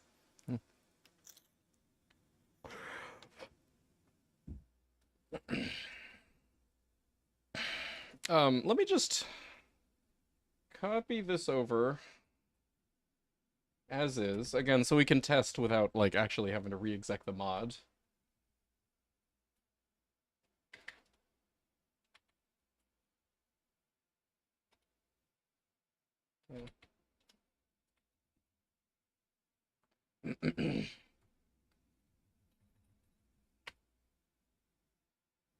What? What do you see? Save seed string, call that with just the text yay. Sure. Okay, what does our seed list look like? Fine. Okay, so start with an empty one. Adds yay with a new line, delete the new line. Make it boo with no new line. Adds yay with a new line on both ends. Okay, great. We already have yay. And it doesn't add it. Okay, we're good. Cool. Now, in init.py, we just need to do options dot save seed string with seed string that we've received. Perhaps use a different test string than your previous one. Yeah.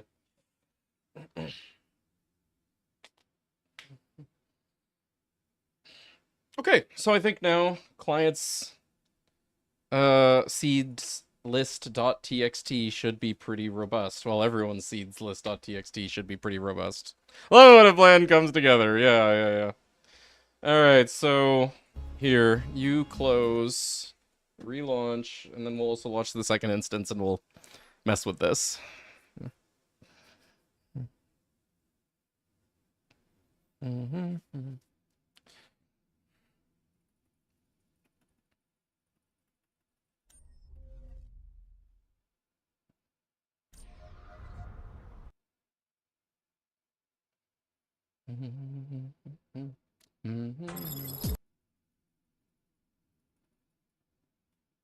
Okay, there's one problem.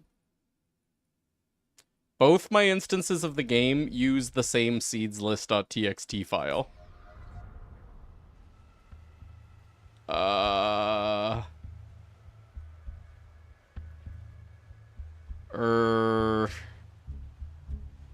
Ooh. Wait. How do I test this? Let the race begin. Well, that, and also I need to be able to actually confirm that it's getting sent, you know, when it already exists in that seed. That's what you get for linking. Yeah, exactly.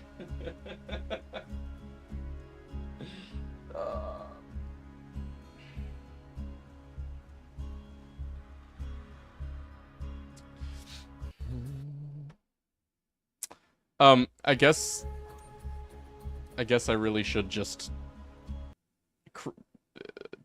just to test this, undo the link setup. So Borderlands 2 copy. Oh no, wait. Are those space pants? Hey, Because Kiko, your what's butt up, is dude? space. Your Glad butt you is could be from here. How space. you doing?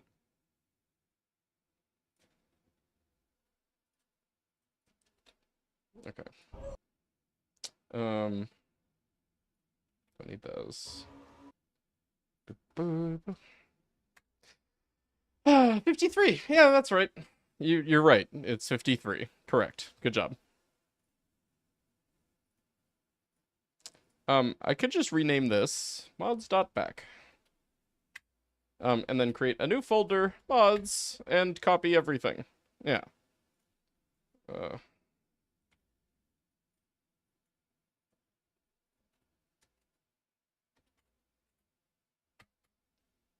I hate you, Windows.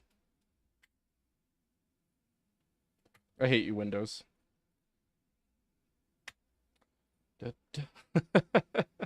Don't. Okay, whatever. Copy here.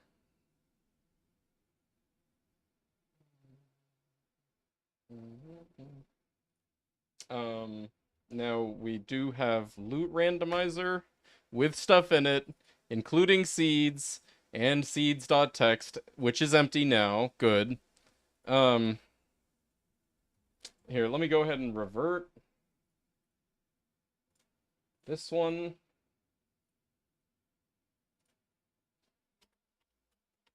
Okay, cool.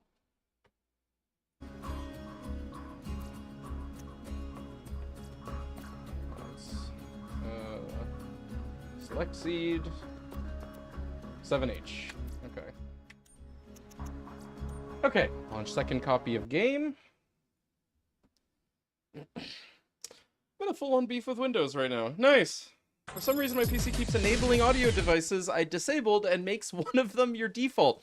Does it happen to do that every time you update Windows? every time I update Windows, and also every time Biznap updates Windows, it touches the audio system such that we need to then reselect our audio devices in OBS. It's wonderful. I love that every single Windows update, every single one, touches the audio devices for some reason in a way that breaks my configuration. It does not matter what Windows update, it's just every Windows update. Or does this happen even without updates for you? It was a highly requested feature. Yeah.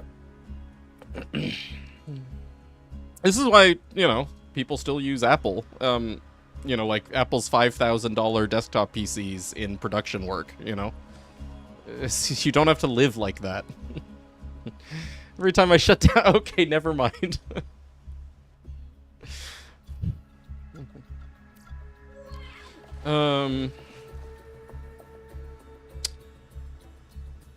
Okay, wait, so this is the client one, right? Yeah, that copy of BL2. Mods. Edit seeds. Okay, good, it's empty. Good. Okay, join! So one of my clients is still on a Windows 98 machine! Oh, that's even worse! Okay, client receive seed. Mods. Options. Mods. Edit seeds. There it is! It works! That's so cool! And it's got a line break at the end. And then if I disconnect... and I... connect again...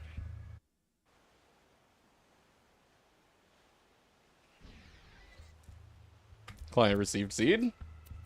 Mods. Edit seeds. It's just there. It just only one time. Oh, that's so good. Okay. Okay. Now to rack our brains to think of anywhere this could break. Because I can't think of anywhere. I think we're actually good.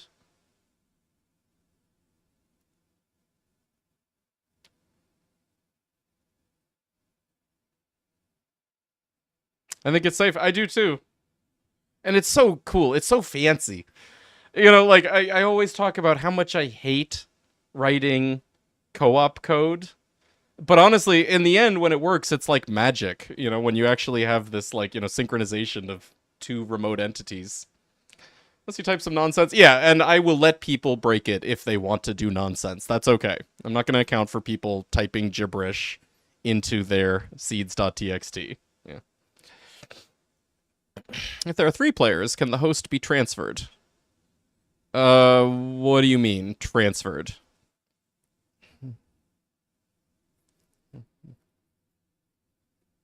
Only concern was spamming the seeds file with repeats. Right, which we already accounted for that, as we just confirmed with testing.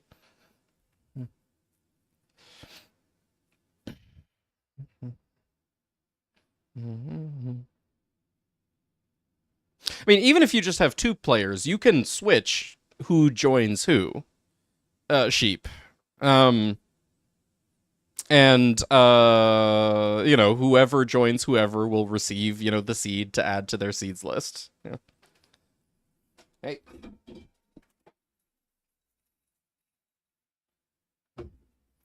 Meaning host leaves, but the other 2 stay. One of the 2... Oh, no, in this game, that just disbands the lobby. If host quits, everyone goes back to their respective main menus.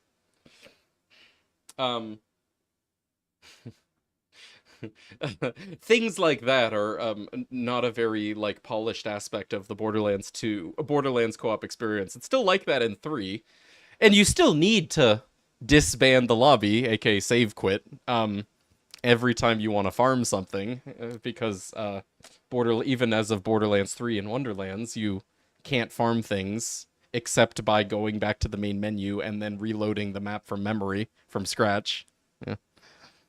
This is my war, and for some reason I can't adapt to expect it. Right, like NVIDIA. You can actually, at least the NVIDIA ones, you can disable those in NVIDIA Control Panel. I think you can, like, turn off HDMI audio on a like per device basis in NVIDIA, I think. But the others can't help you there.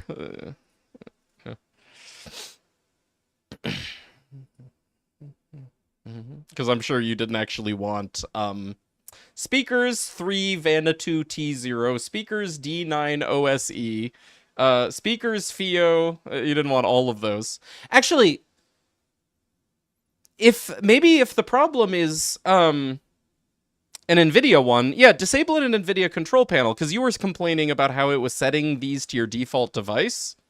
Yeah, try that. Try disabling them in NVIDIA, and this might solve all your problems. Hey, what's up, Ninja? How's it going?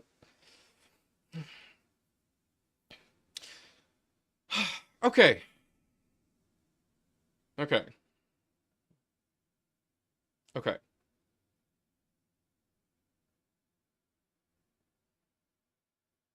Next, we need to do the tracker.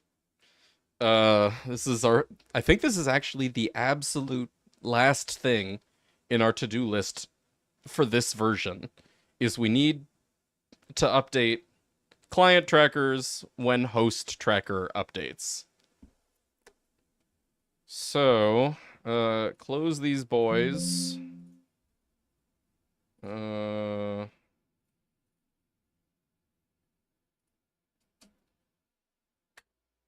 You delete your mods folder, rename the other mods folder. Back again. Okay. Now in init, we're going to create another client method.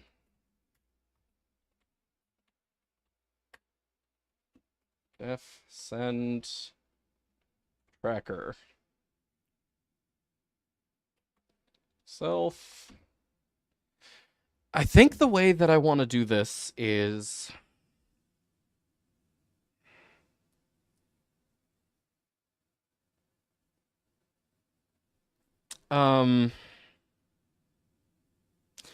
just the location name. That's a string. Well, how do I have update tracker done now? That's under seed.py. Update tracker. Location, and then whether or not got the drop. Okay, yeah, let's just match this signature. Drop. Bool. And then PC. Actually, I think anytime that we update the tracker, it's going to be everyone's tracker, so we don't even need the PC parameter. Unless that's required. I can't remember if that's required for Network Manager.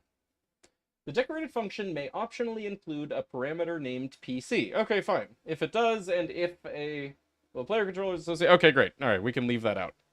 Yeah. That's going to return none.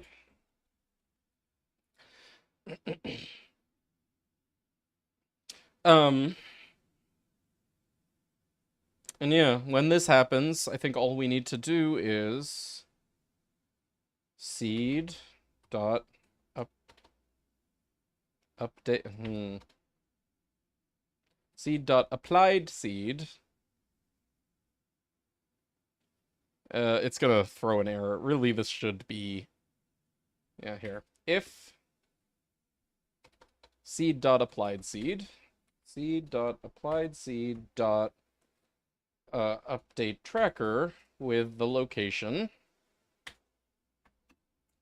and whether it got the drop. Oh my god, is this actually just gonna be this easy? On the host side, we just need to tell the client. So if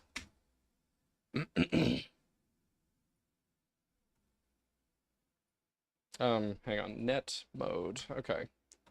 If get engine current world info net mode does not equal 3. Yeah. Oops. Then yeah. Client Are those space pants?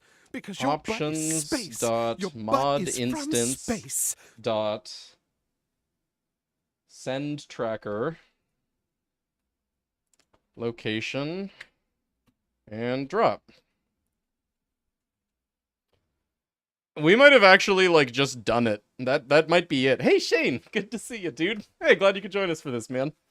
Also, Heart Tutu, happy 5 months, my friend. Hope you're having a good week so far. Happy Tuesday.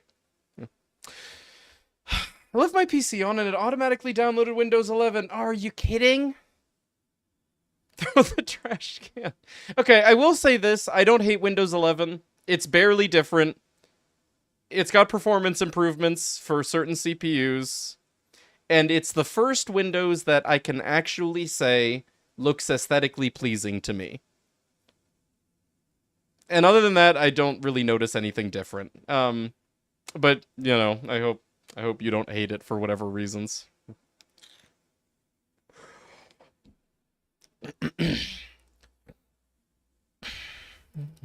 So just don't let you change the settings for DisplayPort. Wait, are you serious? Since you're using DisplayPort, you can't disable the digital audio? Hey, Calamity, how's it going? You Borderlands 2 streamers puts my 1,000 through 1,500 hours to shame gameplay-wise. I think shame is the wrong term there. I think, if anything, it's us streamers that should have the shame. Yeah.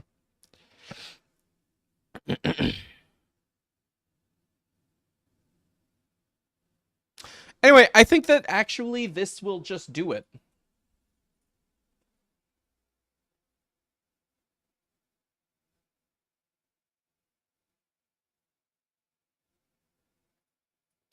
All right. Hey Saucy, how you doing? Let's go. Okay, first let me get rid of again some of this garbage. We'll use 7H for testing, but delete everything else.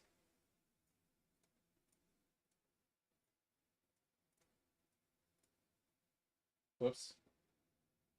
No, wait. I deleted too much else. Oh, god damn it. I'm showing my recycle bin. We want to keep KLNSJ and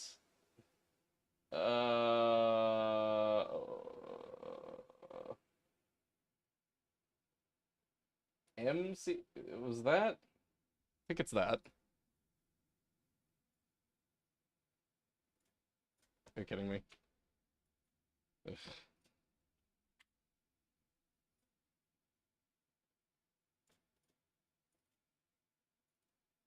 Yeah, that's no unique Krieg. Okay, alright, alright.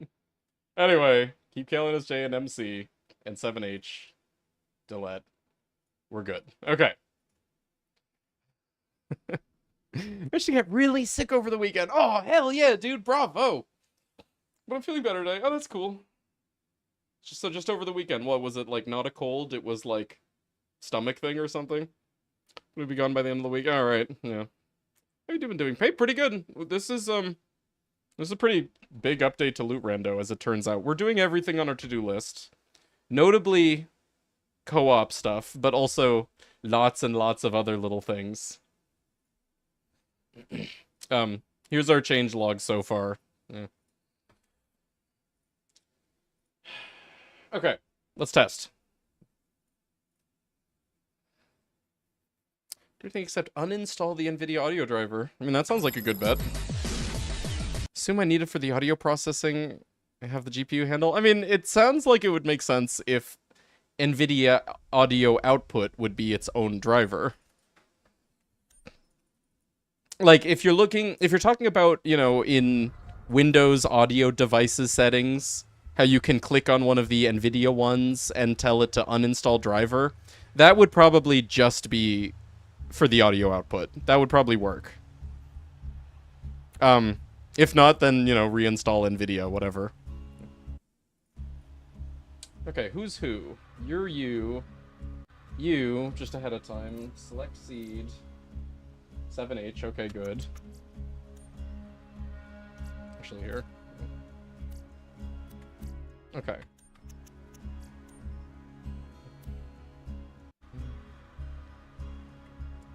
Join. Working on co-op coming actually really well. I think we're almost done, dude.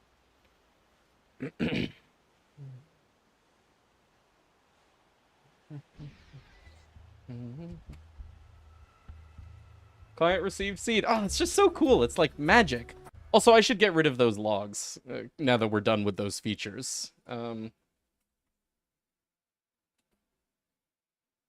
Case sensitive, please. Okay, don't need that. Don't need that.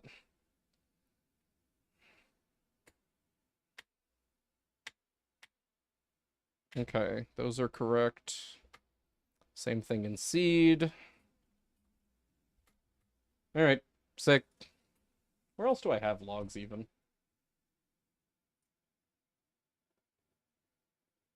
And log.py and test.py, right? Set pawn location, right, we don't need that anymore. And we don't need this. Okay, cool.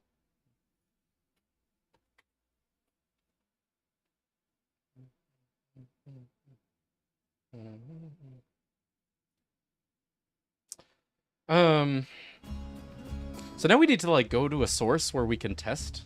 Actually, here. Oh, I should have kept the stupid mods.back. I actually need to do that again. Because we need to have 2 different, you know, copies of Loot Rando Seeds folder for proper testing of this. Hold on.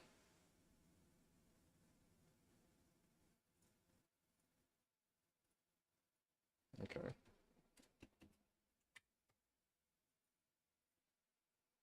Alright, rename this again. Oops, yeah.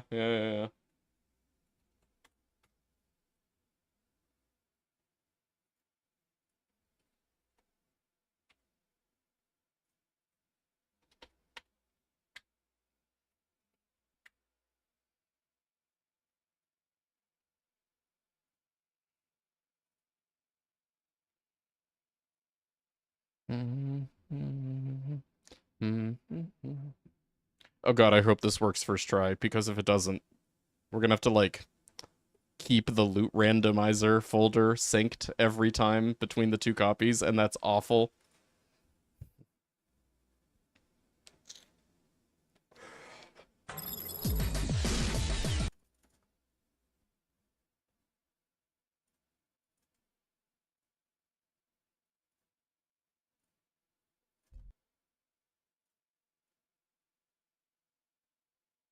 Okay, leave that open. Alright, no errors. Open. You... delete tracker.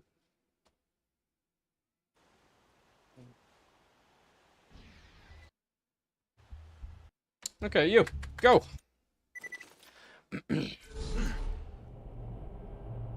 What's up, cat?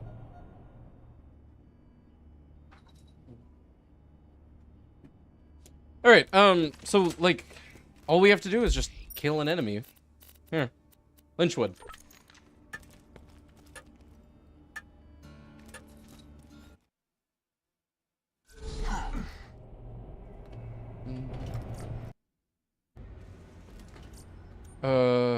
For client, which one of you's client? You, okay. Options, mods, open seed tracker. Okay, nothing.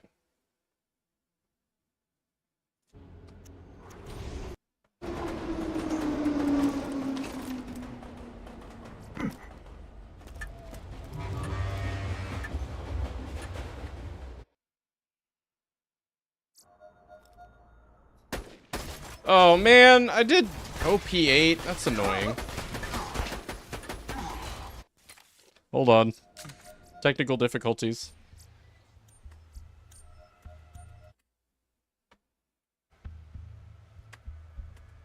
Hey, what's up, Philip? How's it going? Read only. Oops. Not read only. Okay, this is on the client side, right?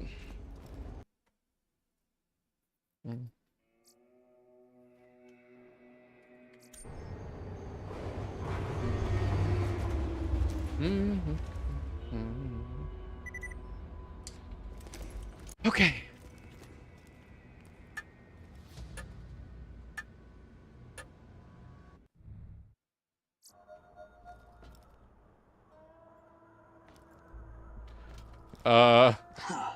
You gotta be kidding me. Clan Wars, Zaffords vs. Hodunks, turn in. Okay. Out of all of the missions to not have done this one.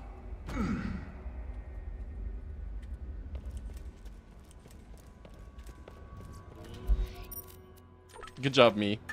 Well, I mean, we could do that test first. Test missions. Oh, leaving for the beach tomorrow. Hey, cool, dude. No shit. With who? What's the get up?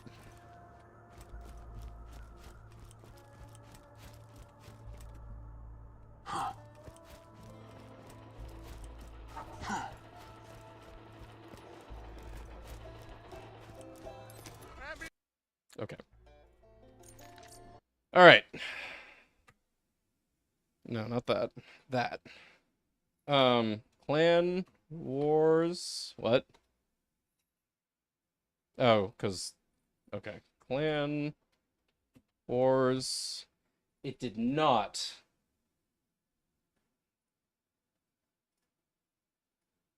Didn't update. Oh, we actually got an error. Okay.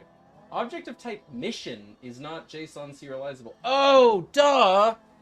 The mission's not the mission name. Alright, alright. That makes sense. We have to do this by name.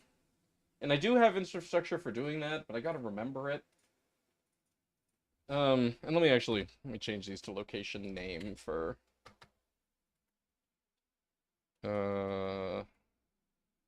Here. Entry. Okay. If seed dot applied seed. Okay.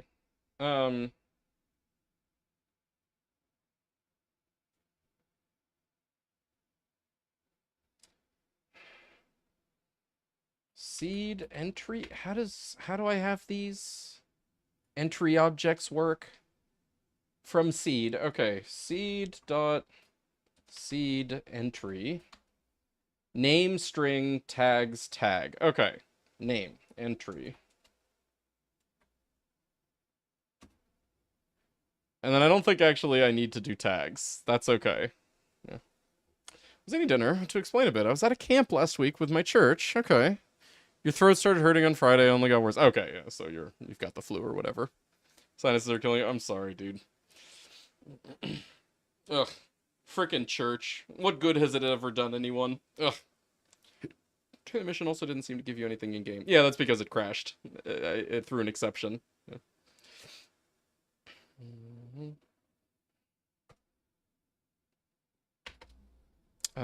Here, give me this. Tags tag equals tag just by default. Okay. So that I can skip that. Seed entry. Perfect.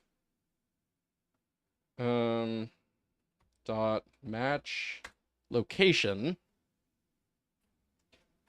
Okay, so location equals, and then we do seed dot applied seed update tracker location and drop. Okay.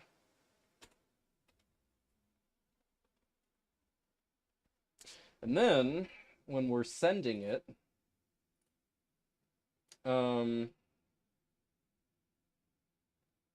we should be doing it here, update tracker. Instead of self, we should coerce self into a string. That's what we use to... No? String, expected location. No. Wait. Wrong place. No, this is in prepare pools. No. Update tracker. Where is that? Okay, here we go. Coerce this to a string. Because that's how the, like, match entries work. Match location, yeah. Okay. Good? That should be good. Alright, be right back.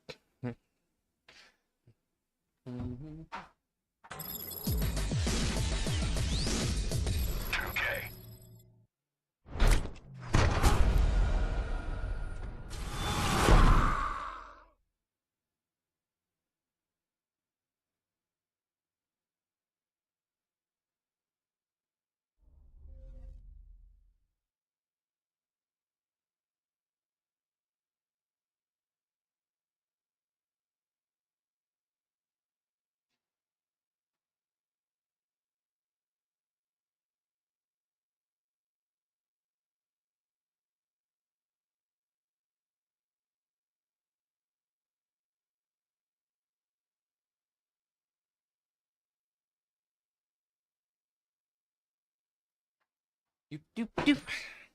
Hey, what's up, Ratchet? What's up, Randy? What's up, RA people? Yo, we got RAs in the house.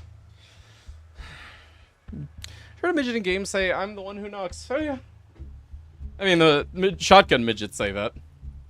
Also, the, Marauder loot midgets say that. Yeah. Right, it's particularly cute when they're short, isn't it? Yeah.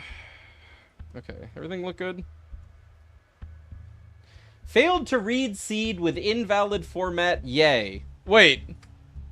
Huh? Is that client? No, that's host. How is there a yay in there? Oh, probably because I did exec test again. Right, let's get that out of there. We don't need this anymore. Oops. Let me fix that. Okay. It's not a valid seed. Not yet. Not until we implement the Easter egg seed system.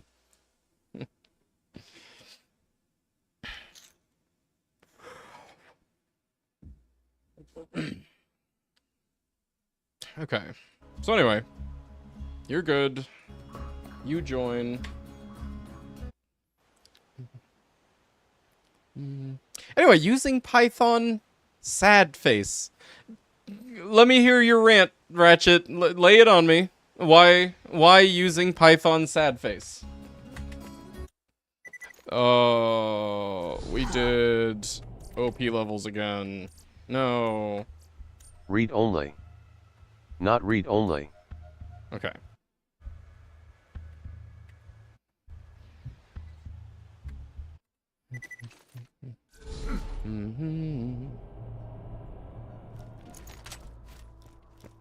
Okay.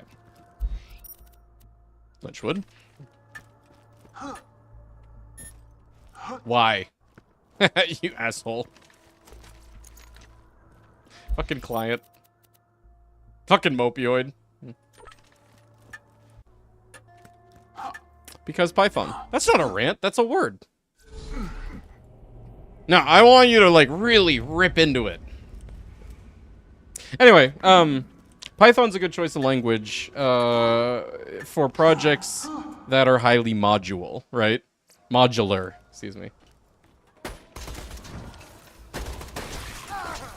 Okay. Like, for example, the Borderlands 2 SDK, has, Python as its choice of language, because every mod is essentially just a module that runs within the SDK.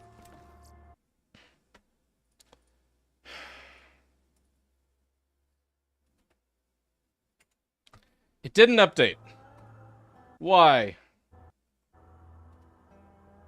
Unable to call remotely requested string object has no attribute item.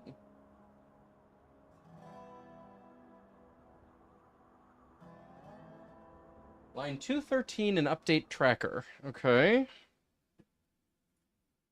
Oh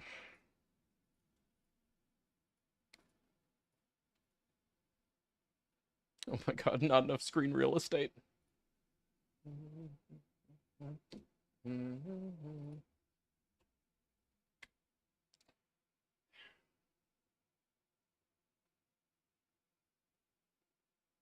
Why is it calling it with the string? Didn't I... Location equals seed dot seed entry dot match location.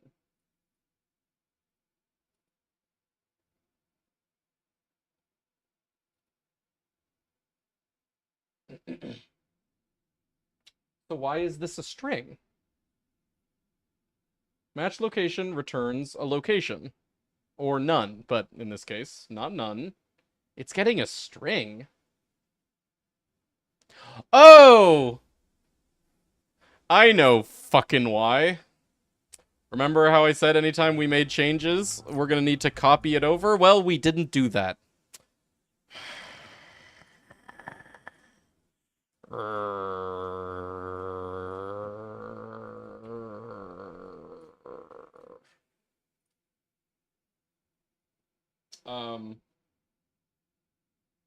Move randomizer mod and init.py. Copy here, replace the files. Okay.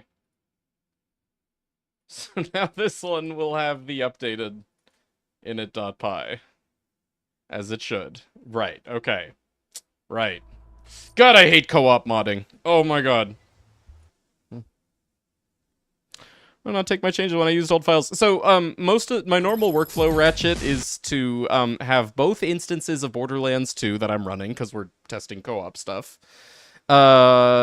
use the same full directory tree.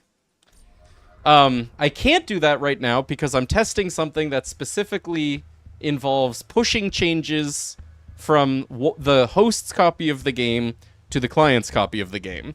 So I need to undo my shared directory tree and have two separate copies of the mod that I need to then update manually, which is really lesser workflow, but I don't have any other option.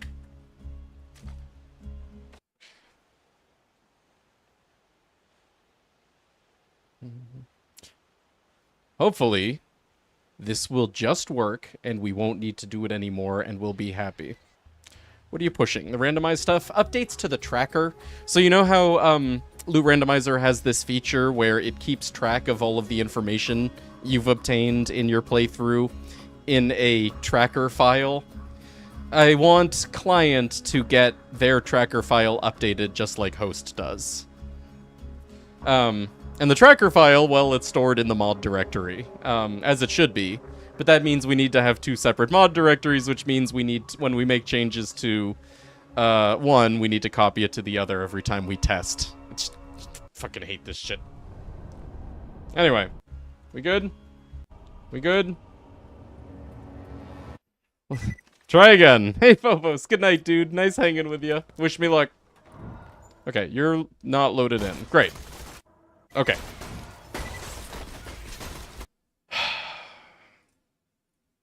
Mick Zafford, legendary shield. It's there. It works. Oh, okay. Your client, right? Yeah, your client.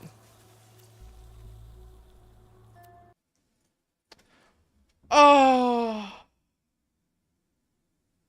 Okay. Good.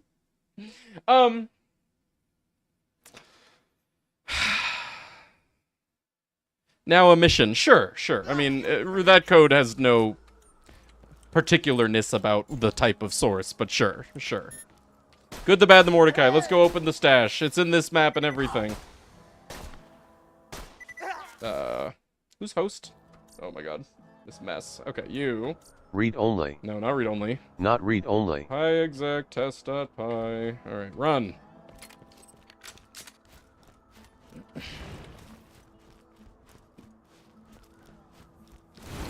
Actually, this will be a good test to make sure it works with not just hints, but also actual item descriptions, item names.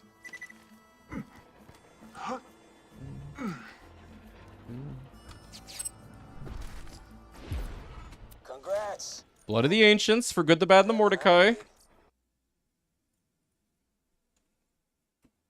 Blood of the Ancients for Good, the Bad, and the Mordecai. Oh! You know, that wasn't even that hard. Sick, dude. This is a hell of an update. What a good version of Loot Rando. Alright, co-op changes. Client players will now have their trackers updated. Client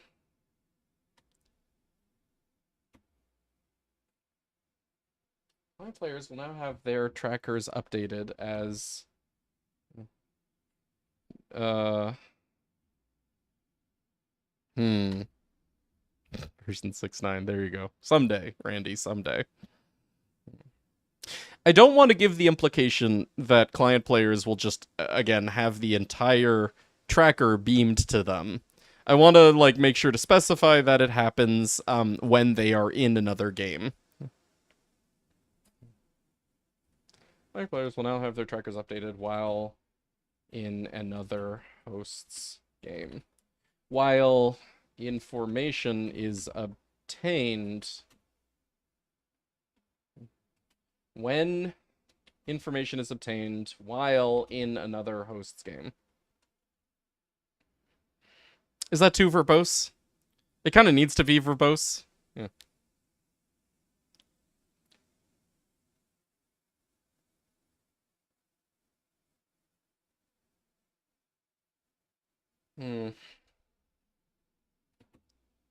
Information added to their trackers while in another host game. Okay, I like that. That says it correctly.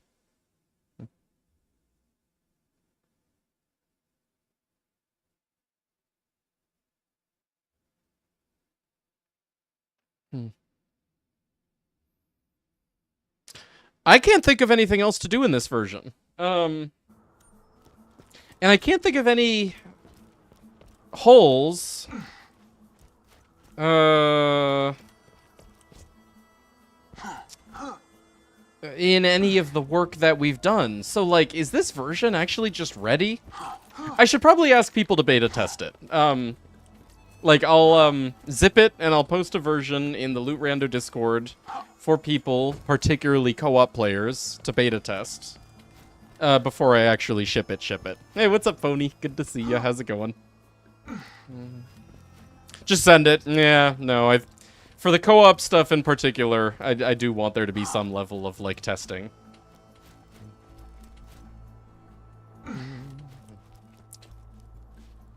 But actually, like, for today, we're just kind of, like, done with dev.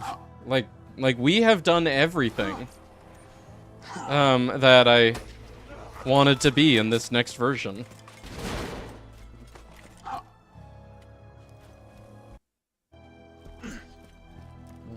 What's up? Stay the hell away from our caravan, people. We're carrying very valuable stuff for Papa Hodunk, and I ain't getting robbed.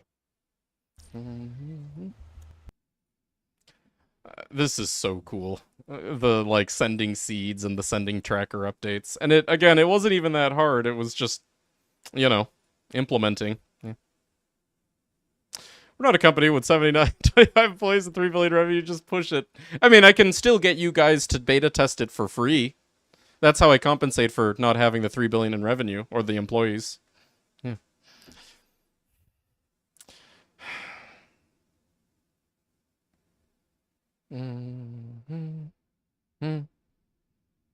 Hey, Dota.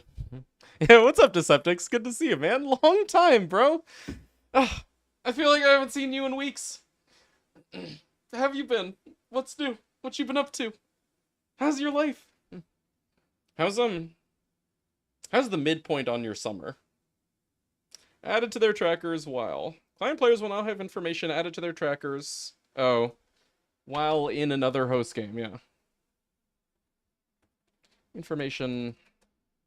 Yeah.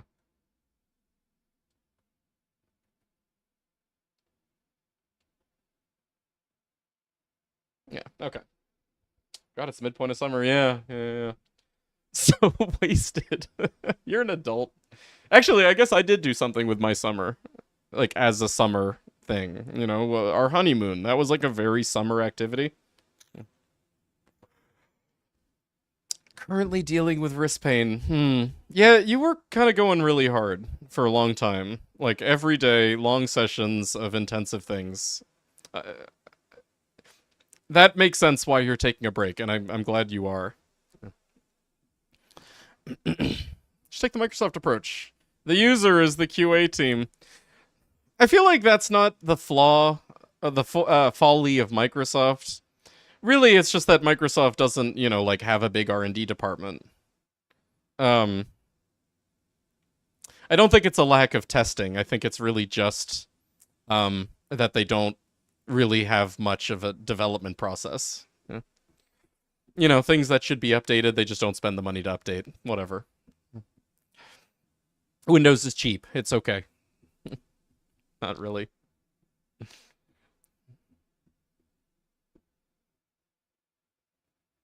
I'm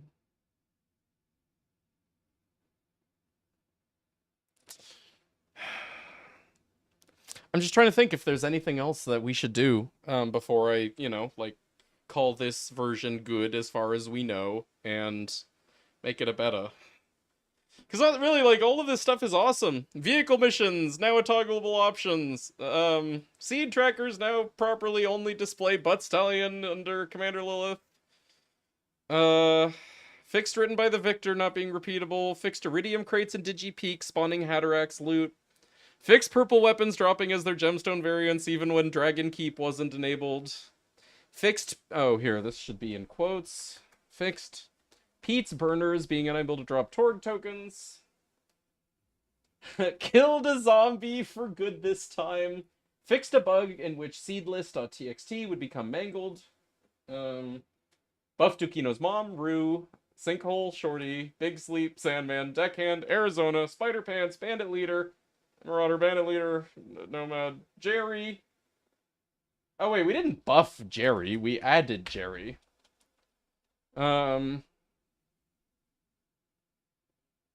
Each tribute in the Waddle Gobbler fight, buff to the Great Escape. Oh, hey, Deceptics! Since you're here, you asked for this one. I have something for you. Here's a spoiler. It involves buffing the Great Escape. Yeah. Since slaughter missions don't give a drop if you turn off extra long missions despite having slaughter missions on. Right. You need to, that's just true across the board. That, you need to have, all categories for a given mission on for that mission to be included in your seed. That's not a bug. That's an important feature. Like, if you don't want to have to farm missions that are long, you should never have to farm missions that are long, even if, like, you have other settings turned on, you know? That'd be like saying, hey, you know, this enemy, right? I have mission enemies on, but this mission enemy, you know, is part of a very long mission, and I don't want to have to do very long missions, but since I turned on mission enemies, you know, now I have to farm this very long mission to be able to farm that enemy. No, you need to have all of the options for a location turned on for that location to be included in your seed. Feels weird that they're categorized as very long and not slaughters. They're categorized as both. And that's why. Is like the final waves of slaughters, the final rounds of slaughters are categorized as both slaughters and very long missions. But if you don't want to have to farm, you know, this like ridiculously long slaughter, but you don't want to have to do other slaughters, then it includes them. Yeah. Alright, anyway. Jerry and Pizza Addicted Skag and whatnot are to be referenced in the patch notes. Yeah. So those are under... the following changes will only affect seeds generated in this version. Because, you know, if you're in, like, seed version 4, you created a seed, you know, in an old version of Loot Rando, you don't have access to those. Dukino's mom, Sinkhole, Shorty, Big Sleep, Sandman, and Deckhand are now slow enemies. Oh. I didn't do the ads? Oh, crap! Hold on. I need to go to Git for this. Because I deleted our notes. Oh, I never added those to the changelog. Shit. Hold on a second. Thank you, Biznap. Did you fix Enchanted Skeleton in the tracker? Oh, yeah. I did, didn't I? It's not just in the tracker. That one was actually under the wrong piece of content. Hold on a sec. I think I fixed it, but Enchanted Skeleton, tag Bloody Harvest. Okay, thank you. I should add that to the changelog.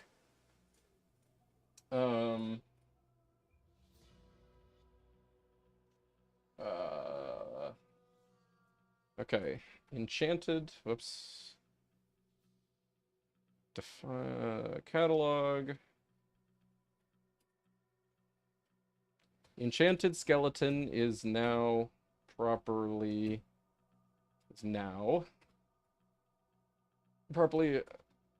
associated with Bloody Harvest DLC. Properly categorized under, yeah.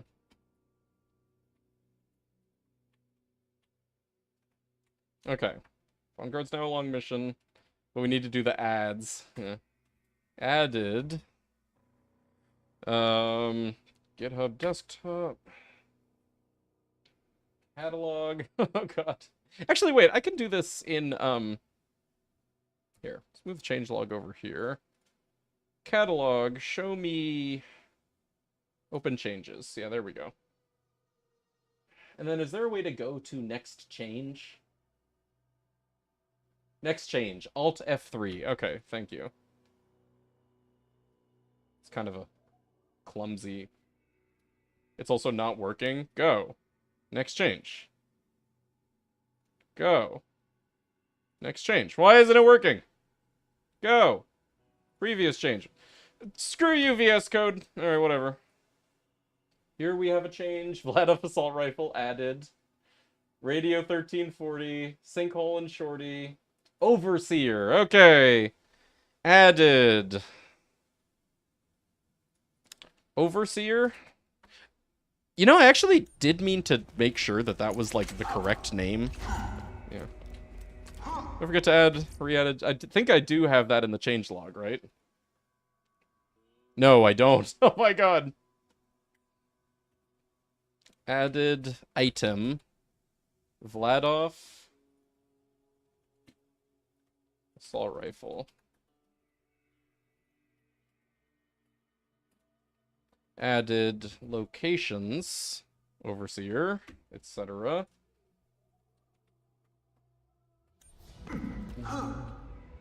Man, this is a big update, huh? I thought the changelog looked big before, but we didn't even have everything in it. Feast your eyes upon the paradise that awaits you in our Read only. a world filled with excitement. Every good war is won in the mind.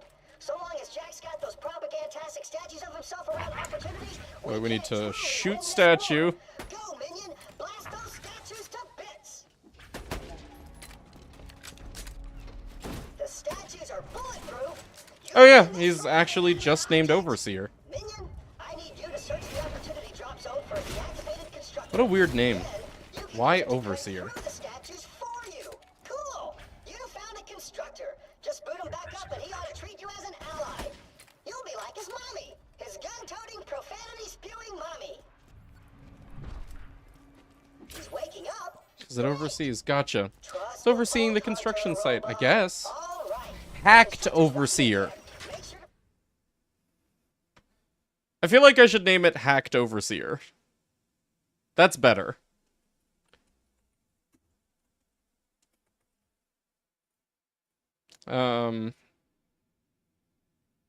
Okay, changelog. Added. Locations. Hacked Overseer. Alright, what's next?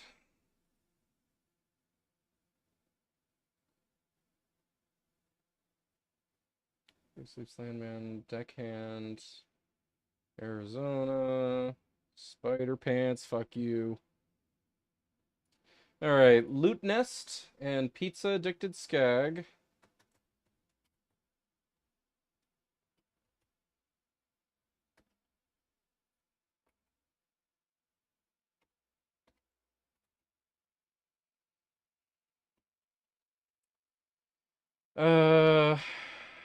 Cassius. Wait, what did I do to Cassius?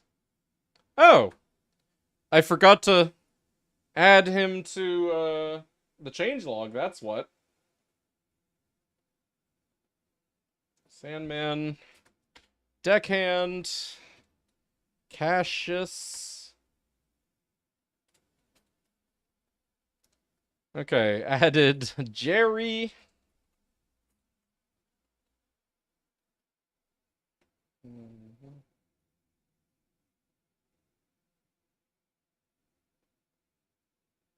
Yeah, enchanted skeletons done, good.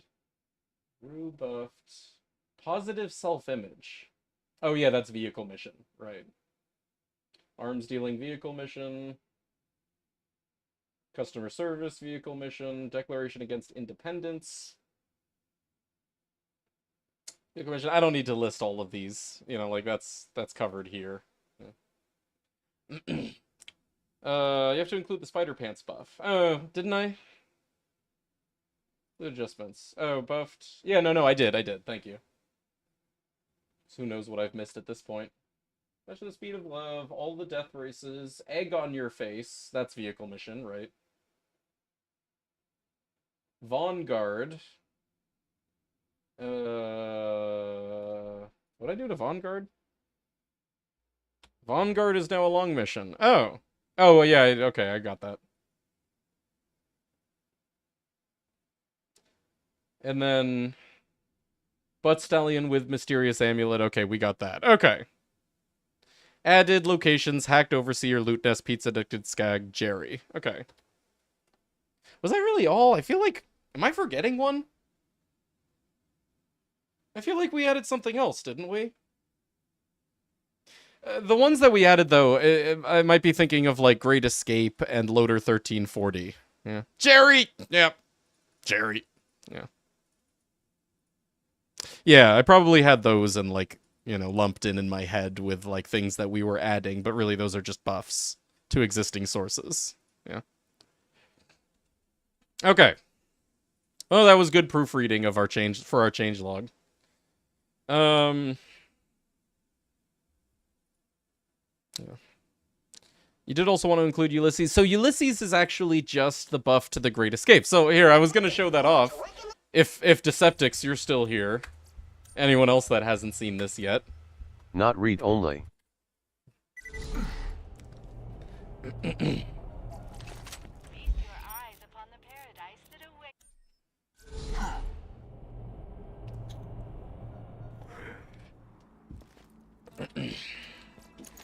The way that I chose to do this one, so as to be nicely balanced, was, Ulysses doesn't have his own drop. We didn't need to add yet another drop.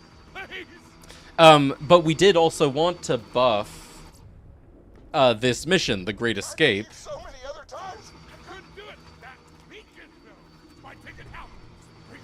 Bring it back. Read only.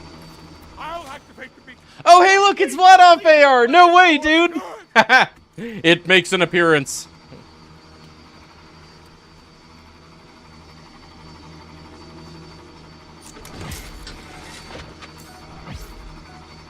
Elaine, I finally find a way off this jack-forsaken planet. Take me! Freaking take me! Confirmed added, yeah. So, it squirts out another copy of the quest reward when he dies. And I love it. I love the way it just, like, kind of, like, squeezes out from under the, shipping container. It's perfect. Yeah.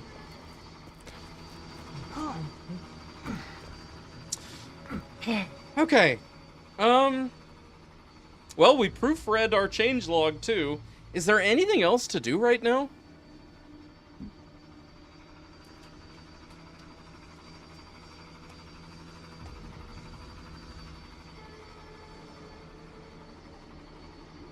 Ship it. Play Krieg. I'm not gonna ship it, but I think we are just gonna play Krieg. Yeah. Oh!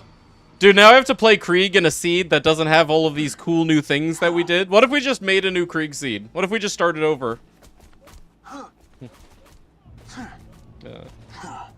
Not read only. Like, I should have done this in all of, like, these dev streams in between runs. Because, like, you know, now all of this stuff is just so delicious. But I don't get to experience it. No, at 10 straight days of no takeout. Hey, good on you, man. Nice. Marlene and I have an agreement where she gets to get takeout once a week. We eat out once a week. So we only ever get 6 straight days of no takeout.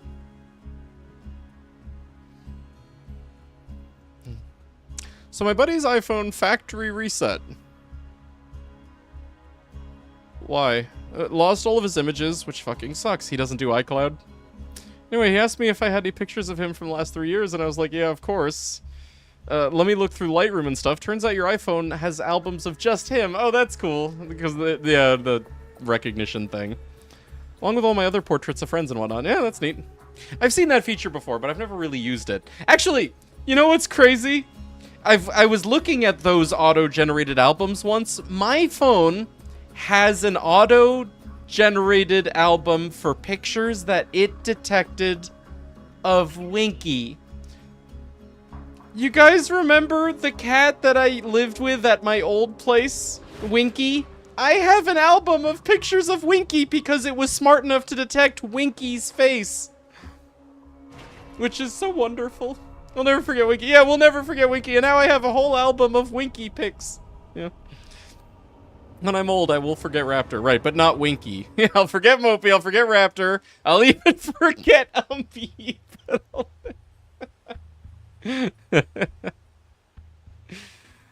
Mine is one called Friends, and that's just pictures of me and my cat. Oh, oh my god. Friends. Yeah.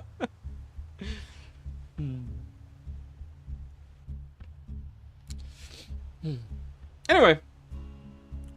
I guess we were reading through the changelog one last time. Buff Dukino's mom, Rue, Sinkhole Shorty, Big Sleep, Sandman, Deckhand, Arizona, Spider Pants, both bandit leaders, and every tribute of the Waddle Gobbler fight, right? Okay, buffed the Great Escape. Oh, hold on, actually, now this is missing some things. This should include Cassius. And it should include Vanguard. Yeah. Hold on.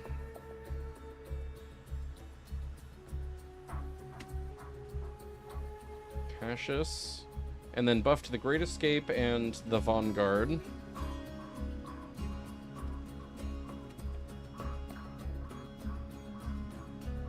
So buffed enemies. Buffed missions.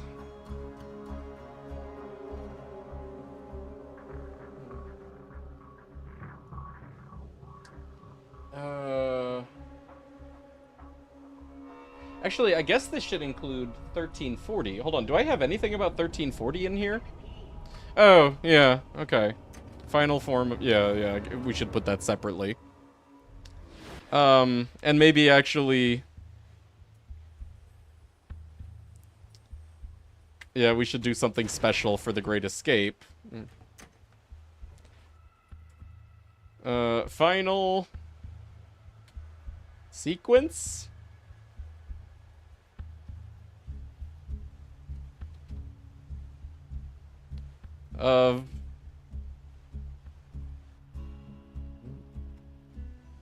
Sequence of mission. Final form of enemy. Final sequence of mission, the Great Escape. Will now provide an additional mission reward. Reward instance. Sure, whatever. Final form of enemy loader 1340 will now also drop loot. Okay. Buffed. Mission.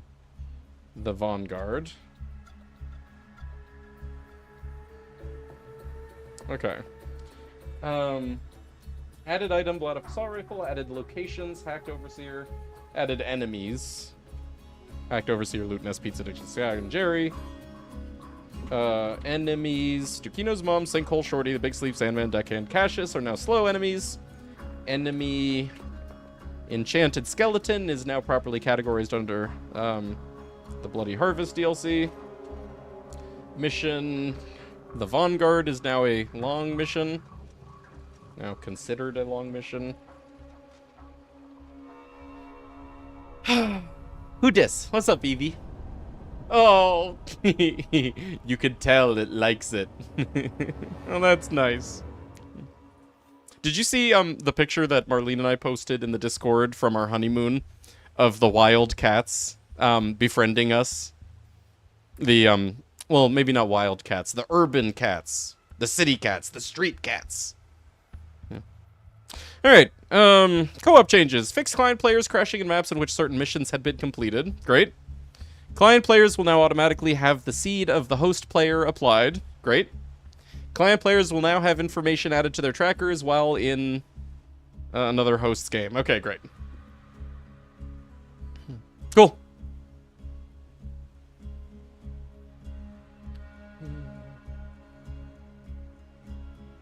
Seriously, this is turned into like a really good update.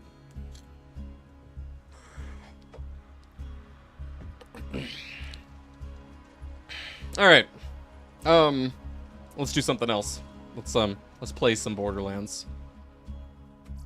At least I get to enjoy all the buffs, if not all of the other like new things.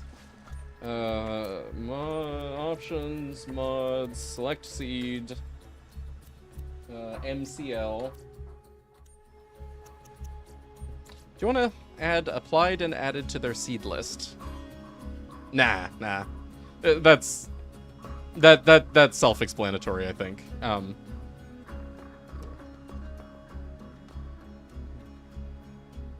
What dis? Who dis? Oh, okay. This is not the one I was talking about from our honeymoon, but this is me befriending neighborhood cat. Look at cat. So we'd seen this cat like all over the neighborhood, like sleeping under cars and stuff. And finally, I just decided one day to get out of the car and say hi to it, and lo and behold, it came and returned the favor. Yeah.